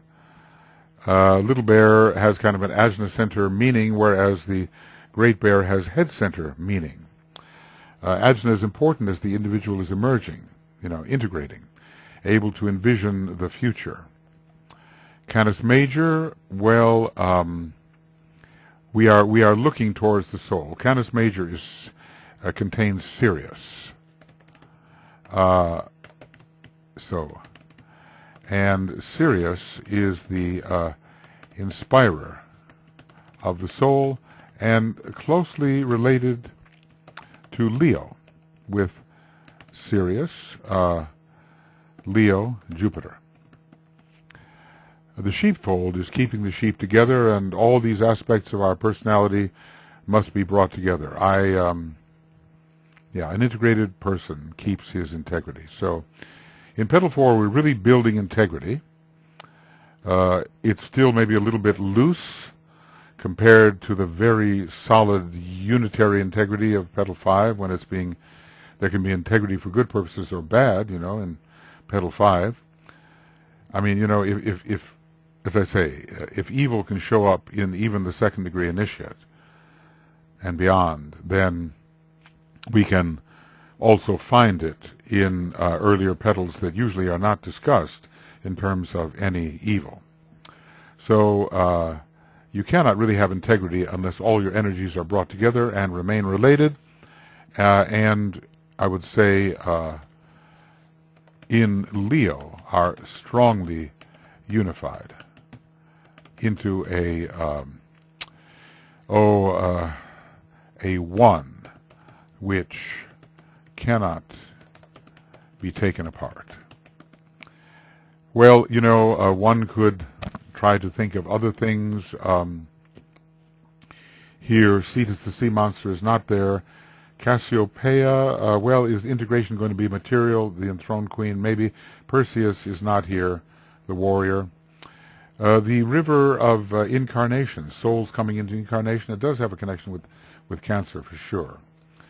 When it comes to the charioteer, maybe not. That's Auriga. And when it comes to Orion, we're not yet into that blazing advanced state. We did talk about Lepus the hare. I don't think we're running away from anything here. Canis Minor with Procyon, yes, we have our objective and we're aspiring toward it. Canis Major, and we're aspiring towards that domain of Sirius. Sirius is in Canis Major, the big dog. The lesser, the Argo for Cancer is the ship which integrates all the factors, so I would say yes, Argo. Argo is here. I guess I'm not writing these down, but you know, maybe you can remember them or write them down. Argo. I don't really have time right now to write. I'll probably do it anyway. The lesser sheepfold, definitely. That's the integrated personality. That's the lesser ashram. The greater ashram also, but we're not really so much connected with the greater ashram, the great bear. But we're looking forward to the time when we can be. Is there sacrifice here of Bernice's... no, excuse me. we are in now Hydrus, the water snake? No. Corvus, the cup? Well, the cup is an agent of integration in a way. The many substances are fused together possibly. Corvus, the crow, and karma, maybe not so much.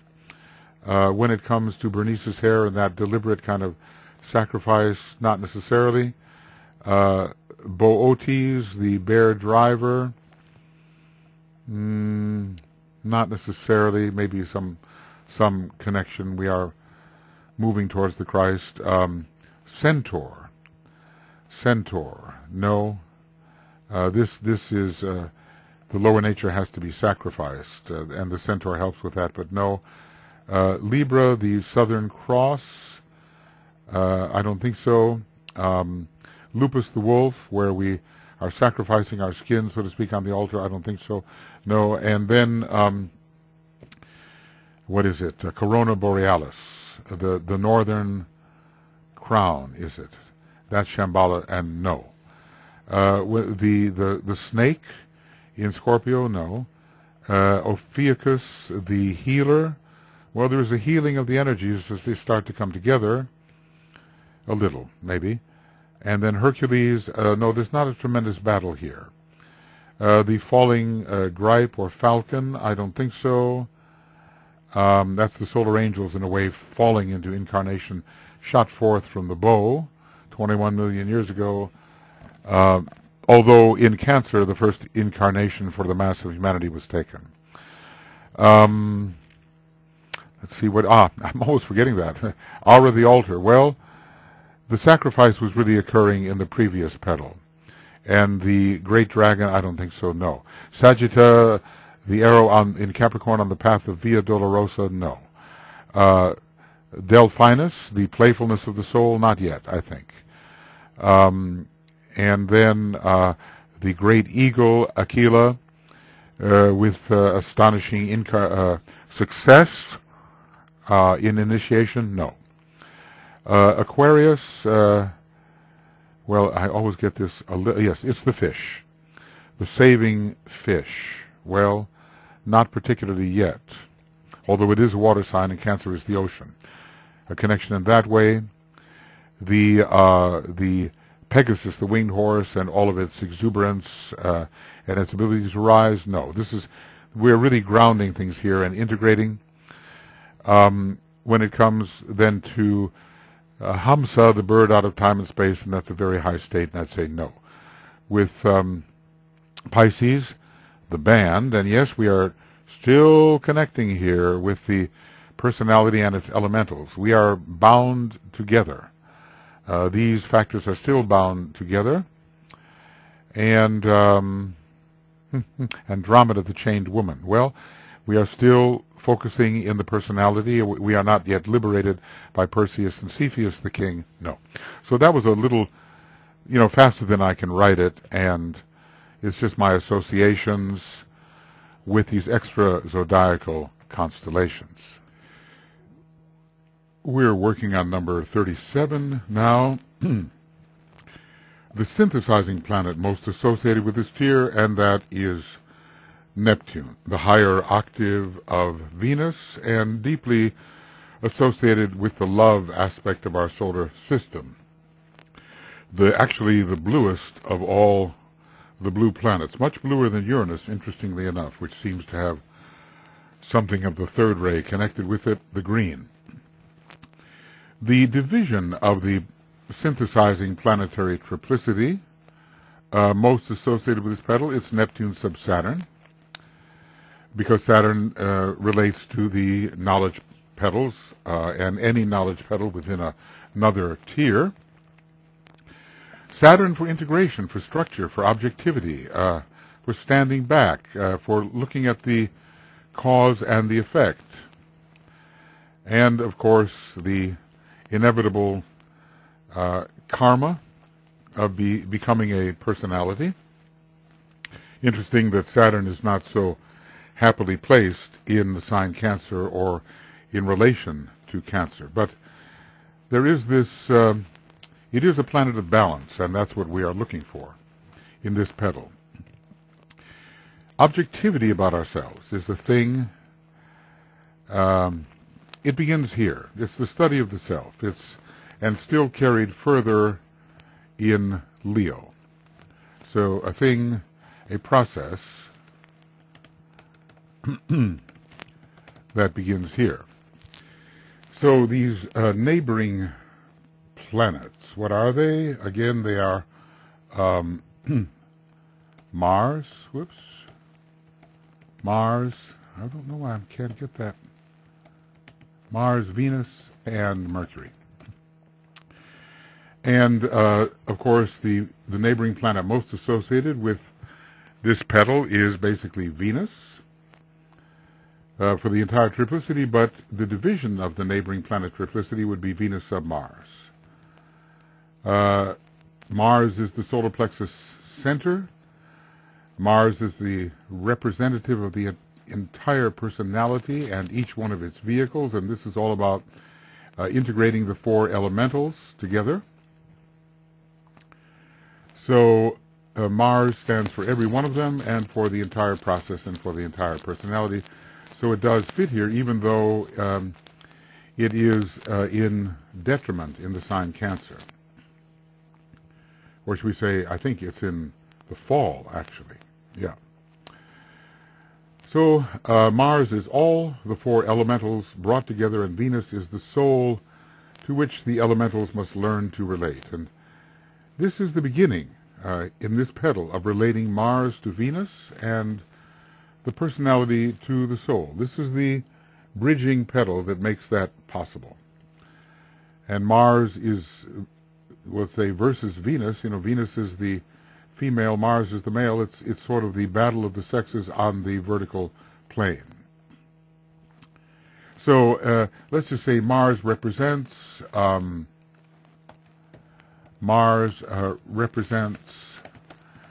of the friction to be found between the personality, let's see, the factors, the factors within the personality, the different vehicles and the different rays, the things that just don't get along. It is a frictional and has to be brought into harmony. Well, what is the sun-moon polarity most associated with this petal? Well, it's the moon as it moves towards the sun. Really, it's the moon looking towards the sun. Should we say the moon or personality longing to be distinguished, distinct in some way? It's sort of the fourth phase of the moon. There are four lunar elementals, and this is the last one. So here, as the personality, or in the personality, we are building a vessel for the sun. Personality is the vessel for the higher life of the sun. So could this be the moon in a way reflecting the sun? What are the four phases of the moon here, as we can think of them in these terms? Instinct, first phase. Second, relationship for the astral level. Fourth, objectivity for the mental level, and integration of the four, building the house.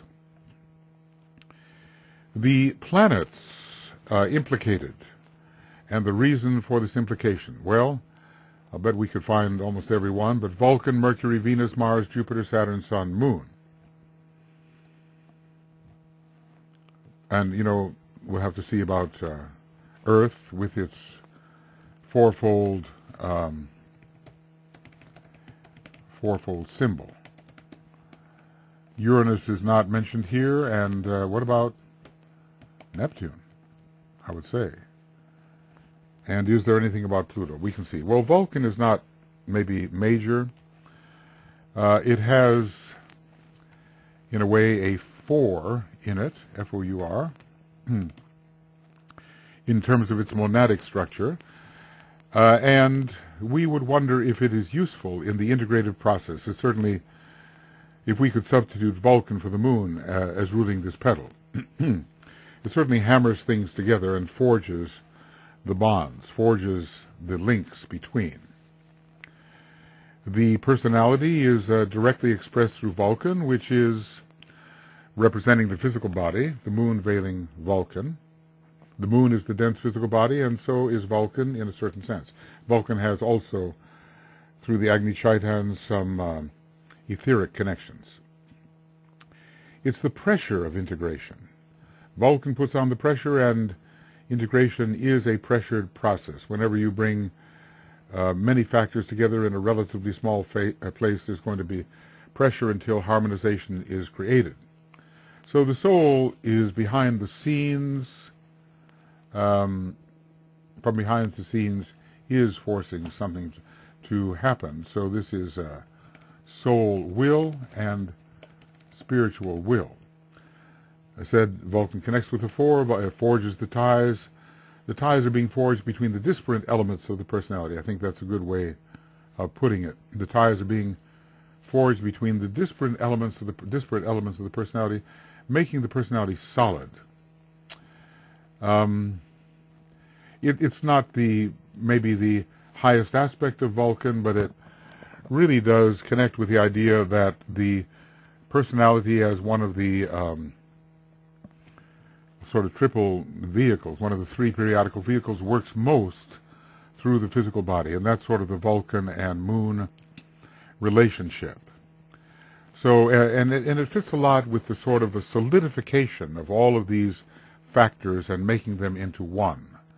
We can say that Vulcan is an integrative force, sometimes a very pressureful force, sometimes applying a lot of energy which can make something break.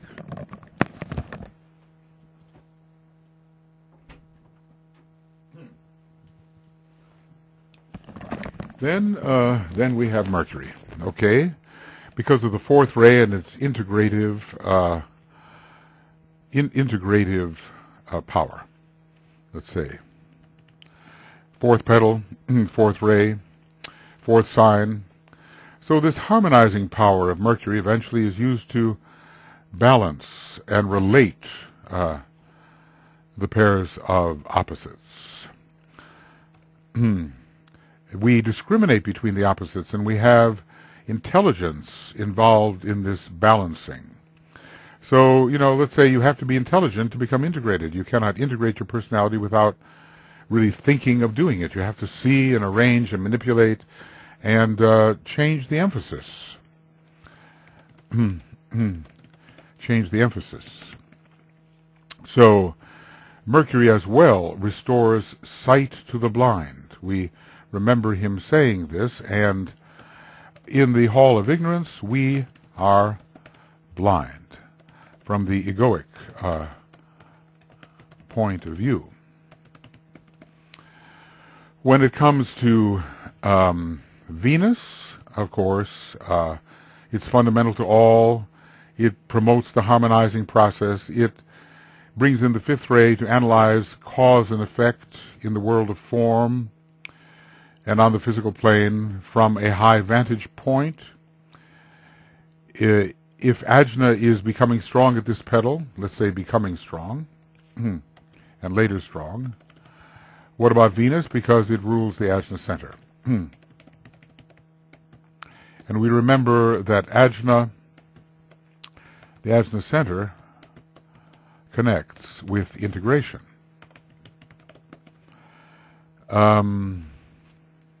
Venus then is not a divisive planet. Mars is divisive and non-integrative. Venus, except in the sense that aspiration can help with integration, but Venus is an integrative planet because it magnetically pulls all things together. We could say that magnetically, and that's what's happening in this petal. In a centrifuge, things fly out to the edge. But there's another type of action, it's called centripetal force, and Venus pulls all to the center as a representative of centripetal force. Venus is involved with the law of attraction, and we recognize that the law of attraction and repulsion are utilized in this petal. What I like, I take in, and what I spit out, I spit out. It's a question of taste. So remember the law of attraction and repulsion is utilized in this petal to promote integration, hence a special application of Venus. Well, Mars does represent, what about Mars? It does represent the fourfold personality. And the solar plexus center is strong here, and Neptune is there too, maybe reaching up to a higher point within the solar, from the higher point, reaching towards the heart. To reach towards the fifth petal is to reach towards the heart, which really emerges in fifth petal development. So Mars is found here as the three elementals of the personality and the personality as a whole. And it represents, in a sense, quite a strong and independent force.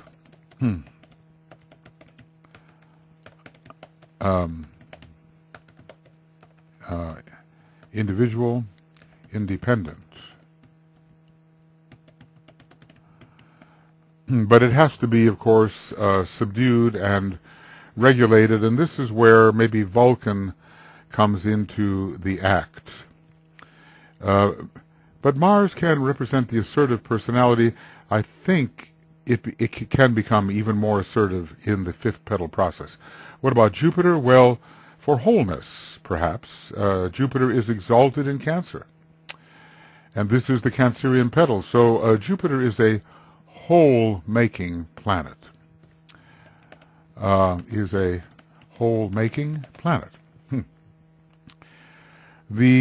the power that brings all things together. That's what we've been told, around 126 or so of esoteric astrology, somewhere in there. A fusing power, and it rules the systemic law called the law of cohesion, and it magnetically draws all together, giving room for all to exist, or let's say sufficient room for all to exist. Saturn. Well, yes, the personality does represent Saturn too, just as Jupiter represents the soul. Saturn, the god of intelligence and activity, and Jupiter connected with consciousness and its expansion. We have the structuring power of Saturn as the elements are brought together, and the balancing of the pairs of opposite Saturn, the great planet of balance. And it also, Saturn, like Vulcan, strengthens that which is brought together. Not so much maybe Uranus. There must be a way in which it is connected, maybe in terms of its seventh ray and the various kinds of rhythms, rhythms that are needed in the personality integration process. Neptune, well, it's a water petal. Neptune's the ruler of Cancer. It's looking towards Leo, aspiring there, where Neptune also rules, and it is in a sense, a yearning for higher life in Leo, which learning we can connect with Neptune. We are yearning to be out of the mass, yearning for something higher. It's a kind of idealism, an idealism to enter the realm,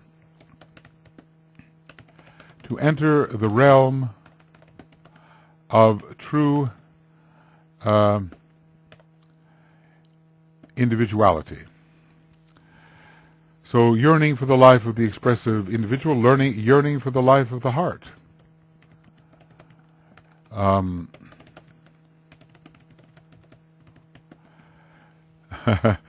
The great blender. There's some jokes coming out here, how to make soup out of Neptune. Well, but, the different factors do have to be related, and let's just say boundaries between the various elements of the personality, and the various energies and forces have to be somewhat dissolved. So there can be smooth functioning. What about Pluto? Well, this is not so much about a first-ray petal. It's more about inclusion. But we might say that, we are cutting free from the Hall of Ignorance. In that respect, Pluto is the shears that cuts the connection. So cutting free from the Hall of Ignorance, perhaps only in this sense, that you get rid of what does not fit into your integration, and Pluto is the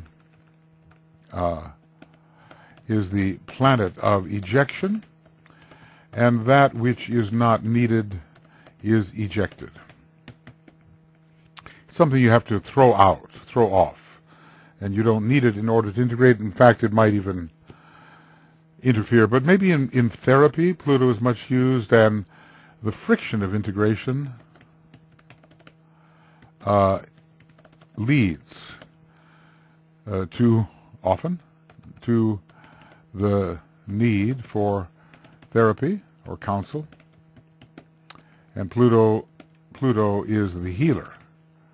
So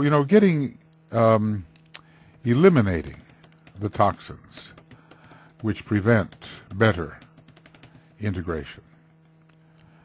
We are aiming towards the sun, yes. We are visioning the sun, but we're not yet that bright, and the sun is not really involved here. The moon is important. It might veil a hidden planet which introduces opposition and works against soul and spirit, perhaps. But the moon also can be the veil of Vulcan, as it later appears to be, and Vulcan is forging the personality bonds. At the third initiation, the moon, I think, veils Vulcan, which as spiritual will is in conflict with Mars. The colors at this stage, well, I didn't fill all of this in, but we went over it earlier, and we're not quite seizing the orange ball of ambition, but we're getting there, coming closer to seizing the orange ball of ambition. But that really happens in the orange of Leo, I would think. The musical notes involved are interesting. There's mi and fa, and mi is the, let's see,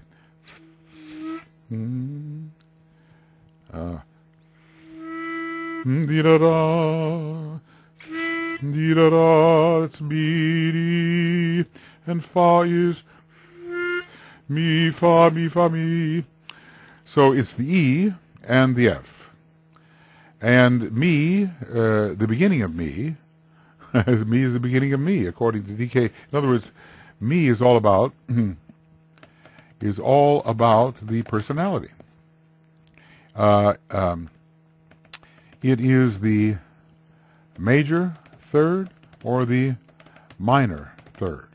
Me, me. So it can be the minor third as well, which is, well, I wonder, is there a tendency towards the minor third? Because Cancer is a nostalgic petal, or nostalgic sign, looking backwards. So that's pretty much what these minors are, the minor third, the minor sixth. They tend to look backwards in longing, and they tend to be missing something that once existed. Fa is the green note and correlates with the third ray of Cancer and with the personality as a whole, with the integrated personality as well. So Fa is personality, Soul is soul, and Do is monad. And, I've probably shown this fairly often.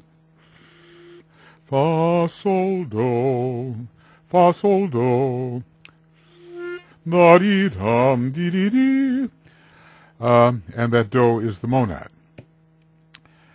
So it correlates with the third ray. And Me tells us something about the, it's in a way a Mercury note. It connects with Buddhi as well as mentality, and it tells us something about bringing in the intuition via Neptune. There's a whole musical language here, and these musical factors will provide conduits into the personality from higher sources. We're still missing soul, you know, and soul is the note G. It's the blue note. That's the soul. Do, re, mi, fa, sol. We're missing that. We get that at the fifth pedal.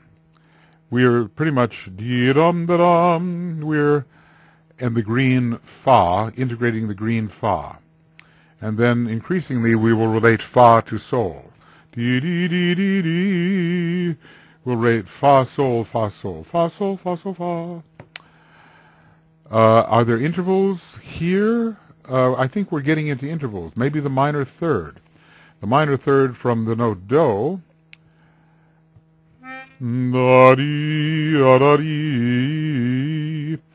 Do is there, and the minor third is here, which would be kind of an E flat.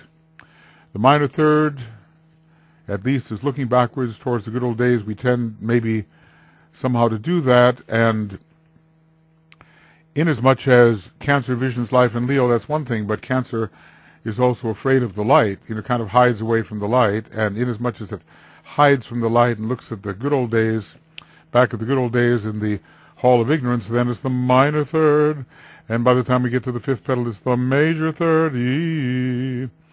It's a much brighter kind of expression.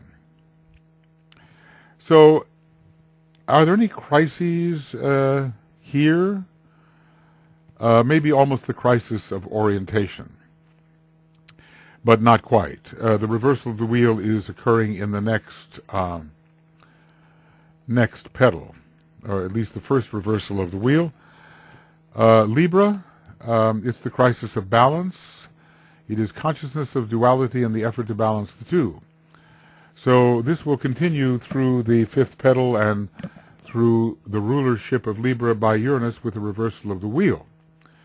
What is said here, Libra, the crisis of balance, the emergence of the sense of self-direction and equilibrium. It is the point of equilibrium between soul and form.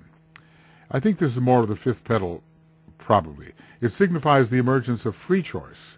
Do I go towards the soul? Do I go backward towards the personality? It's the place, the Libran position, which the disciple takes. It is consciousness of duality and the effort to balance the two. So this is coming in the next pedal even more strongly. Right. Someone suggested here that in pedal number 4 we could have the housewife complex. I'm not sure. I just stay at home when I know I could have been had a brilliant career. Well, now that I'm done with my lunar responsibilities, I no longer need to take care of my kids. Now I can begin my life and live for myself a little. Well, that's Cancer visioning life in Leo. But then being a grandparent enters, and let's see, that particular tendency in society that many women undertake is lunar. And maybe it tends to look backwards and not towards the individuality. Okay, anyway, whatever this something is, it's more so apparent in the fifth pedal.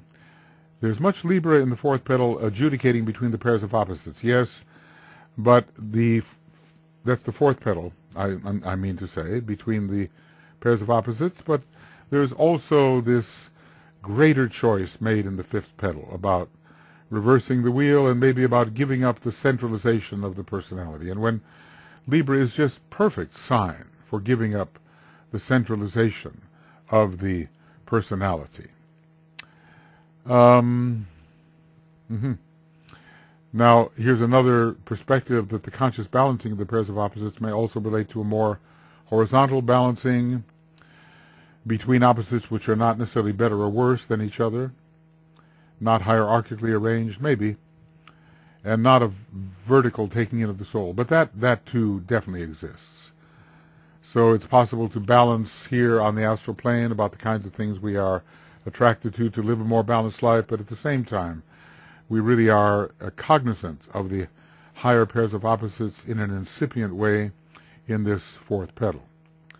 What cosmic law is most associated with this petal? Well, still the law of economy, certainly. The law of attraction is mentioned even, and the law of synthesis is making for a united personality. So it's the law of economy still because of third ray and seventh ray in Cancer. Those two rays are very related to the law of economy, and we're still in that realm where the soul has not really penetrated very much. We have the perhaps more selfishly integrated personality, or at least more conventionally integrated personality. But the law of attraction is involved for the bringing together of the pairs of opposites, and there are many horizontal opposites to be brought together, but especially and increasingly soul and personality. Well, the law of attraction, how is it used in this petal? Well, certainly to be attracted to that which is needed and to repel what is not. Attraction and repulsion for the integrative work. The polarity is highlighted, and we see what from each world we will choose. What from each world we will choose. So we use attraction and repulsion to build ourselves, and it's a process. You bring things in and you put things out. Harmonizing the self and harmonizing the environment and the self. This is part of the law of attraction and repulsion. Law of synthesis, because we are making the personality one. Whenever we are one making, we might say, the law of synthesis will be there. The systemic law most associated with this petal, well, maybe the law of magnetic control. Let's say fourth ray law. Yeah. No, first ray. Fourth ray law.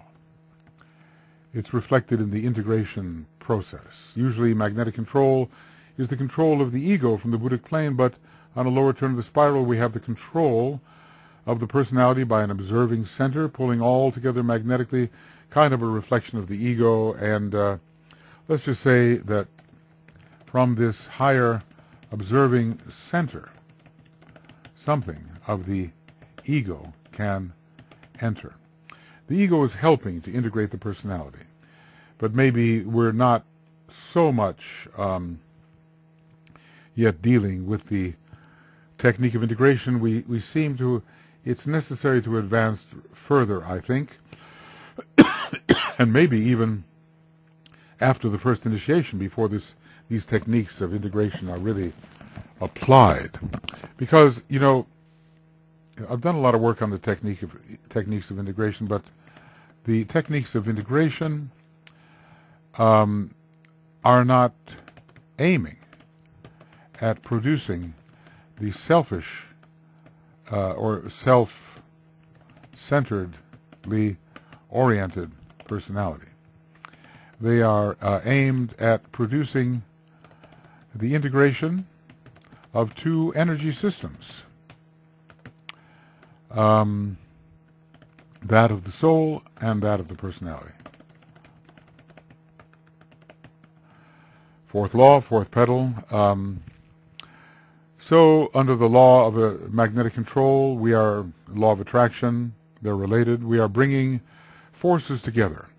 What about this law of love, which is systemic? Maybe more the love of those who are near.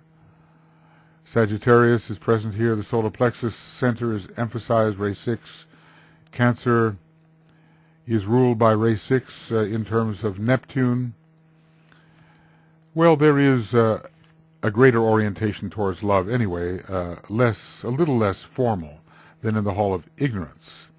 Are there any soul laws associated with this petal? Not yet, really. There's no emphasis upon sacrifice particularly. We're not really yet living as a soul, even though the higher of the pairs of opposites is being cognized and somewhat brought to bear. We're only just becoming aware of the soul. Maybe a lower reflection of the law of magnetic impulse, which brings souls together, but this might bring personalities together in harmony. Bring personalities together in harmony.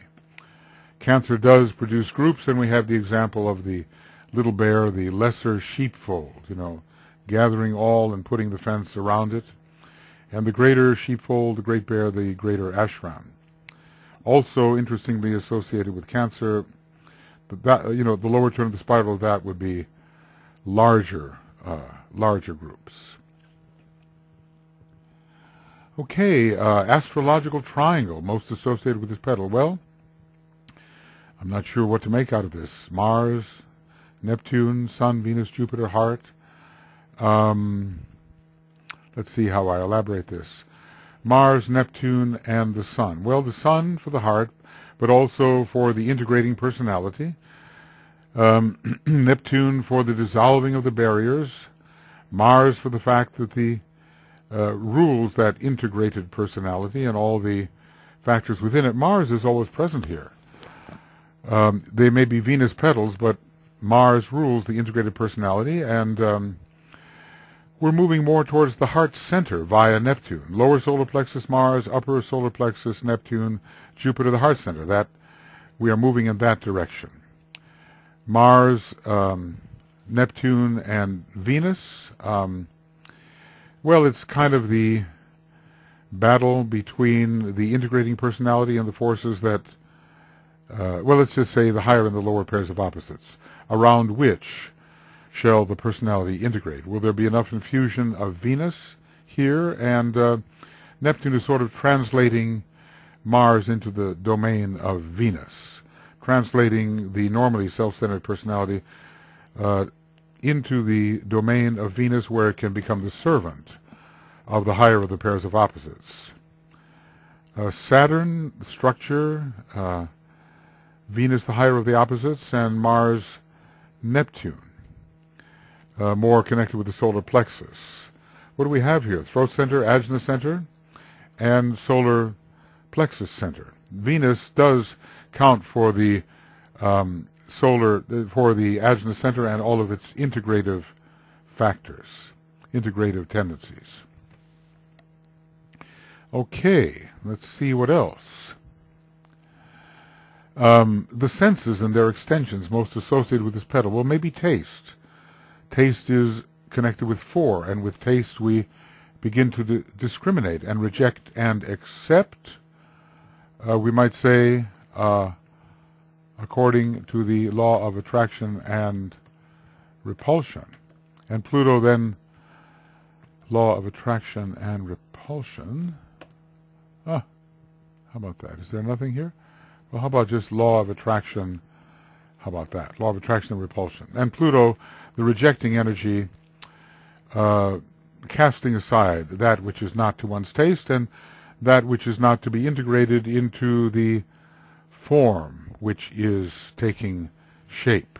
Always, Cancer is ruled by the moon, the mother of the form, and the personality is a major form of the third aspect of divinity, and it is really taking shape under Vulcan. Vulcan is helping shape it up, taking shape in this petal. So the personality is, quote, taking shape in this petal, and Cancer, moon, Vulcan, all involved as shapers, especially Vulcan shaping things up, forging connections into a particular shape. Saturn also for structure. We are refining as we go, exercising discrimination as we choose the materials to integrate into the personality. Choice of materials for integration.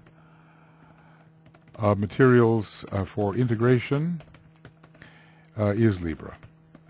Taste and touch together, we might say. Touch is connected with the second initiation, and the second sense is on the 4th subplane, because on the astral plane we do begin our senses with level 5, counting from above to below. So there's the, touch, the feel of integration.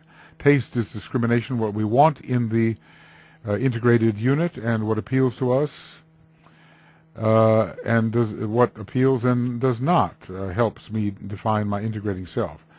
Is there a taste for the soul and not only the personality? So, as stated, discrimination is on the 4th mental subplane and is related to discriminating between the personality and the soul. And we are actually, in our balancing act, we are discriminating. In the higher, is the higher of the pairs of opposites coming into view, and what do we do about that? Do we try to bring more of that energy in? Do we try to balance it, Is the diffused sun coming into view? The nebular sun, so to speak? That would be the integrating personality. The big cause in this case is for the soul, towards the soul. It's a bit like light coming through water, We don't see it clearly yet. We do not see the outlines of the brilliant integrated personality yet. But as the water evaporates, we will. Scorpio is altogether a more dry water sign than Cancer, and it's going to be one of the rulers of the next petal, 5. So, yes, some of these things are repetitious. Discrimination determining what we will integrate into the whole. Taste is a 4, interesting. Salty, sugary, bitter, or sour. Those are the 4 tastes. I think that's very interesting kind of external confirmation. It's kind of like the 4th petal integrating the 4 aspects of the personality, and taste is the factor which is expressed. Some rejection will be necessary, thus maybe Pluto. At first I didn't think Pluto might be so involved, but the more I think about it, it is involved. And what does not fit with one's own taste? Also, another point just hit me here. Pluto and Cancer, and it's learning to cut oneself from mass consciousness. Now, of course, Pluto in Cancer can be the eruption of the mass and the overpowering by the mass of other more individualized forces, but still at the same time, Cancer and Pluto, how to cut oneself away from the mass consciousness which ruled the hall of ignorance. Okay, there's a choice as to what and who you will let into the house. Saturn is the planet of choice, and Pluto is, so to speak, throwing the rascals out. Appeal and appreciation are found here as precursors to integration process. And you integrate the different materials into your nature through the sense of taste. All right, I think the sense of taste and the sense of touch are quite strong here. The guna most associated, well, it's Rajas Sattva. We are really transcending tamas. Rajas is connected with the cardinal sign Cancer, which is equivalent to movement, and we're moving from one hall to another. The cardinal signs have a lot of rajas in them. Sattva may be more the mutable signs, and tamas associated to some degree with the fixed signs. There's some sattva here because Libra is so strong, harmonizing the elements of the personality, balancing the personality. Is there any of the advanced themes for meditation? No. Those themes are isolated unity, inclusive reason, and presented attributes, and they really don't fit here. The greater constellation or planet, well, the moon as Pallas Athena, perhaps. Perhaps. There's no Chelalship yet. The book we're in is still the book of form and the Achlary process. I see I've really expanded this process from Achlary into many letters that I no longer remember the significance of. But anyway, it's still the path of evolution, and we're getting ready for some degree of ambition. With integration of the first type, ambition can enter. Alignment, crisis, light, revelation, repulse. Something, let's see, duality, integration, there should be some fusion here, identification, and so forth. I can't remember what they all meant, but used to teach them in class. It was sort of the expanded Ackley version. Zodiacal lights, it's Cancer. It's called the light within the form. And it is a sort of a darker light. It's not a blazingly brilliant light, but eventually Vulcan will draw that light forth when it is no longer veiled by the moon. The keynotes from the angle of the form, let isolation be the rule, and yet the crowd exists. Well, that goes back more to the first petal, when we're just entering the mass consciousness. Here, there's much more under the influence of love, a more affiliative version of Cancer. The keynote from the angle of the soul, I build a lighted house and therein dwell, and the house is at least being built. It may not really be a totally lighted house yet. The house is even more lighted in petal 5, which is so solar. The sun provides the light. Okay. The organs of action, hands, feet, excretion, sexual organs, and the mouth. Well, I don't know if there's anything particularly to be emphasized there. The organs of receptivity, the ears, the nose, maybe the tongue, you know? The tongue for taste, we might say. I didn't put these in, but I think they are needed. And maybe someone who's a listener here or a viewer here would like to fill these in. The alchemical journey, I'm just going to leave that be. It's sufficient to know that we're trying to turn base metal into gold. By the time we reach the fifth petal, we have more of gold of a certain kind. It seems that there's different levels of gold, and the gold of the truly soul-infused personality is different from the gold of the brilliant but maybe somewhat selfish personality. In the tarot card, it is the Chariot, and the Chariot holds the driver. The driver is the spiritual self. It is the Cancer card, let us say. Unfoldment of the mental chakras, maybe not so important, but we're still in the realm of the lower four, base of the spine, solar plexus, and gonads, and I guess, you know, on the mental plane we have the spleen there too, but we don't have the throat center because the knowledge petals are taking the place of the throat center, and the love petals the place of the heart center. I suppose this would be more related to the throat center. Then we can, you know, discuss other things, and I think do them later. The 8 means of yoga, the commandments and the rules and so forth. We can take a quick look there. We have the commandments, which are harmlessness, truth to all beings, abstention from theft, from incontinence, and from avarice. Sometimes under Cancer Capricorn there's the tendency to some degree of avarice.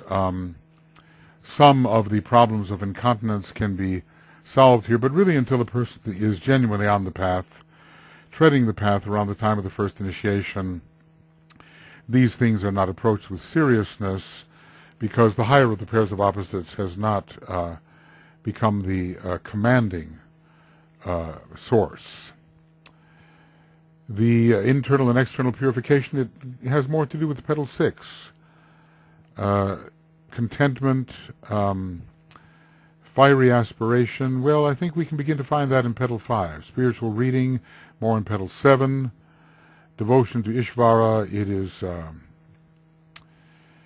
it is a rather high stage, and one is expanding one's orientation toward the soul to the larger beings of whom the soul is a part. The Beatitudes are from a higher level altogether. The commandments and rules we just discussed. Okay, I see what it is. I can't do that, can I?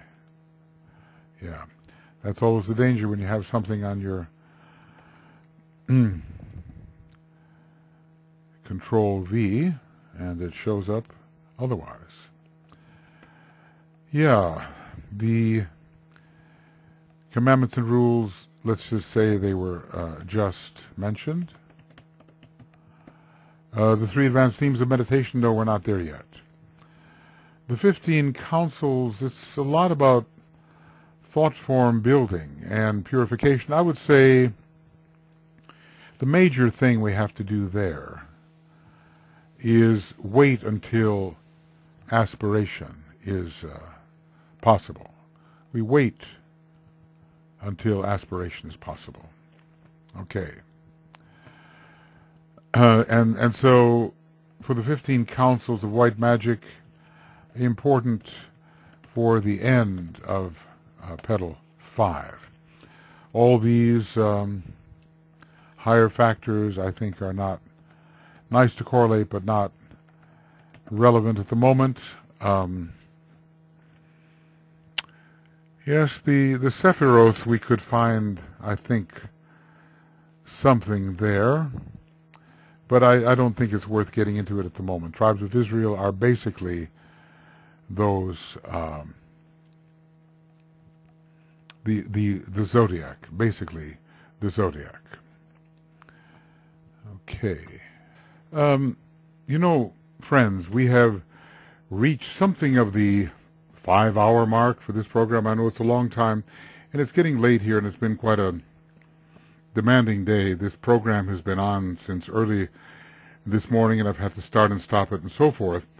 I think it would be best if I end this Egoic Lotus webinar program number 38, which is the synthesis of Petal 4 Part 1. Let's call it about 5 hours or so. I'll get more precise when I see exactly how long it is. And let's begin tomorrow morning for me with Petal number 39, the synthesis of Petal 4 Part 2. And that will be that part, the very last part, which is the special comments in relation to this petal, sort of conclusive, rounding out comments that the many classes gave and that I also put in. And let's see, I think I'll be a little bit fresher and will be able to approach it in a way that has a bit more light in it. So, okay, this has been a long program. Let's see how you can download it. Petal 4 is a fascinating transitional petal, which is the transition from the moon to the sun, really. And it's taking us into that area where we can begin our solar life. So we will continue with that, and then, at least in this series of programs, I think I may be able to get as far as the 5th petal, and then have to take a week or two before finishing off the last 4 petals and the synthesis petals, about which not much is written, but they could be quite interesting, followed then by the sort of neat-looking charts with many things in front of the eye at the same time. Okay, friends, thank you, and we'll be in touch with you soon. Bye-bye.